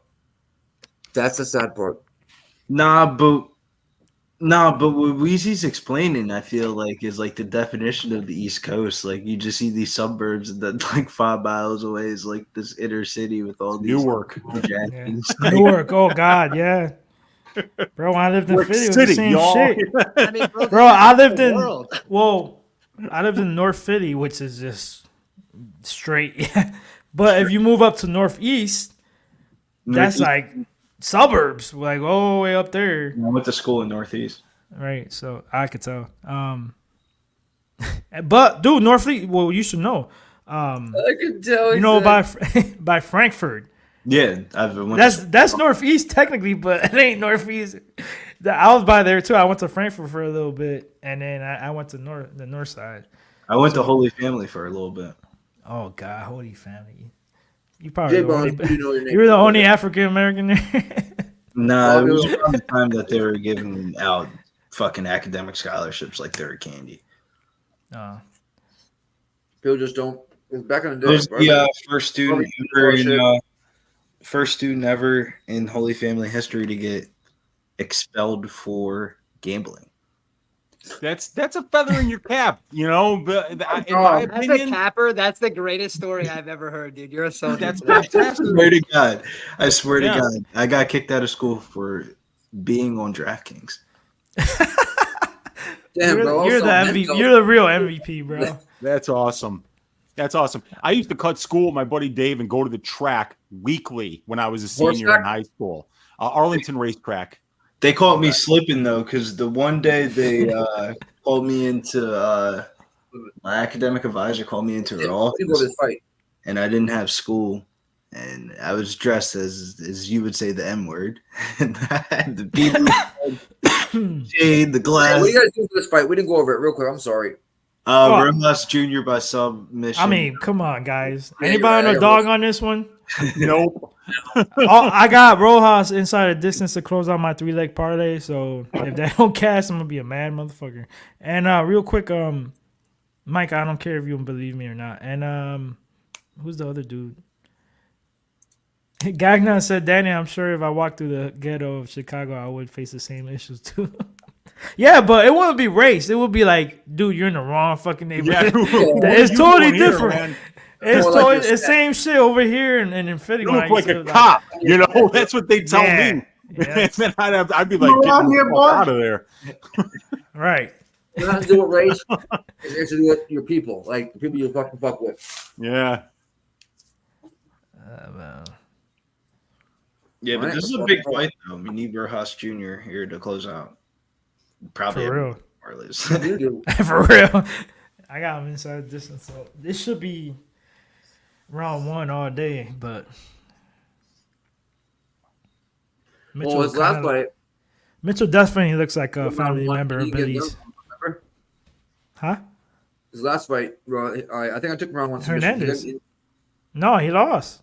He lost. Dude, he went like he goes crazy. Remember C-Rod defended the takedowns and just fucking for 15. His pace is nuts, and then he gassed. Like C-Rod. I think that everybody was sleeping on C-Rod, like even including like yeah. Some people had him though. I think C-Rod. I got C-Rod at plus 165. I think he closed around like plus 260. I missed the line by an absolute mile. I totally underestimated how much hype there was on Rosas, but this is a much different fight than Christian Rodriguez. Right, way different, bro. I mean, like you look at Terrence Mitchell's regional scene fights. Like, there's if anything, he's from Alaska, bro. This is from Alaska, from fucking Jay Perrin. Yeah, probably. Yeah, probably. Yeah, you're right. No Terrence Mitchell, if this is a dude, I think Jay Perrin would destroy Terrence Mitchell. Yeah, I'm not joking either. I mean, like Jay's like, a good wrestler, he's a good boxer, he's very durable. I feel more confident betting Jay Perrin. Yeah, I would bet Jay Perrin over Terrence Mitchell. I would. Mike Morris, my bad. I forgot. I wouldn't like lay that much Mics. juice. Mike Morris, I wasn't talking about you. My bad, bro. I should have said the whole name. It was a lot like of Mike. Marvelous Mike, I think it was called. He was called or some shit. No. Dude, like talking about race, like we're talking about African American from Alaska in MMA. That's all you gotta say, bro. Whoa. one of the greatest middleweights stories of all time is Jared Cannonier, and he's a black guy that was actually a fucking security guard when he got into MMA. He was a security guard in Alaska. I need that shout out too, Billy. Jared Cannonier, the only good fighter from Alaska besides Uros Medic, and he's not from Alaska. I'm just saying, we're playing the numbers, bro. That's the only guy. Who else? I'll give respect. What's that shorty's name? That if you can't remember the name, crackhead. She was a crackhead. And then she became a UFC fighter. All jokes aside, she was a crackhead and she got into MMA and she became Gina Mazzani? No, not Gina Mazzani. She's don't talk about Billy's girl like that. What was her name, man? Lauren Murphy? She fought Lauren Murphy. Lauren Murphy's from the Alaska FC region. No, I swear to God, I was trying to say Lauren Murphy both times, and I Gina. He said Gina Van Zandt. I thought you hit him with the Gina. My bad, bro. Old wounds. Oh, My You bad. ever seen that OnlyFans?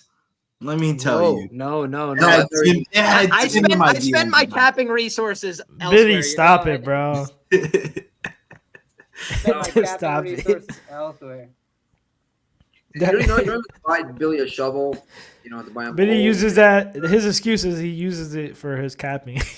Hold on, she's posting pictures and videos the week of the fight. That's a red flag. Wait, did he really, Billy? You really say that?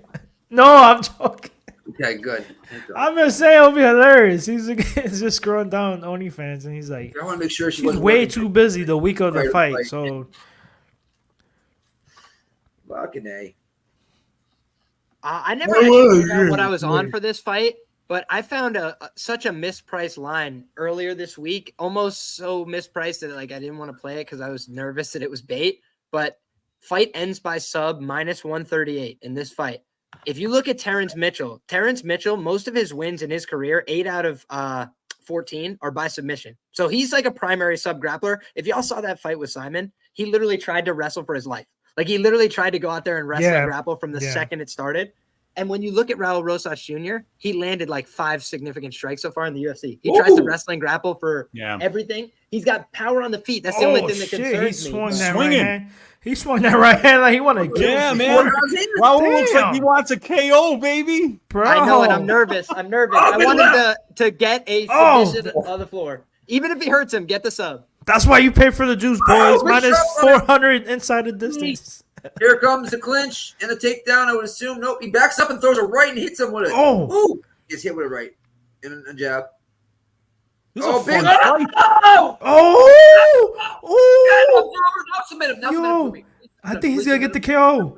Please submit him. Go.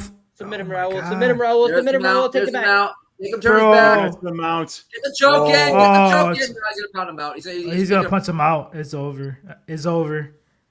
KO, TKO, oh my baby. God. Rosas beat him like he stole something. That was nasty. Fuck. Holy smokes! Did you see the mouth guard? Did you see the mouth guard fall out? Dude, did you see Mitchell did the dolphin? He was when he got hit by that right hand. He was like, That was a body shot too. That motherfucker was like, that was a fucking meme, bro. Holy shit! That was a body shot too, Danny. I think that knocked him down. No, it was right in the fucking temple. I thought he got cracked out loud. I should take that back, bro. He literally went like, when you're right now. Here it is, right here. Here it is. Submission prop though does not hit. Oh, the nose! Bing! I told you. Look, he's like, yo, Rojas Jr. That boy's becoming a man. That was grown. All right, look, listen. I know this is Mitchell. Forget about the opponent for a second. Look at the improvement in the striking. The striking looked a lot better. You know what I mean? I mean, he's only what 18, so it's shit. He's gonna improve every second. Is he still 18? Dude, the way he fought there, if that was fight had 17, gotten out of remember? the first, he might have had nothing left. Rosas was fighting like he was on crank. Dude, that's how he fight. That's the only bad thing about him, though. Easy though. No bullshit though. You gotta get the fans back after the bullshit that you.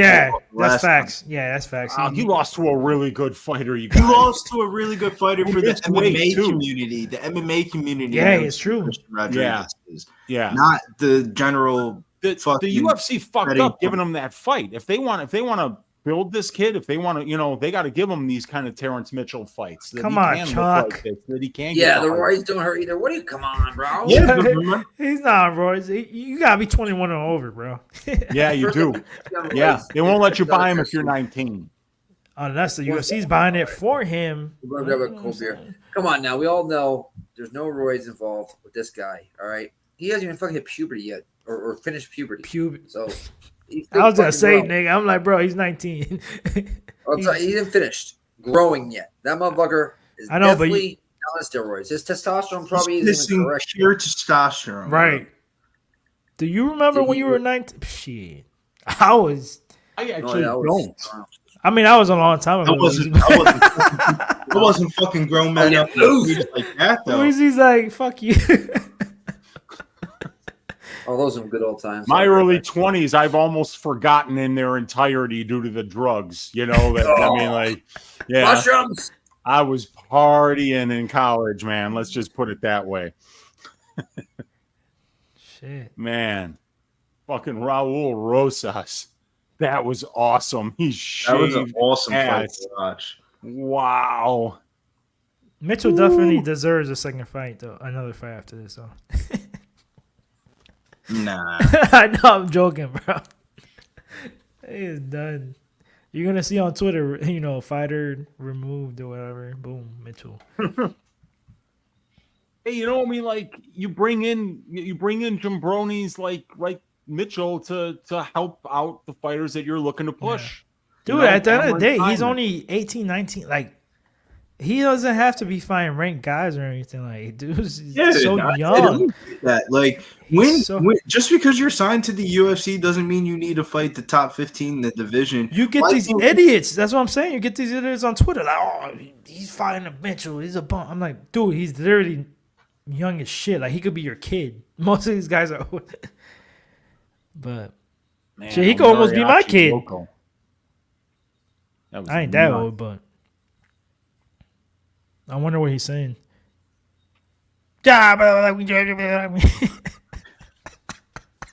You ain't believe the hype. You already know him.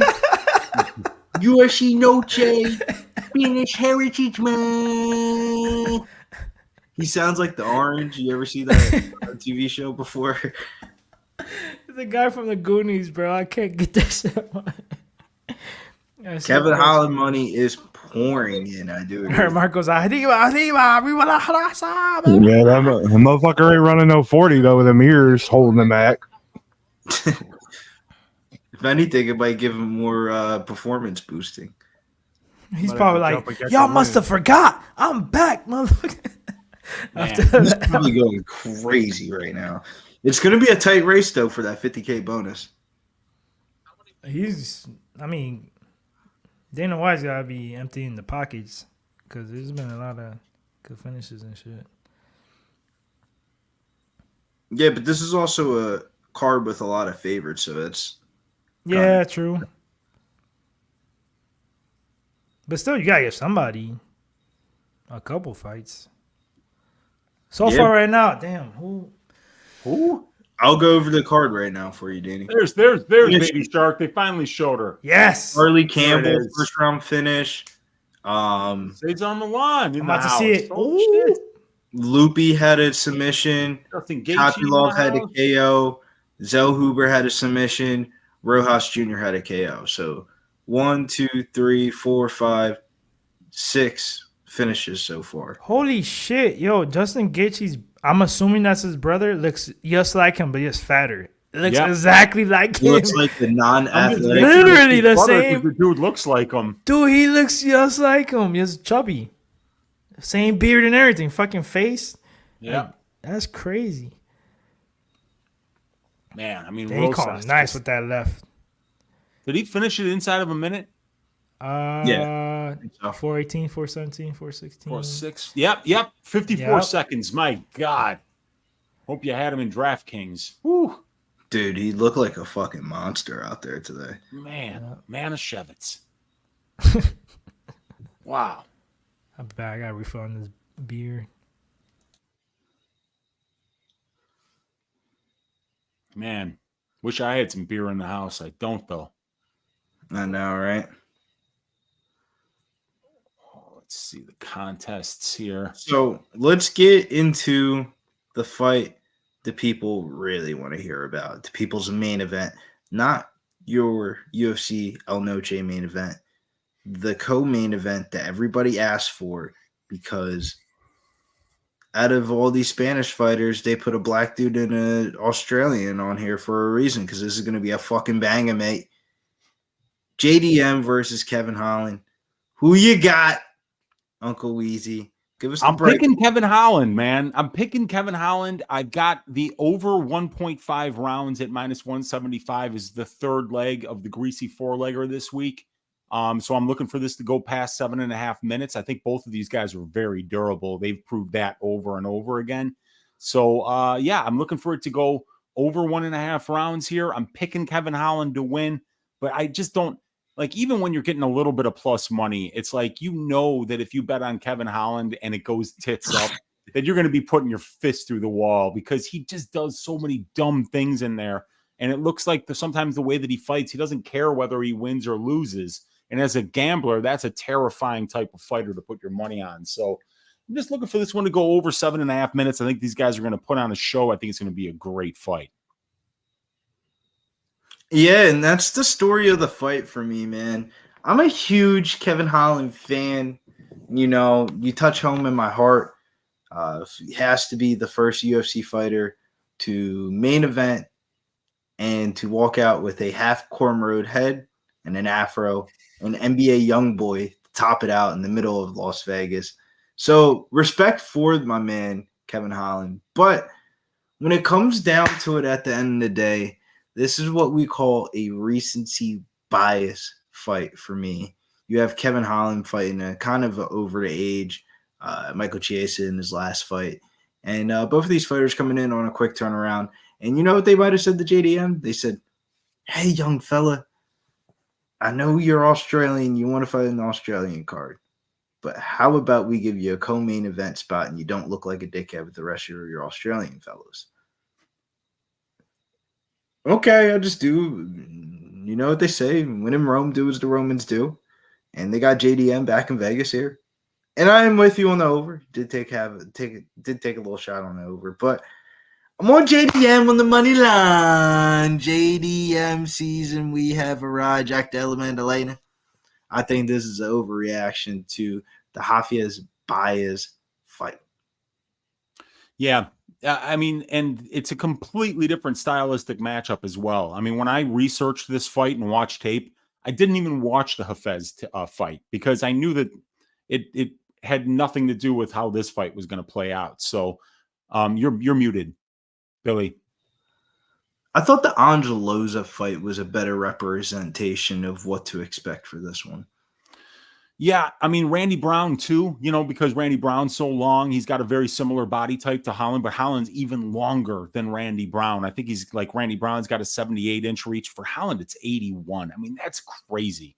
That's a huge gift. That's a huge cheat code to be 170, you know, and 6'3" with an 81-inch reach. It's difficult, especially for somebody like Maddalena who relies on his hands in order to do the dirty work for him. You know, he's going to have to close that distance here against Holland, and it might be a little bit tricky, but I think it's going to be a really fun fight. I can't wait for this one. Yeah, baby. I can't wait for this one. This is my people's main event because I'm probably going to order pizza and end up picking it up eventually after this fight. Yeah, dude, my girlfriend just ordered us food, so I got a burger coming here very shortly. What kind of burger? It's from Red Hot Ranch in Chicago, so it's like one of those smashed double cheeseburgers. Beautiful stuff, man. Really good. Burger, fries. I got Taco Bell for the first time in like 2 months. Oh, that stuff is just the worst. It's disgusting. I'm gonna give it to my dogs. Oh God, they'll probably like won't it. even eat it. Ever since I started in the office, you know, I'm eating fucking unbelievable freaking lunch and this and that, and you know, I try to make a quickie stop just to grab some, you know, food for later. I had a taco or two. Nope, not happening. I'm taking my stock at Taco Bell. You know, I got a couple shares with them. There you go. This is gonna be a hell of a co-main event. Just give me 1 second. Are they walking in? Not yet.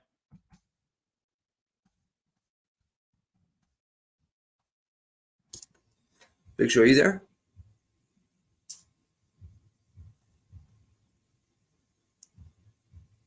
Baby, come back. You can blame it all on me. He was talking to me. Danielson, Oh, there you are. Gagnon, you need a Five Guys near you is what he's saying, dude. Red Hot Ranch is like the discount version of Five Guys, but the burgers are just as good. But the fries aren't quite Five Guys quality, but Five Guys is good, man. Five Guys is overrated and expensive as hell. It is expensive, yes. It's ridiculous. They 15, do give you a $16 lot of for fries. fries and a The burger. fry, yeah, they try to drown you with fries. Literally, No, honestly, literally, dude. Yeah, soggy fries too. They're not soggy. Nah, That's why I man. know he's never been there. If you had a choice to have your Five Guys burger with the same exact amount of fries, You know what's or McDonald's fries, would you take them? Yeah. Oh, dude, five days McDonald's all day long. fries are legit good, but I would fries. take the Five Guys fries. Billy's like 15 at McDonald's. If I had to, so rank your top 3 favorite fast food. No, real quick. You guys know what Red Robin is? Duh. Yeah, I don't know if there's we have something. a lot of them down here. I don't know. I know Florida. I didn't know if Chicago has them. I love. Yeah, they Red do. Robin.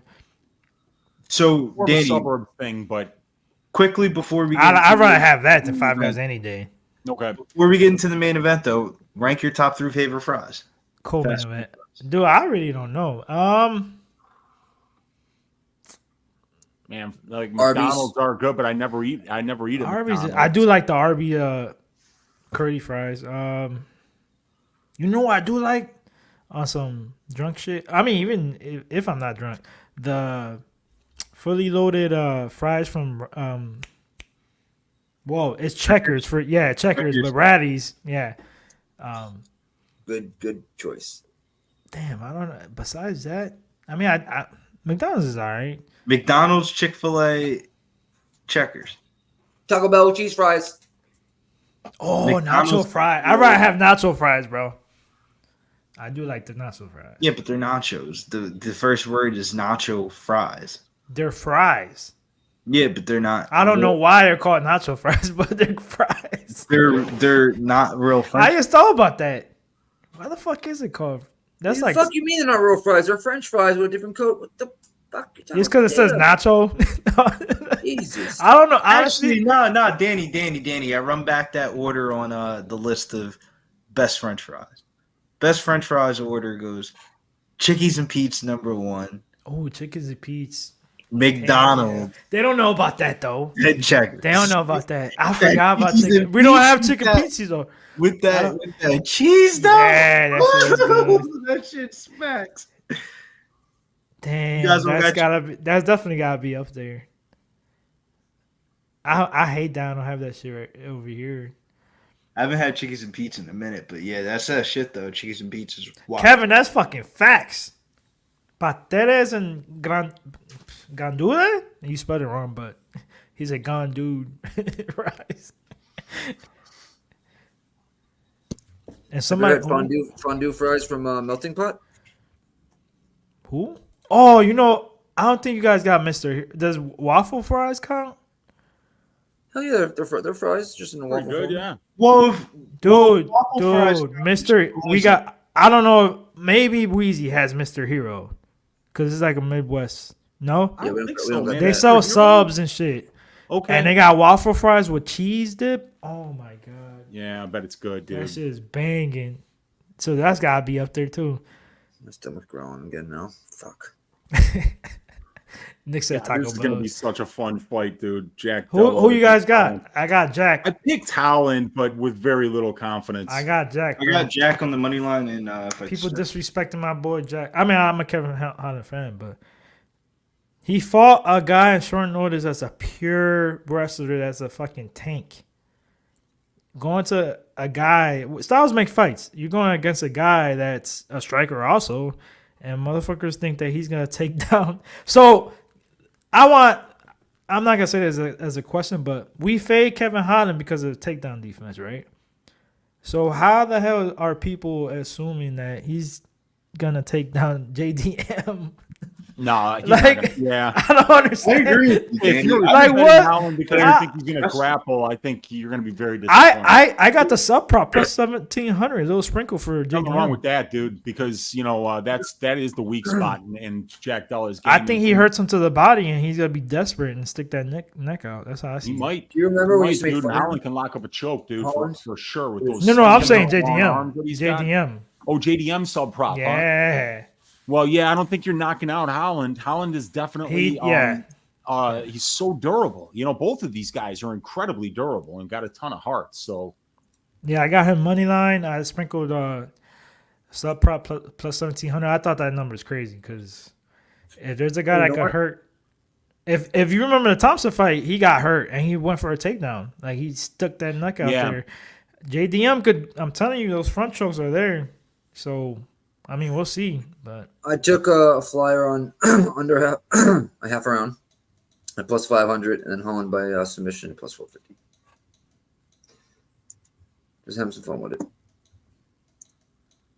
Where's that guy at? What he's saying? Remember, we used to make fun of Holland, the Kevin Holland defense, for like a year. We still do. We named it that. Like, well, he hasn't done it lately, really. But like, yeah, we made fun of other people for doing it.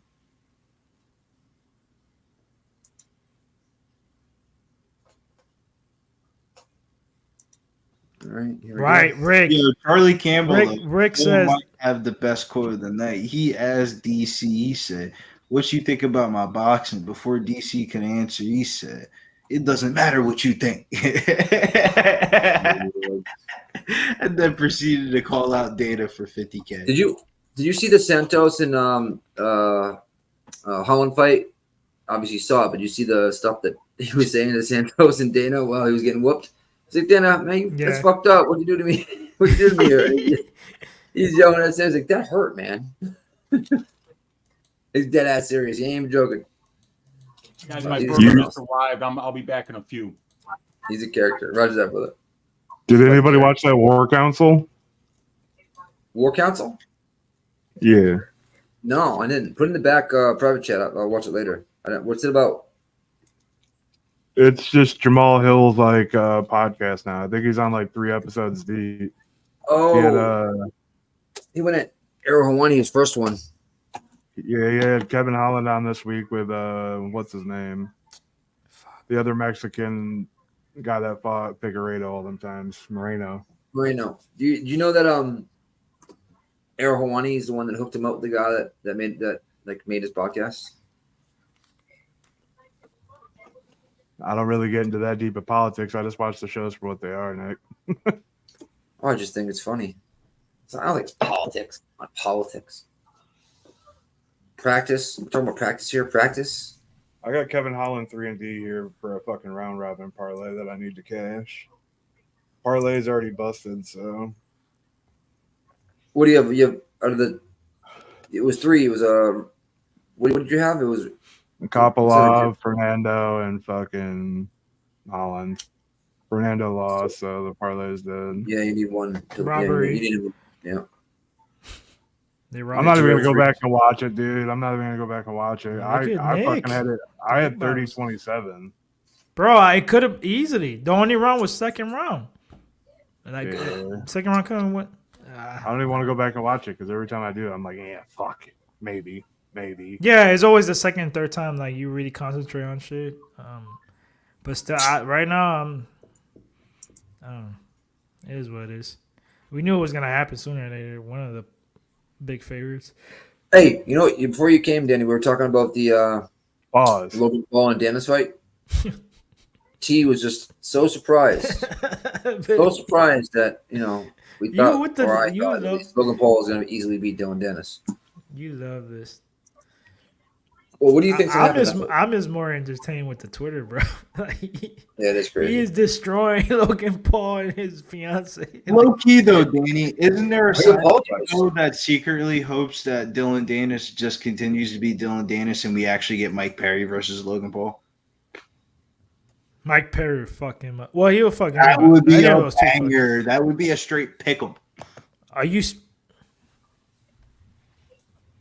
I didn't say who I was going to bet. I'm saying what the betting lines. You said pick 'em. That's what you said. Boys. I heard what you said. Here we go. Nick, do some commentary. Biatch. 4 minutes and 37 seconds.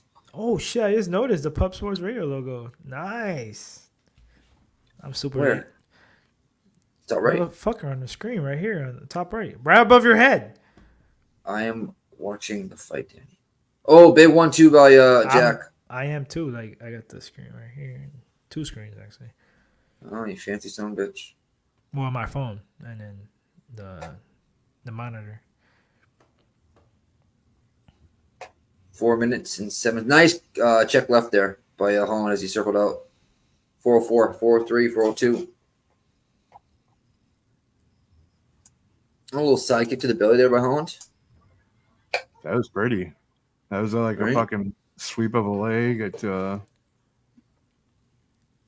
was definitely inventive. Well, there was a nice little jab there by Holland as well.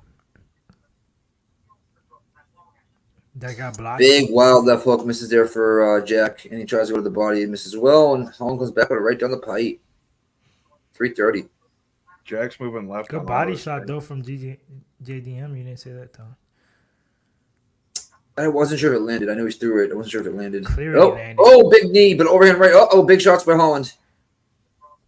I'm way behind. For someone, bitch. 314, 313. Nice left there by Jack, but a jab by Holland.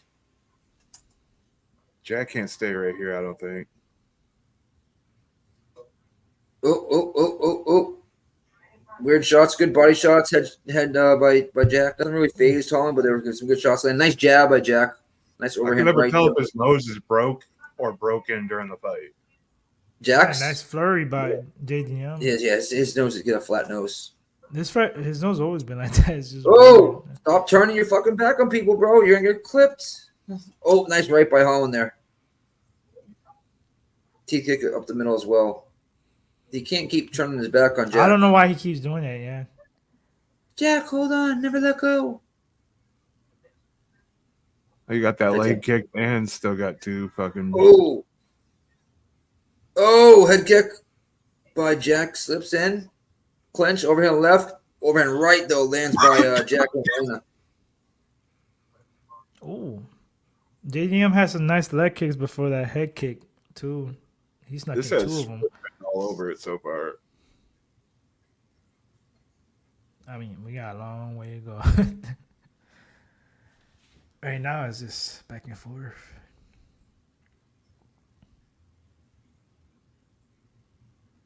Anybody? Nothing yet. 146, 145. Oh, nice right there by Holland and jab. He's staying at his distance right now. That's what he needs to do.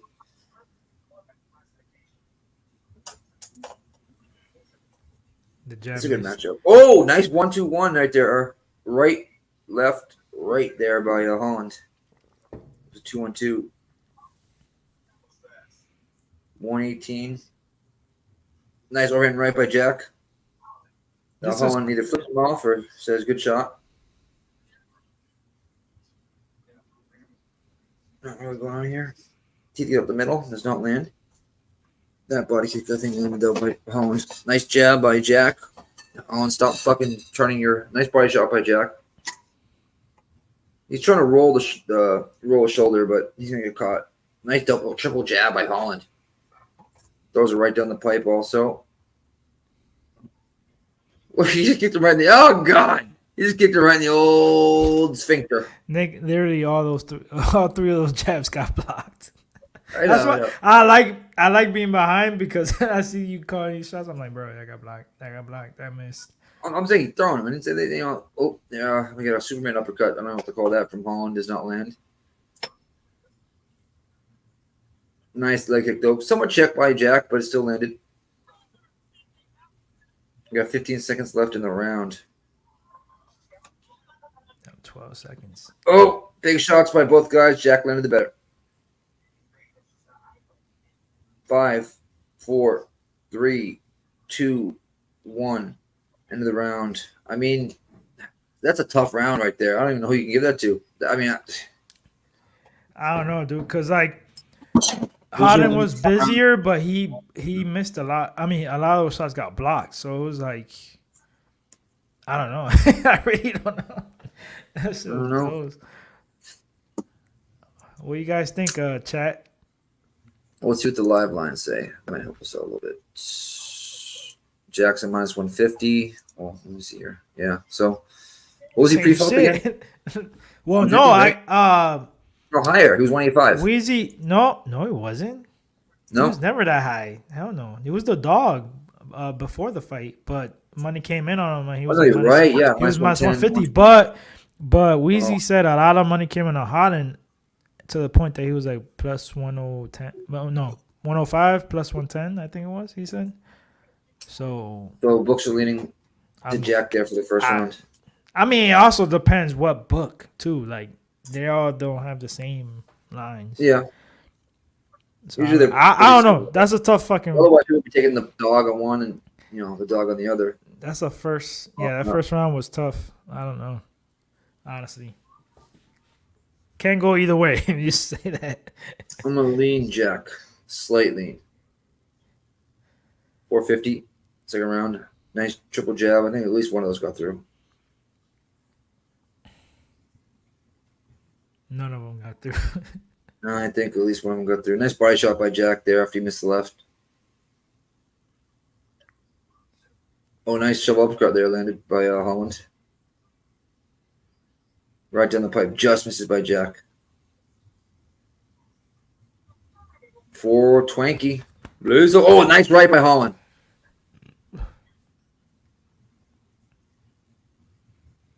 Side kick by Holland.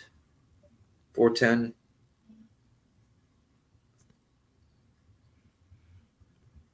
Nice body kick by Jack. I was waiting for that right hand. I haven't seen it. Seen some 10-9s across the screen for nice left hook by Jack there.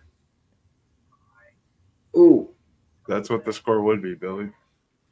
That was a nice left by JDM. Nice leg kick by JDM. Oh, he's turning his back on him again. He luckily does not get clipped, though. Why does he keep doing it? I don't know. It's like he's trying to run away, but Jack's just creeping on him. So you know what I mean? Oh, that right. All right, he landed the right over the top. The right before that just missed clipping his chin. See, that's why. We all know how Kevin Holland is. Like, nice right behind. That's the frustration sometimes. Like, he does some dumb shit sometimes. Like, bro, what are you doing? It's like ignorant stuff. You know what I mean? Like ignorant and arrogant. Like, I know you all about your money. You're there to like entertain or whatever, but still, like, I don't know. 305, nice body kick by Jack. Nice left by Jack. 112 by Holland. Yeah, Big So. block. Big So, you're right so far, bro. This is close fight. This will be split. Oh, nice right by both guys. Jack first, Holland kind of right. Holland is a little too quick to retreat, but I think it's helping him being missed by that third punch in the combo, which is probably going to be the strongest punch. Yeah. It looks a little weird with him backing up and turning like he'll have like his right hand up by his chin, but that chin's up there though. He keeps going back. Straight back. You keep pumping that jab. You open up those hands for that right down the pipe. The one thing you don't see a lot. Oh, good right by Holland there. You don't see a lot in MMA either is like following up your shot when you miss with a leg kick and you're still in motion. Throw something else. Like you don't always got to be just throw your leg kick and spin around, get back and reset. Yeah. He's catching that miss like halfway and then throwing a crescent kick or throwing a body kick behind it. Like it's really he's making Jack miss a lot. Did that head kick land or was it shoulder? I'm about to see it. Jack threw a head kick. I don't know. I can't tell. Close. It was on the other side. I think it's 1-1. I think Jack lost this round. Another close round. You can't say he lost his round when it's 1 minute and 50 seconds. Yeah, and right now it's even. And it's a close ass round. Makes no sense. Holland's on his back foot, and they're probably like, if you looked at the shots. JDM's talking to him now. Yeah, nice body shot, head body by Jack. And they're kind of just fucking talk a little bit. I'm gonna throw my combos back up. Oh, Holland did the same thing. Look at that. Yeah, he did the same that was a nice combination by JDM, and then Colin. Yep. Who won the first? Who's winning the second, you guys? I was polishing off a burger like it was my job. The first was so close. If I had a JDM by a hair, okay. If I had to pick. Oh, big right behind. I didn't went for that takedown, huh? You're wrestling on. I think he just wanted to grab put that neck. You gotta grab that neck, bro. I think we just changing the levels. It depends on what you like, Wheezy. Holland is point fighting for sure right now. Oh yeah, I had the over 1.5, so I was, I was just hoping. Oh, that was an that easy both bet. these guys' durability would hold up. And Live lines minus 195 JDM, which is a little bit high in my opinion. Where's Valentina? Are you allowed to karate chop? Bro, he's done Do you do anything? Yeah, of course he's you done that before. Judo chop. He does that all the time. He be slapping. I'm talking like to the neck, like bro. We know Holland, bro. You should know this. He be slapping people and hey All right, I just took Jack and Shevchenko a plus 161 parlay. Oh God, another parlay bust. Cause Grasso all day. Let's go. Like how many? Valentina's taking that belt back and she's retiring. No, she's not. She's gonna lose. Hey, yo. Was in new. Real quick, there's two other reasons why I bet Grasso. Mentally, obviously, in the fight game is huge. When you lose like that by submission, by a stupid ass kick that you threw, IQ wise, it was dumb. Now she's gotta be cautious about those kicks. A big part of her game. Or the way she's talking, she's like, oh, I gotta punish her, all this other shit. She's gonna be overly aggressive. And the way Grasso fights, if she sees any window, she takes advantage quick. So either way, in my opinion, I think she's screwed. Well, I mean, we'll see.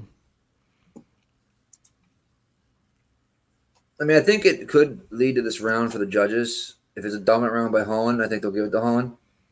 Just because he was eating the tacos and stuff. He's been putting videos and stuff like that. He's been eating tacos? Promos. You haven't seen like the funny videos with him with the tacos? It's funny. No, I gotta give him that. That shit is funny. 4:30. One. If this women's fight goes 5 rounds, I'll be pissed. We got overs, man. You said what? You got the under on this, Nick? Overs. No. I'm just saying, like, I'm not trying to see 5 rounds of pity Easy patter. over 1.5. I'd fight to start round 2. 5 rounds of what? This is a 3-rounder. No, main event. I'm not trying to see 5 rounds of pity patter. Oh, I think it does go a decision though. I think it does go to decision. I think 3-4 submission. The last Valentina. greasy four-legger's fight starts round 4. 350 left. Nothing real going on, guys. A lot of clawing at each other. Man, these scorecards are gonna be Good body kick by Jack. Overhand right just misses by Holland. Body kick by Holland. Jack circles out. 333.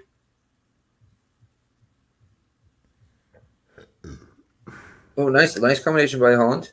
Okay.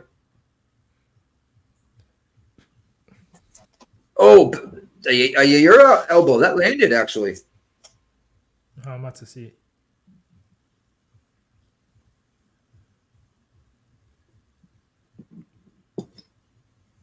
Oh, I think it did, yeah. Who threw that shit like last week or 2 weeks ago? That shit landed too. Last week. Good shot by Last Jack. week, yeah. I was surprised he ate it. Who was it? I forget who it was, but I was like, me and my boy were like, oh shit. It was identical too. It was Literally the same thing. Like, Jack lands a nice left there, but right before that missed. Now Holland lands an elbow. They circle back out to the middle of the cage.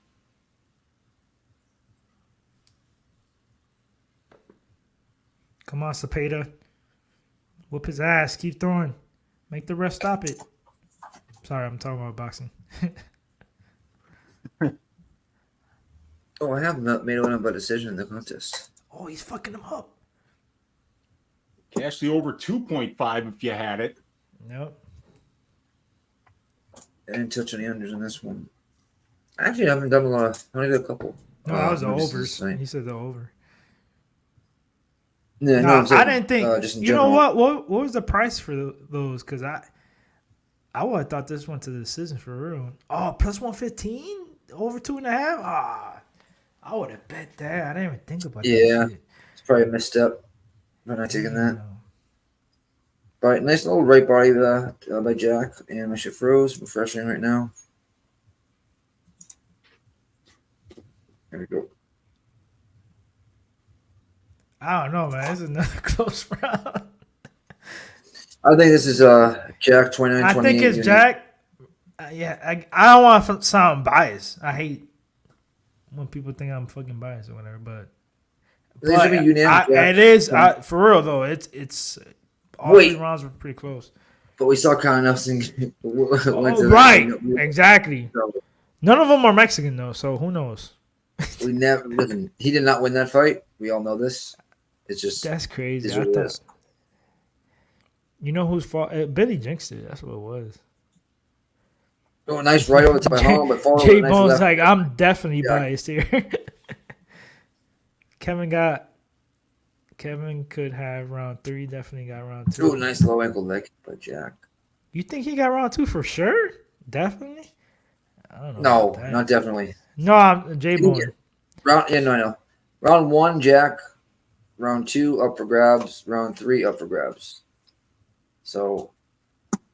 But he said he definitely said he was being biased. So yeah. Yeah, makes sense. We'll see, man. Like round 3, it looks like JDM. Oh, nice shots by Jack. Jack. It looks like he's winning round 3. Jack wins this fight.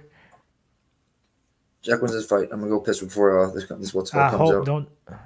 Come on, call this fight. No, Jack wins this fight. If he doesn't, I'm sorry. That's ridiculous. No, don't say that, bro. It's been a close. The first 2 rounds were close. Yeah. Round 3, he's doing way better. Like, I got 29-28 JDM. Me too. But I'm also worst case scenario. But round 1 was close as shit. Fucking biased. Worst case.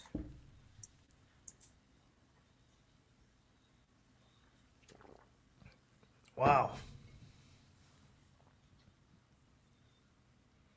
Yeah, Juan Chavez said looking really splitty.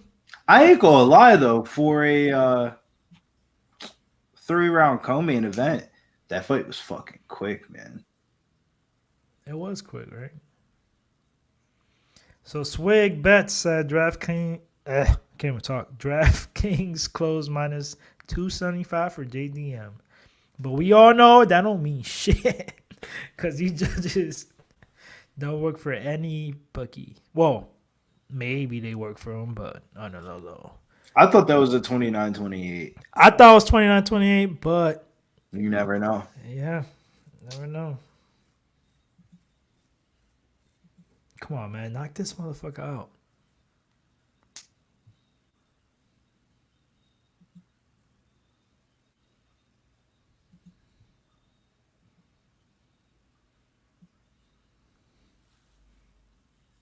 All right. We're going to be getting this decision soon here.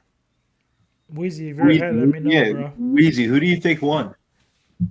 Guys, I missed the first round. I got here with like 2 minutes left in the second, and in the third, I was like tweeting shit. So don't ask me, man. I have no idea who won this. Hold on, I got a better question. What are you drinking? Because it's Mexican Independence Day. You should be drinking your fucking palomas. I got water today, man. Oh, I got no alcohol in the house. What the fuck? I know. I should be drinking palomas, dude, but we're leaving the house here on Tuesday, going to Greece for almost 2 weeks. So bro, my best friend and his wife just left a couple days ago. No kidding. Yeah, he's there for like a couple weeks. Yeah, he sent me pictures and shit.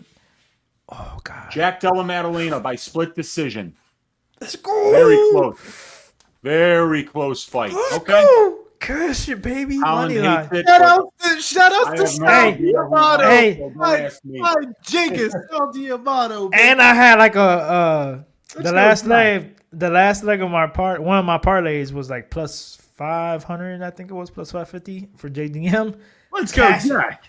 Let's go. The Jack attack, JDM. Easy as understand boxes in the chat. Y'all thought Kevin Holland was gonna win JDM easy money, man. I don't want to say easy, but that shit was close. It was close. It's just close as fuck. It was everything I thought that fight was gonna be, man. That was a perfect cat, man. Great ride. Let's go. There were probably no takedown attempts in that fight, right? One. Oh, there was one? Holland went for one. Okay. But that's it. It was quick. Obviously he got stuffed. That's it. But besides that, it was just a striking match. Okay. Oh, let's go! Another caster, baby, in boxing under 7.5, baby. And was that in the 6th round? Tell me that was in the 6th round. Nice, 700. That's a good one. No, my bad. Did I say that 700? I was saying on the chat. He had he had the split decision at plus 700. So. Oh shit! Nice call. That was a great call. One. That was a great call for sure.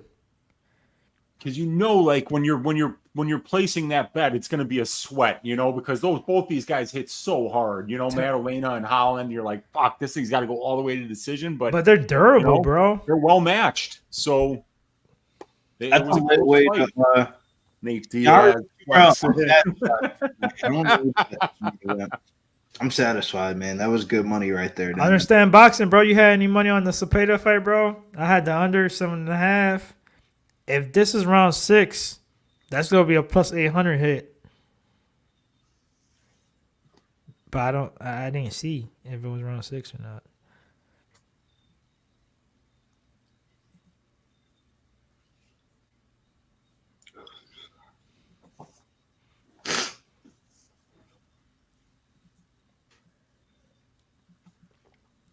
All right, we're down to the main event. What you guys got? I mean, you guys should know who I got. I've been saying her name the whole night, pretty much. I think this fight goes to decision, so I picked Alexa Grasso by decision. Yes. I think that one of the things that if I'm Alexa Grasso's coach, what I'm saying to her is, hey, look, this fight was really close when it was on the feet, but you cannot be letting Valentina get takedowns. So, they're going to be working that takedown defense. They're going to be preparing the kind of striking arsenal on offense that'll, not leave her as open to reactive double legs from Valentina here. But, Valentina's a tremendously talented fighter, very well-rounded, excellent conditioning. But there's a lot of tread on the tires, you guys. You know how old Valentina was when she took her first professional mixed martial arts fight? Yep. 15 years old. And she had just turned 15, so she's 35 now. She's had 20 years of fights, big time Muay Thai experience outside of MMA, in addition to all the wars that she's been in the octagon here. So, yeah, they look like they're setting this up for Grasso. I feel like if it goes to decision, it's always plus EV to have that, have the champion, unless the champion really gets dominated. Usually the champion wins any close decision.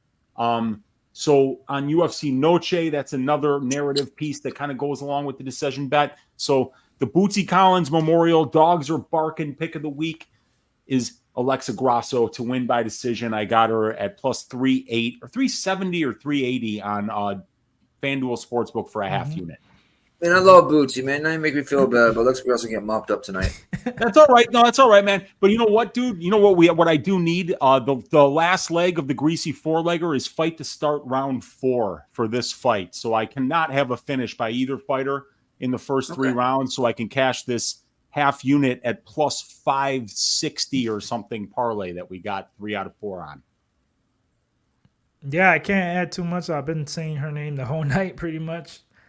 I got Grasso. I got a lot of reasons, man. And the boys, if you were tuning into the Contender Series, I said at first I was leaning Shevchenko, but I didn't do any research yet.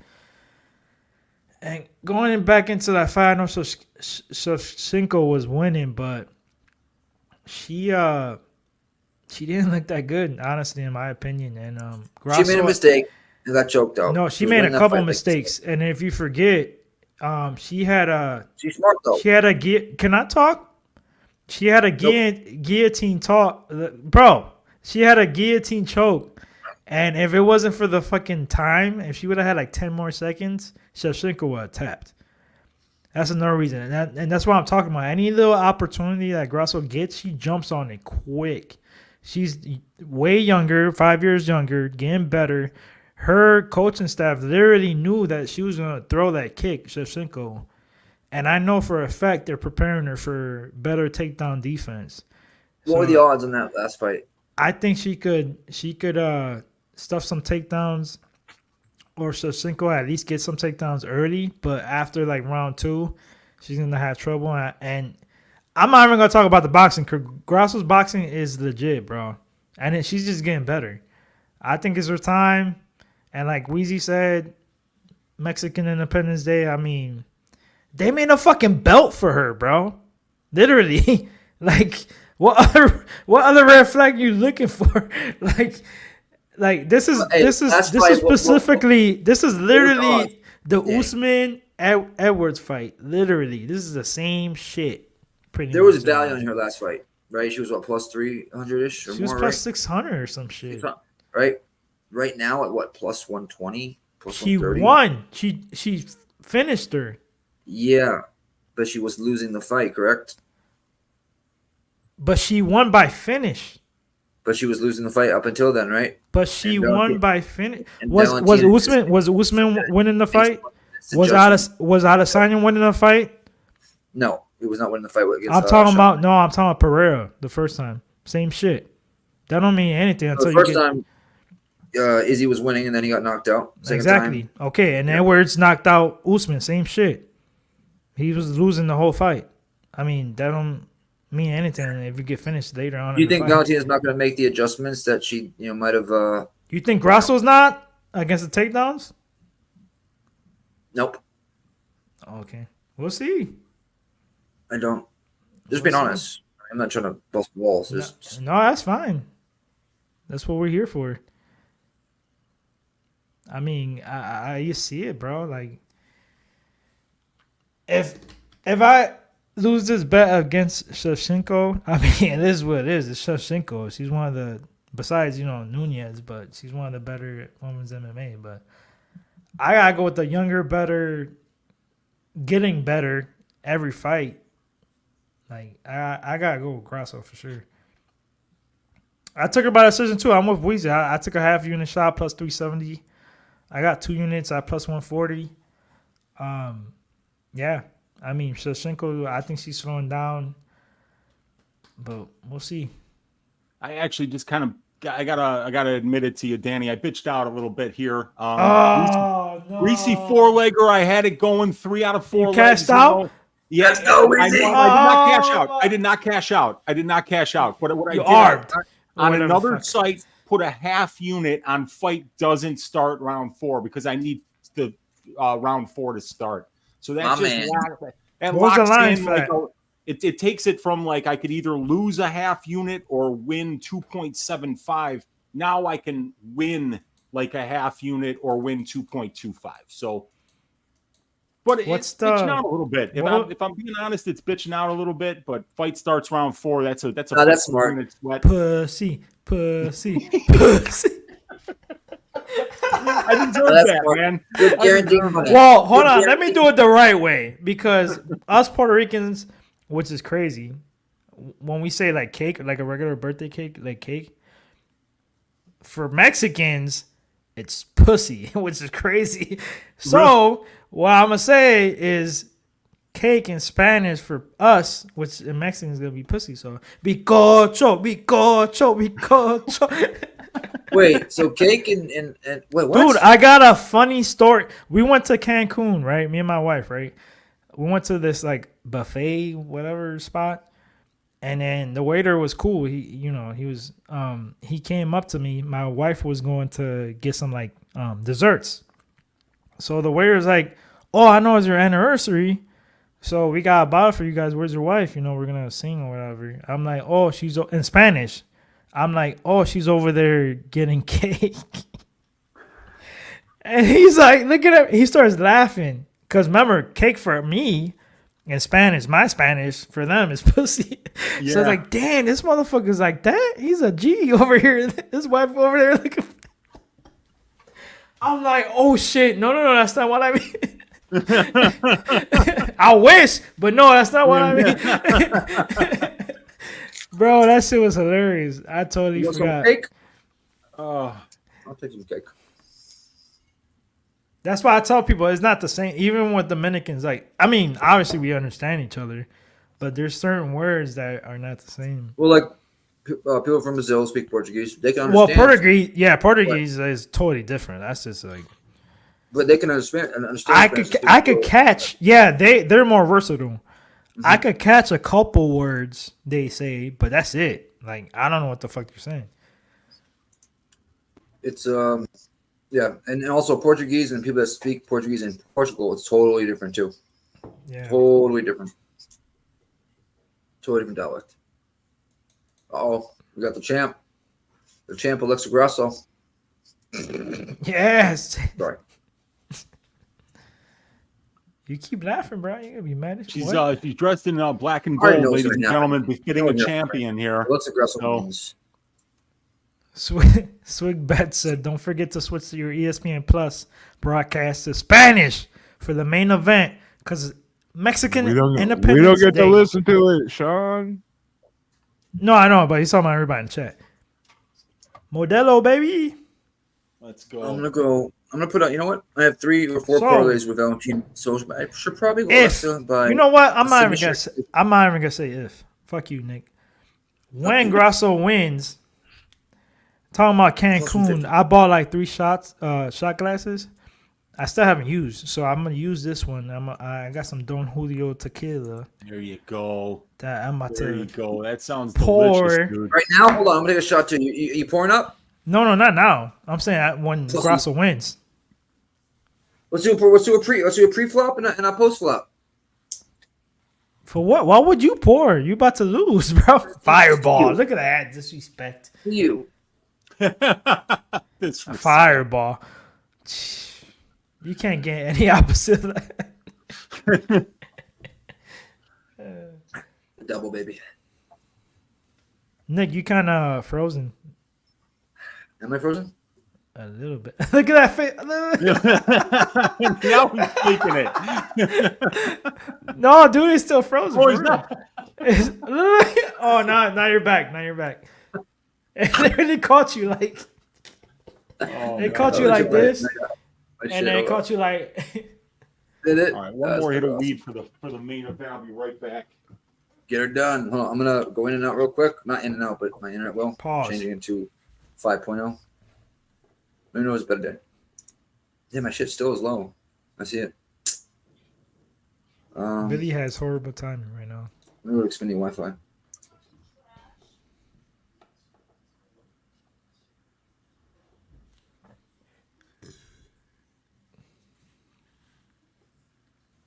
Sancho, that's what I'm saying, bro. Am I straight now or no? You're good so far, yeah. Oh, She was catching it with that right for sure. And like I said, I think like we all know. Keys next weekend, Danny. Wedding. You going where? Florida? Keys? Florida Keys? Yeah. Nice. Yeah, I haven't been there in a minute. Bro, I only been there one time. And that fucking bridge is awesome. If you drive on that bridge, that shit is sweet. It is dope. There's a bunch of bridges, but the one you're talking about, I know exactly. You know what I'm talking about. The one that's just that shit is fucking dope. That's it. I think they call it the 1 mile or 2 mile. I can't remember. It's got a mile on it. Just know how many. Because I'm picking up Jules at the airport at 9:45 Fort Lauderdale. Who's getting married? Dylan, my best friend. Oh, okay. Greg will be there also. Greg, who you met? Oh, nice. Is he I'm still, the best man. He's still locked up? I haven't talked to him. Literally, I've talked to him 3 times since we all hung out, and at the fine dining restaurant. Yeah, Iron said 7 Mile Bridge. It's a 7 mile. Yeah, 7 mile. There you go. Yep. That's long. But we're in Alamorada. We went to that little corner that's like the closest to Cuba. You know what I'm talking about? Like that, they got like a little. There's a certain spot by the Keys. It's got to be Key West, like Keys. It's Key West. Yeah, it's Key West. Yeah. Yeah. It's you could go to that. You're the closest to Cuba from there or whatever. Bro, you can get the Bahamas in 2 hours with a speedboat. Yeah, I know. That's where we went. We went on a cruise, and then we went to the Bahamas, whatever, and then we went there. My cousin's husband, him and his brother and his best friend were coming back going from Bahamas to back to the States, Florida, with a lot of kilos of Coca-Cola, helicopters. Dude, votes, pulled him over. Florida, he didn't have any charges, so he took the charge. And he did 4 years, especially 5 years. Miami. Like that's the think about it. Puerto Rico, Dominican Republic, Cuba, like everybody's in 2005 too. So 15 or was it 18 years ago? He did. My cousin was with him before, and they broke up obviously when he went to jail, and then they got back together. They got married. He's a fucking shit though. Shit. He was a G. He took it on chin like a G. His brother and his brother's best friend had, prior strikes and charges. If they would have went, shit, they would have done fucking 20 to life. Let's go. Here we go. No, I'm just hyped because Cepeda got at round 6. I had plus 800. Round 6 knockout. Cepeda round 4, 6 plus 260 and the under. All three. Sweet. I took submission or decision for Grasso just to guarantee some money. I said that before. Oh God! I want you, Oh God! saying, No, I don't care. I don't care because you've been talking so much shit. So your bet goes out the window. Good night. I want to guarantee some money. I got a wedding. That's fine, but your opinion doesn't change, though, right? You left by Belgium. No, it does not. Right. So that's all I want to hear. Because I want to hear it when Grasso wins. Well, I made some money because I bet Grasso. No, I don't want to hear none of that. No, my opinion does not change. Valentina should be able to not piss through her, but just win pretty convincingly. Nice left on the pipe. It was blocked, but she felt it by Valentina. 4-12, 1-2 down the pipe, just misses there by Grasso. We need another commentary because nice left by Valentina. As fuck. You let me know when I'm biased, all right? 4-minute mark. You're biased. Nice body kick by Valentina. 4-minute mark. I'll call it everywhere Grasso shots. 3:45. The left on the pipe misses there by Grasso.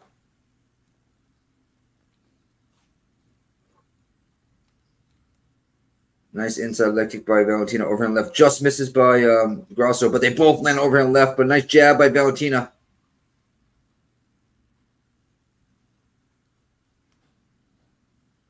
Whew. Grasso throws a leg kick, nobody there. Nice leg kick by Grasso, but she eats overhand left for it.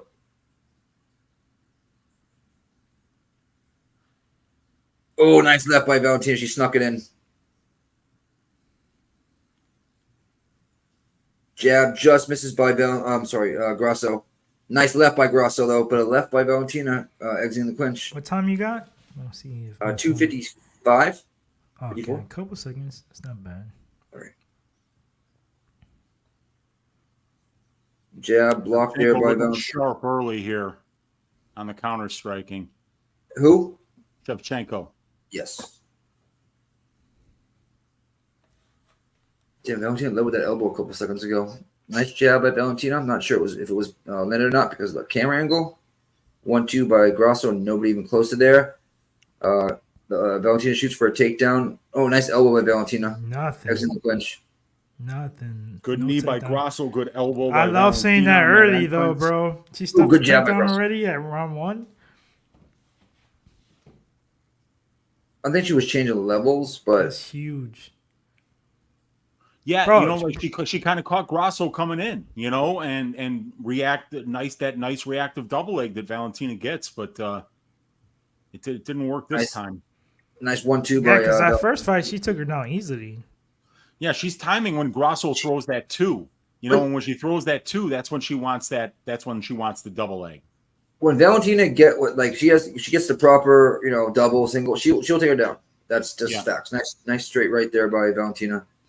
She's got great timing on her entries for sure. Yeah, once she gets it, it's just there's nobody that can. She didn't do it that time though. Well, both girls miss a big left. Oof. Oh, Della ducks on there. Takedown. What really nice takedown for Valentina. Man, she got bodied. She got bodied. Wow, see it now. Sure did. Yeah, you saw it. Ooh, that was nice by Valentina right there. You gotta love to see that if you laid juice on her because that was beautiful. Got to double underhooks, just spun her around. and, muscled her out. Yep, and then got to half guard and is winning some, and now is past the mount. 51 seconds left. Oh, yep, I see it now. Mount. She's got the back here. Wow. Oh wow! Oh wow! And Alexa's getting out of this, you guys. Yes, She's sir. out of there, Survived. and they're standing back up. So wow, let's Alexa go. got out of there like she was. Valentina got two. Something. She's rushed good, it. bro. Valentina rushed That's what when I watched the fight again.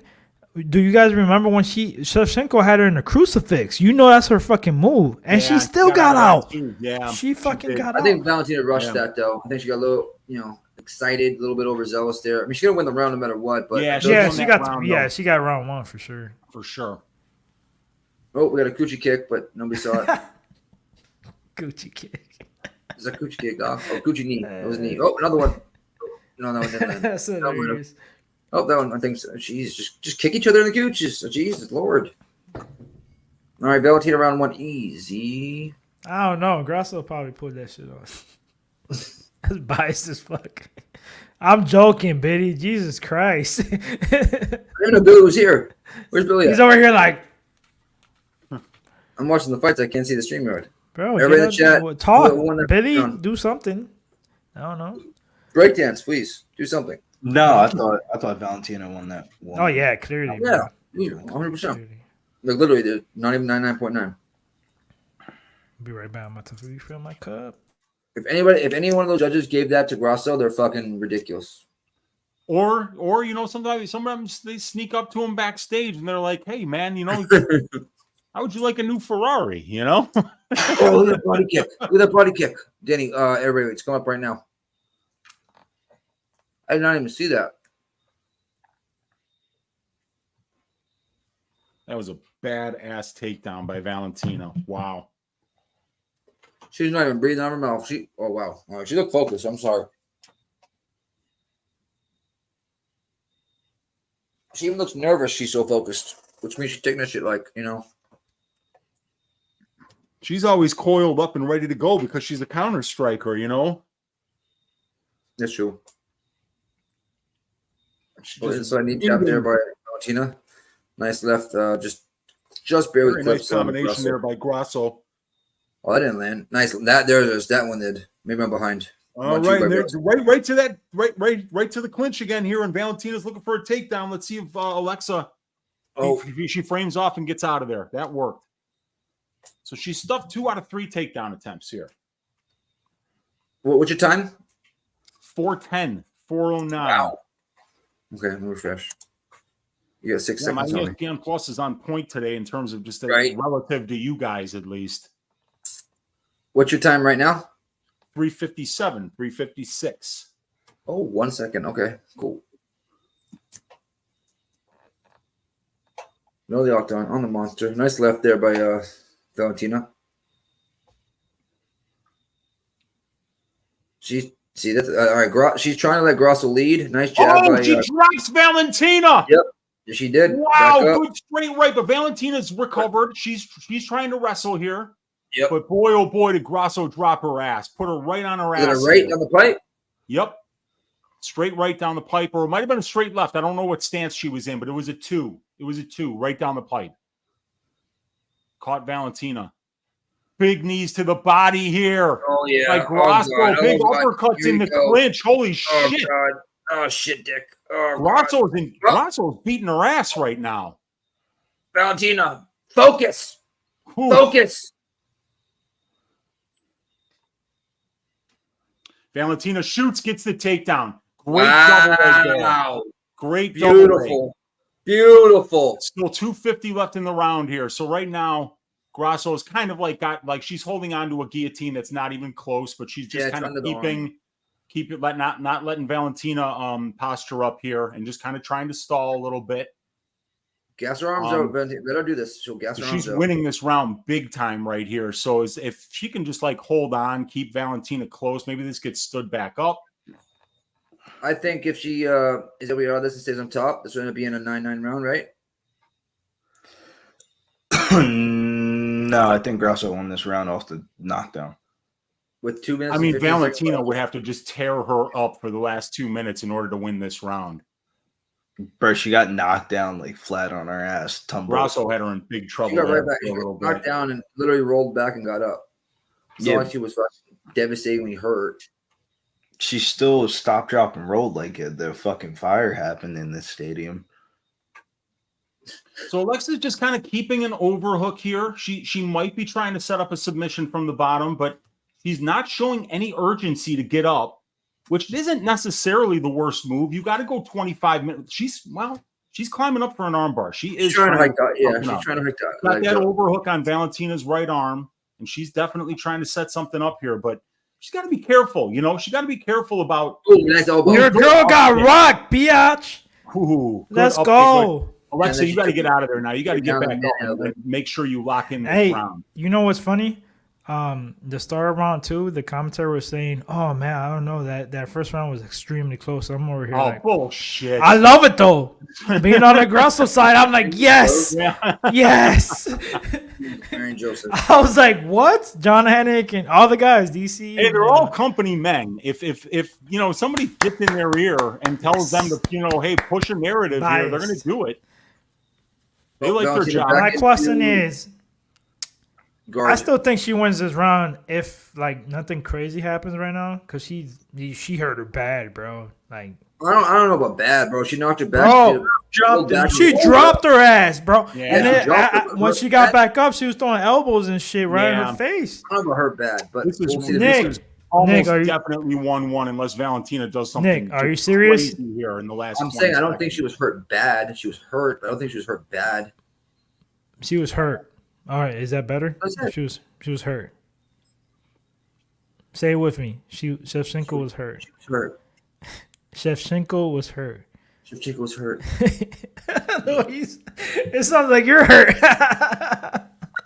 Yeah. Oh, good elbow. Good elbow, Shevchenko. Oh, good elbow. Keep him going. All right. That's a 10-9 round for Grasso.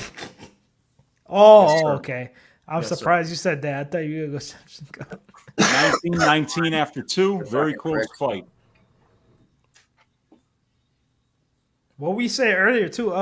Fuck, who was it in the chat? We both said it too. She was Who getting was that? caught. She was getting caught with that right hand every time in the first fight. I'm pretty sure it was the right hand. Live line is minus 115 apiece right now on Bet Online, you Oh guys. my god. Who's that woman in Valentina's corner? The red hair right there. In Valentina's corner, that's her sister, Antonina. Oh, it is Antonina. Okay. Yes, give her advice because I know Get her out of there. Antonina's not gonna Right, exactly. Get her the fuck out. Yes, please talk to her. Give her your best advice. All right, she caught the pin, rolled back, got right back up. There, she was real hurt. But Valentina with that double leg, man, she got it too easily, and then Alexa was happy to be down there, man. She was happy to hold on, even when Valentina stood up and was just kind of kicking her legs. She kind of like made no effort to try to get back up to her feet. She's gonna have to keep. She's got to keep this fight standing if she wants to win rounds. Yeah, here. she gets put on her back. Much attention to getting back up, or can she get it back up if she's in the middle of the octagon, not against the cage? Yeah, because when you're looking for submissions, unless you get one, you're losing minutes. 438, 437, 436, third round. It's nice seeing that, boys. $50. Well, $56 wins me $335 with that JDM win. Let's go. If Grasso wins, Left by, if Grasso wins, I'm gonna win $8.99. By the way. all right, then I'd rather Grasso win then. Okay, I really would at this point. If you're gonna win, Bro, I've been at the last month. I've been the last leg of every parlay, huge parlay. It's been yeah. If you're rough. gonna win $900, I only have 100. Let's say 80 to 200. Remember the contender series, bro? Oh my god, I was so mad. Oh, nice jab by both girls. Yes. Nice Valentina's jab jab is landing right now. Yeah, Well, Grasso. I'll work it out, you know. It's because Grasso's fighting With southpaw. Valentina. Yep. Well, Valentina's jab, that jab is nice right now. While they're in the same I want to say stand. left cross though. Oh, there it is. 1-2. Stepping elbow just misses there by Valentina. Body shot. Underhook for Grasso, but she gets taken Easy down take. anyway. Easy. Wow, very easy. She's framing It's a off of fucking half Valentina's guard. head here, but she's in half guard again. She's going to be here for a while. Fuck. Now, she's got to be very careful not to. And I think her corner told her, there it is. They're like, hey, do not be happy here. And she's going for a guillotine. Uh-oh. Alexa's On top and now. here. Oh, boy. That's this is in. bad. That is in, fellas. That is those fucking hands. in. That's as in as it fucking gets. You fucking take that head neck home with you. You take She got her hands. She got her hands in. Take that neck home with you, girl. Take it home. Take that head home. I'm clenching my butt cheeks. I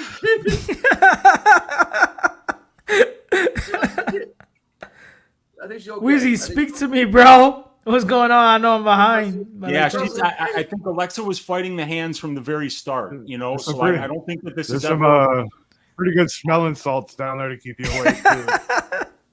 Yeah. I don't know about that. Out of there. Uh-oh. Now she's got the hooks in. Oh, no. Oh, no. She's got the back still. Yeah, body triangle in here. 212 left. This is a sweat. My greasy four-legger needs round 4 to start, so I need Alexa to fight the hands here. Fuck. 2 minutes left. This is such a sweat. I don't even want to watch this. Is this gonna go every other round? Like Shevchenko round 1, Grasso round 2, Shevchenko round 3, Grasso round 4. Watch. She looks confused a little bit here, and like, okay, what do I do here? Yeah, the couple times that Grasso tried to escape, you know, Shevchenko jumped on those submission attempts. She got to the back the first time, or the guillotine the first time, and then she got to the back as soon as Grasso tried to get out the back door. She gave up her back, and she took it. Now Grasso's trying to get out of there again. No, trying to get out of there again. Valentina's getting a little bit high. No, she's got her back position back. Now I think she's got to go to her back again here, Alexa. Damn, that was close.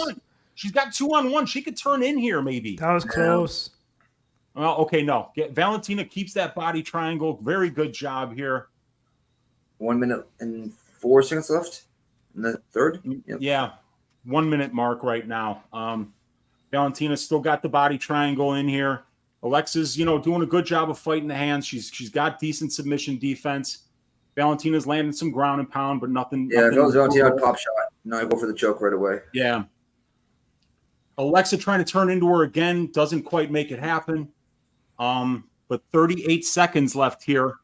It's all Valentina's round. You can't take it from her. Yeah, there's no way you can give this round to Grasso. Grasso still trying to turn in, and she's got the 2-on-1 again. Nope. But that body triangle is so deep that it won't matter. It is. But the most important thing is that round 4 starts. There you go, Louise. Get that. I want my greasy four-legger to cash here You with 12 seconds left to go. You might be able to turn in here. I think she's going to turn in. Yeah, and just now Grasso was Valentina over an arm, though. Worry about the arm bar here, really, and she's trying to get it. Oh, she has the arm! Round over. Wow, very lucky that there was more seconds left. That arm might have been taken home. 2-1 Shevchenko, maybe a 10-8 there. Oof.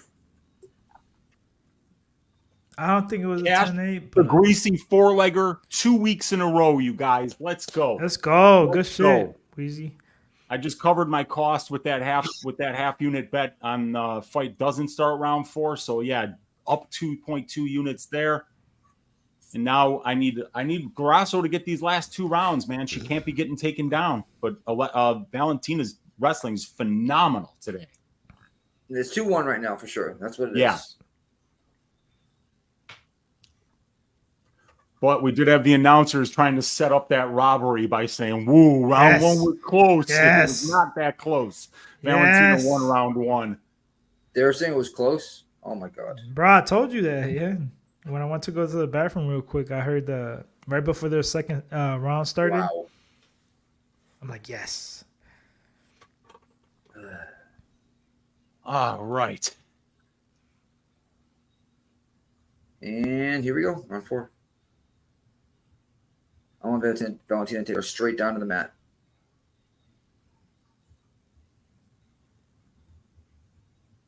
1-2 down the pipe does not land for Valentina. Jab does. Superman punch does not. Grasso looks a little flat-footed. Yeah, that was a lot of adrenaline. She was in some bad spots last round. Look at her throwing her strike. She's not setting them up. Look at her. Her footwork's not there. All right, that's what I see.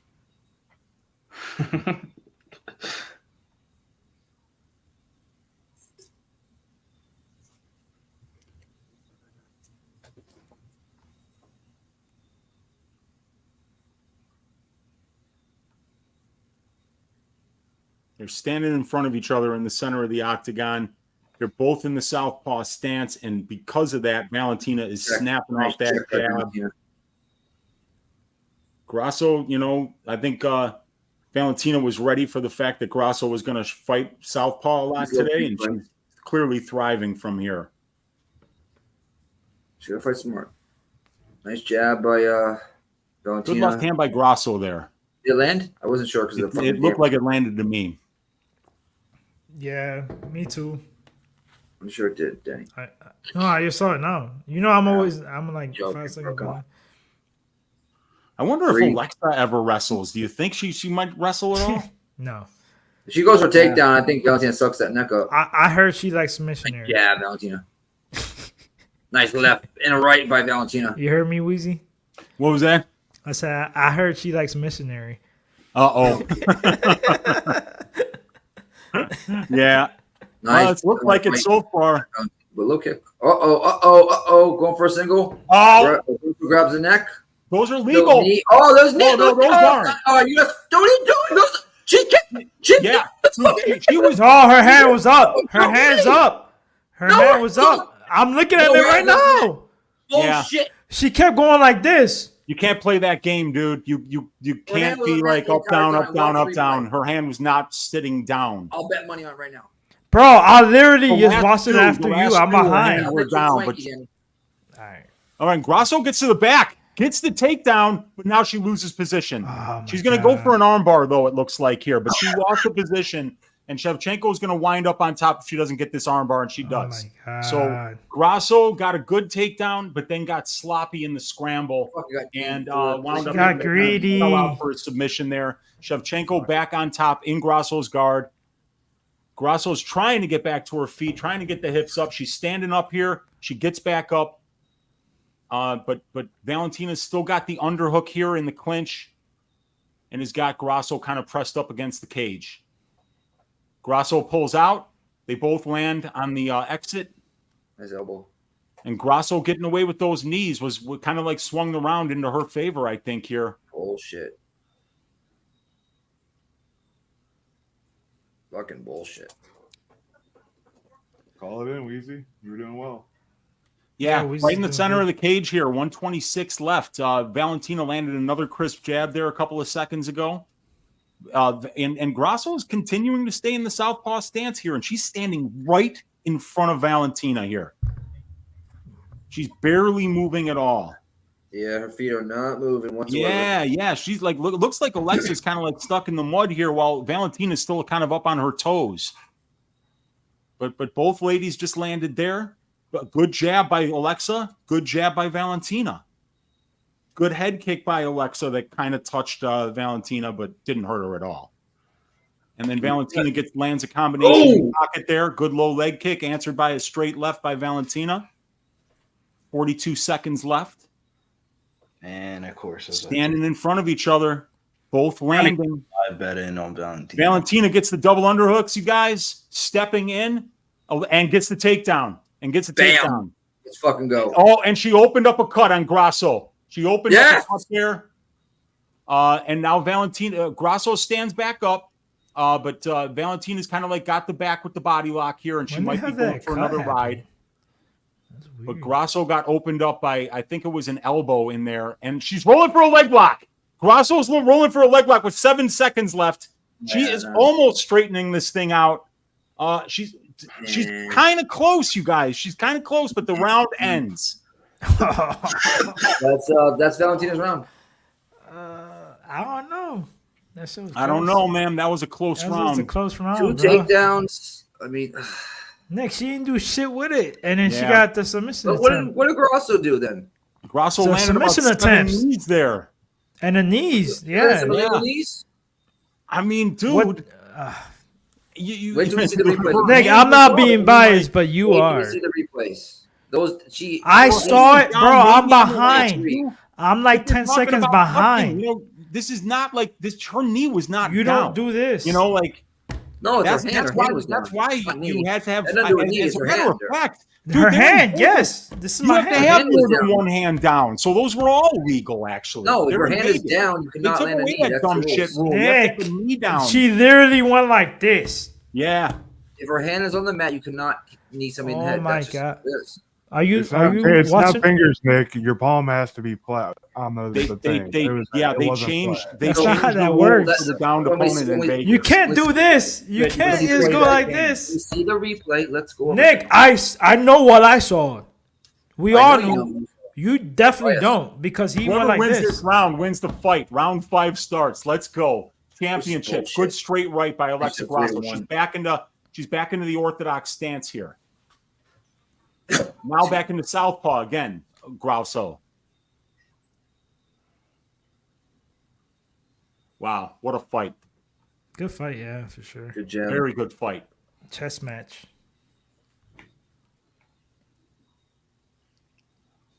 Come on, Alexa. Do it for Bootsy. Get the Good job first by Grasso. Bootsy Collins Dogs Are Barking Memorial pick Oh, of the good week. luck by both Get it. girls. Oh God, where did you get that? Anybody got split? Anybody bet on the split on this one? Because it's definitely gonna be a split. This this definitely gonna be a split. Ooh, good jab by Valentina. Oh yeah, snaps her head back, crisp. Valentina's jab has been fantastic tonight. She just landed another one. That eye started to bleed again. She's using that step back left like O'Malley does almost. Oh, good left up by Valentina. Another jab for Valentina. That jab is landing at will right now for her. Throw a teeth kick up the middle. I want to see a teeth kick right up the middle. She's scared to throw kicks, bro, because of what happened last time. Valentina's moving, sticking that jab. Good jab there by Grasso. Nice Grasso, yeah. Nice jab by Grasso. I think Grasso should get back to orthodox, man. Valentina's jab is just too much for her right now. She's going to lose this round. She's going to lose it to the jab. It is, that jab.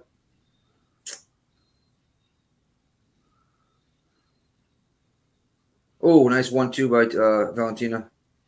And Grasso comes back with a 1-2, but misses. I mean, nice left by Valentina. And a jab. 245. Nice right by Grasso.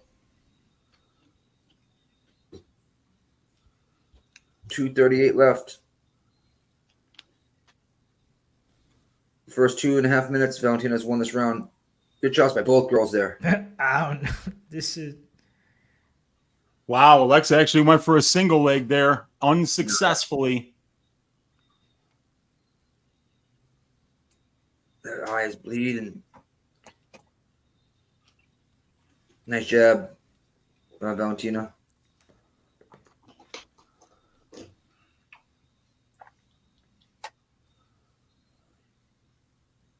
Grasso tries to chase Valentina down. Throws. Oh, nice left by Valentina. High kick just misses by Grasso. 154, 153.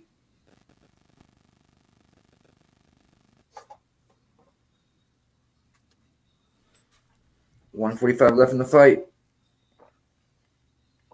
Oh, nice left by both girls. Nice jab by Grasso. Who's gonna take it? Oh, there it is. Shit, that's going to be. Oh my God, she screwed up. Grasso's got her back. Oh Grasso's my God. got What happened? Valentina's back. You got to be kidding me. Yes. Yes. Oh, God. I'm gonna go. Choke her out. I'm gonna go. She's only got one hook in though. She's got to be very careful here. She could get the other one in too. She's trying to get this rear naked choke, you guys. Yeah. Valentina's fighting the hands. I'll be right Grasso's back. landing really good ground. Just and end pound. it. Oh my God. Please catch me Valentina's this got to party. get out of there. Please catch me this party. This one's around she's for got sure. the choke in, you guys. She's got the choke in. Valentina's fighting the hands, but I think it might be over, you guys. Valentina's UFC fighting the hands. Noche! 50 seconds left. Nick, where you at, bitch? No, it looks like Valentina's okay.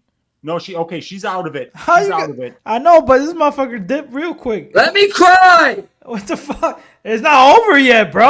Like, what the hell? I want to cry. This might go a decision. It's a close ass fight. I think, but seconds left. Body triangle for Grasso. Let's go. Good finish. There's no way Herb Dean is stopping this fight, though. You know. No, She's gonna but have to still, get this is a submission. great. She wins this round for sure in a close ass Yeah. fight. Oh my god. Nick, root for me, bro. I'm gonna catch this fucking Oh, you're right. All right. $800. $8.99. 10 seconds left. Grasso wins round 5. Let's She's go. trying to get another choke here. She's getting another face turn. Let's go. Viva la raza. I think Grasso is gonna win a split. Yep. Give I me think this so. Grasso decision. Please, Come on. me too. I got the decision. I got the money line. I got the parlay. What does everybody in the chat think? I'm gonna go pee real quick. What does everybody in the chat think, guys? Oh my god, I think 3-2 Grasso, bro. But it's a close 3-2 fucking. But I think it's either way though. Honestly, This whole damn Mexican holiday thing. Oh fuck. But you have to beat the champion to be the champion. So whenever Oh, it's we I thought don't- that too. Wheezy- We thought that was Sparza. and no Rose. disrespect, but I think I hate when people say that shit. Oh, really? Yeah. Because you don't get an extra point. Oh, hold on. Since you're the champion, I'm gonna give you a half a point for every round. Like no, you got. It's a fight. You just gotta win a fight. That's it. I think like that. That's just me. You know why I hate that? Because of John Jones. They started that shit because his fucking dumbass. Oh, you gotta beat him when the Gustafsson when he fought Gustafsson. That's when it started. Who won? Wheezy? Well, I mean, I got to believe on UFC Noche that Alexa Grasso is going to get this Yes. decision. It's why I made the bet. It's why I made it my dog pick of the week. I just kind of felt like Grasso could win 40% of the fight, but if it went to decision, you know. Look, Honestly, no. Honestly, who you think won? I think Valentina Shevchenko won 3-2. That's what I think. Billy, who you got? I got Grasso by split decision. Liam? I have no money on the decision, and I think it was 3-2 Val. But I also think that based on UFC Noche reasons, it's very possible it could go either way. I think it's. I'm not being biased. I do think it's a close ass fucking fight. I lean Grasso 3-2. And somebody was saying after round 1 that like the announcers were like, yeah, was a that's close what I was round. saying. I was saying that, yeah. Valentina's round, but they're like setting it up. They're like, you know, they set it up. They kind of like tell you, oh, you know, it was a close round. So we'll see, man. It's 3-2 either way, in my opinion. 3-2. But if I had to pick, I go Grasso, but it's like by a hair. I'm muting this and listening to this decision. Tell me, go ahead, because you're ahead of me.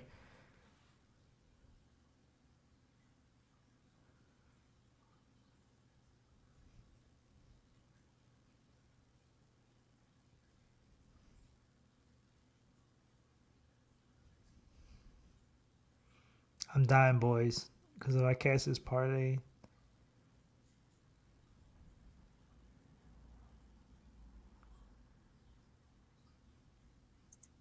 What? Oh my god!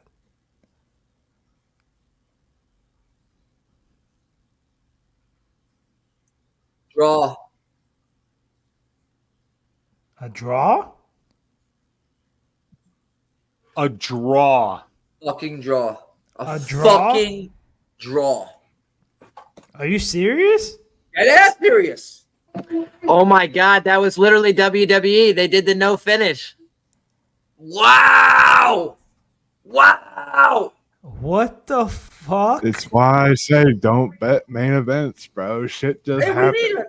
Hey, that's fine. I still cash my shit. If that's not the most UFC Noche shit I've ever seen, I man. still no. That was a close ass fucking fight. Get the fuck out of here, bro. But well, hold on. What was the 10-8 round though? Do you guys want to? Oh, the last one for sure, round 5. And actually, that's fair. Round 5. Whoa, time out. Oh, 5.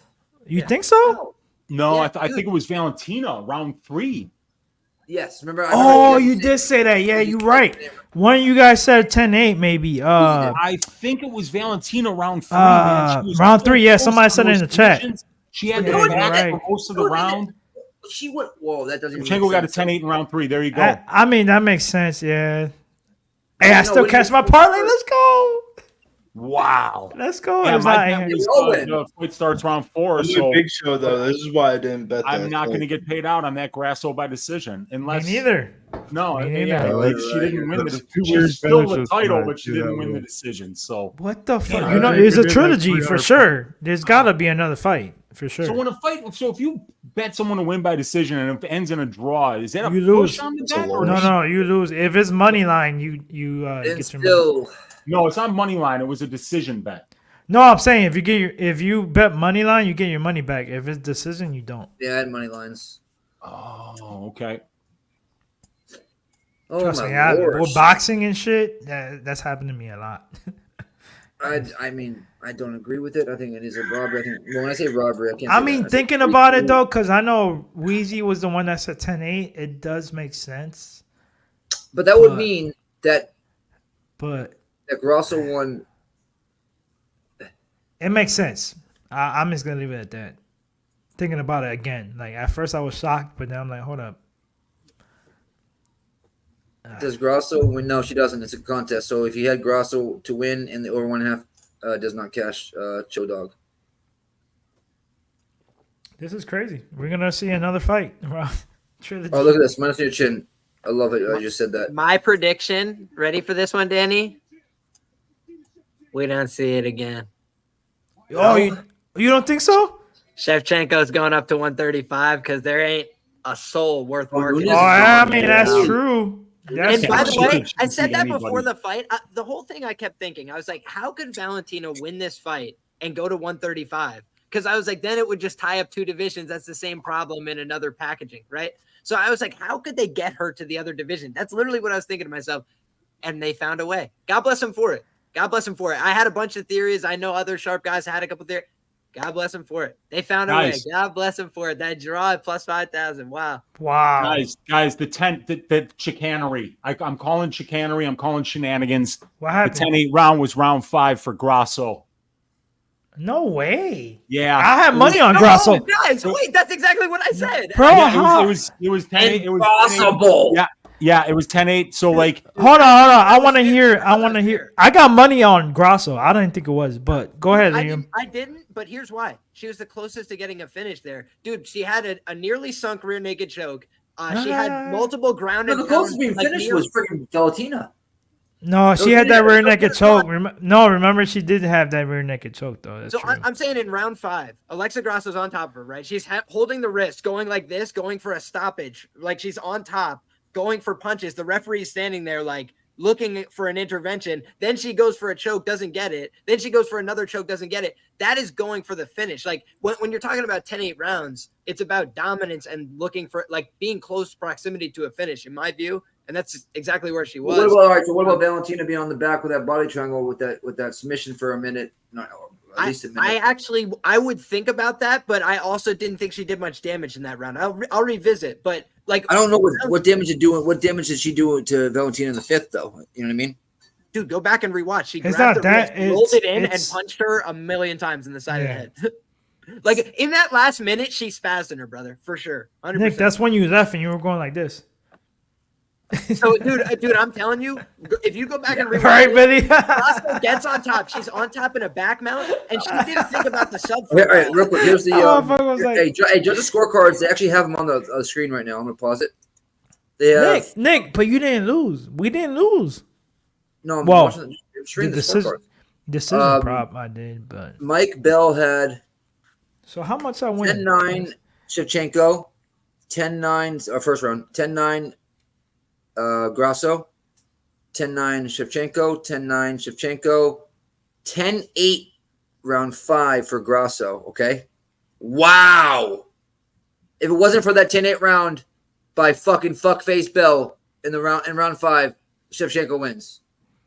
I mean, that's in a close fight. That's all it takes. Is just one. Wow. Yeah, and it So took it's it not was the one same thing around exact that thing for fight. Shevchenko last time. She made one fucking dumb mistake and it cost her the fight. And she made a dumb mistake in the fifth. Grasso got to her back, pounded her out, got close to a finish. Wow. Man, I don't know. I will know if say this, though, we Junichiro got as it right fans- because I kind of like Shevchenko in round 4. I thought Shevchenko won round 4. but That was Fucking the who's closest. that? That was Judy- Camijo. Judy- Camijo had come on, 10 on Judy. Grasso. Had freaking you rounds guys 4 and remember- 5 for Grasso. Bullshit. Wait, say that round again. I'm sorry. 4 and 5. What's his name? Junichiro Kamijo. Had, I mean, yeah. round 4 is a And toss-up rounds round. 4 That's and going to 5 be the split round for sure. for Valentina. I think I'm round sorry, for 5 Grasso, was I a apologize. clear Grasso round. I think round 2 was the knockdown, right?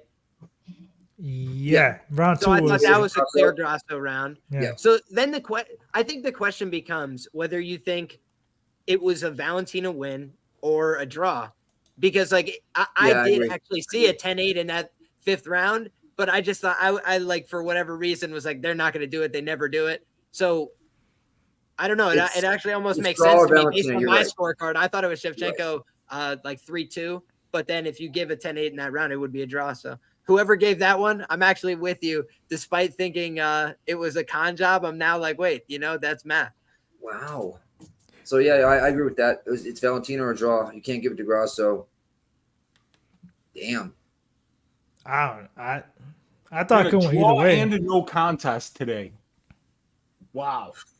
Yeah, So no instead contest. of like UFC Noche fumble, dude. instead of $800 and some dollars, I won $367. Goggles. Y'all just mad because she couldn't finish her. Half the panel has one person, half the panel has the other person. So I don't even know what that means. Here, you guys. Folks had to do something, man. They couldn't let all those What does that favorites win, What is so you can duck to the plan. If we have 2 of these favorites, one of them lose, the other one goes into a no contest, and the main event goes to a no contest.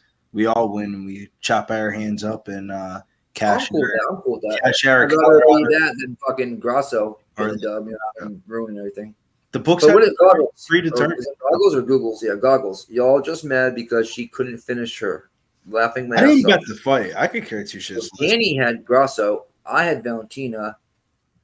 Wheezy had Grasso. I had her by decision, so I mean I had her money line and by decision. I don't even know what that means. Why are we mad? Trolls I'm are- happy. Like I didn't lose my parlay. I didn't win $800, but We're all against to the get- bookie. the no? two parlays I hit was like $700. So I'll take that. You got it, show? Yeah, I got it. My 3 picks draw. Wait, draw? Godinez, draw. Wait, what? My 3 picks draw. Godinez. Loopy. Did you really bet draw? Damn, you got draw, loopy, and draw No fucking way. like together. Like we That would be like a plus 1 million. because loopy obviously was a heavy Wait, favorite. but there was only one draw. There was one no contest. Everything boys. Oh, on no the draw. content. You're right. You're right. Oh, right. You fuck with us. I don't even know if he's fucking with us. He might just be telling the truth, but it's like that leg would still. He's out. drunk. He said he's drunk. I love it, brother. Enjoy Man, that. yeah, cheers to that. All right, let's rock and roll. It's 1:04. Wheezy, where can they find you, brother? Right here on Pub Sports Radio. Tomorrow night, Stack Diggers, we're going to break down that Gamrot versus Fiziev card. And then you can find me on my YouTube channel, Uncle Wheezy, where I do balls deep breakdowns of fights, do just the tip every Tuesday night. But I'm going to try to do it Monday night this week because I'm going to Greece for like almost 2 weeks. So I'm going to be leaving on Tuesday. I will not be rolling with you guys next week for the fights. Me So I'm either, gonna be bro. poolside somewhere. So definitely looking forward to getting over to Greece and having a lovely vacation. But I hope everybody stacked them high today. Great day for me. Ass shaving of the week cashes, greasy 4-leg cashes, Bootsy Collins Memorial Dog Pick of the Week. So close once again. Last week it was Mac Desi by decision. That didn't work out. This week it was Robbery Grasso by decision. God damn it. So we're close. We're almost hitting them, but up a couple of units today, and hitting that greasy 4-legger is a big win. So I hope everybody had a great time watching the fights. I know I did, and let's stack them high again next week. Yeah, I have a wedding next week. Big Show has a wedding to go to next week, and Weezy, you're going out of town, so I'm gonna be in Greece. Yep. Y'all, but I'm sure y'all rock the fuck out of it. All right, Billy, I love you. No, you don't. 143. Where can they find you? Hope you're not locked up with a ball gag. Billy, you frozen? You're muted. My bad. I said see y'all, Mayana. It's about time for me to go. I hear you. Where can they find you, though? Follow me over on X at Getting Bills and over on Instagram at Billy Brez DFS. It was a great, fantastic card. I'm fucking tired. Had my fucking elbows into the fucking ground. A W for the parlay boys tonight. Yeah. Just counts. Liam. Yo, find me everywhere. Liam Picks Fights. Right back to work for me. Danny, oh Danny boy. Yeah, Mexican. Go ahead, where can I find you? Sorry. Mexican Day, baby. Danny Betts anywhere, IG, and Twitter, or Twitter X, whatever you want to say. Great night. Could have been better. I think I got like over 3.5 units tonight on UFC, over 4.5 units, and boxing. Cash some big parlays at least. In UFC and boxing mixed. So great night overall. So yeah, find us on Tuesday on Pub Sports Radio, 7:30 Eastern. Me and my boy Preston. If you like boxing, we'll be back giving our best bets for next week's big fights. And I got an interesting one for that one. So tune in for sure 7:30. And yeah, every Saturday here with the boys. Fuck yeah. And then 30 minutes later, we have the Contender Series on Tuesdays as well. Oh, and yeah, also, that too. guys, Yep. You know what I mean? Also, Lord have mercy, I'm about to bust. You can find me Mr. Fatfist on Twitter, Bosnick_UFC at IG in the keys. Next weekend, partying up. I'll be checking in and out. Actually, probably won't be able to. What time's the fight next weekend? You guys know? I don't even know. I gotta check. Just check real fucking fast. I mean, I have the wedding the whole weekend, so probably it's going to be It's no 4 bueno. and 7. 4 prelims, 7 o'clock. Yeah. Oh, yeah. Yeah. Nope. First fucking fight missed in 4 years. All right, guys. Adios. Everybody in the chat. You're the shit. Hit that like on the way out if you haven't already. And I hope you guys made some fucking money. Deuces. Adios.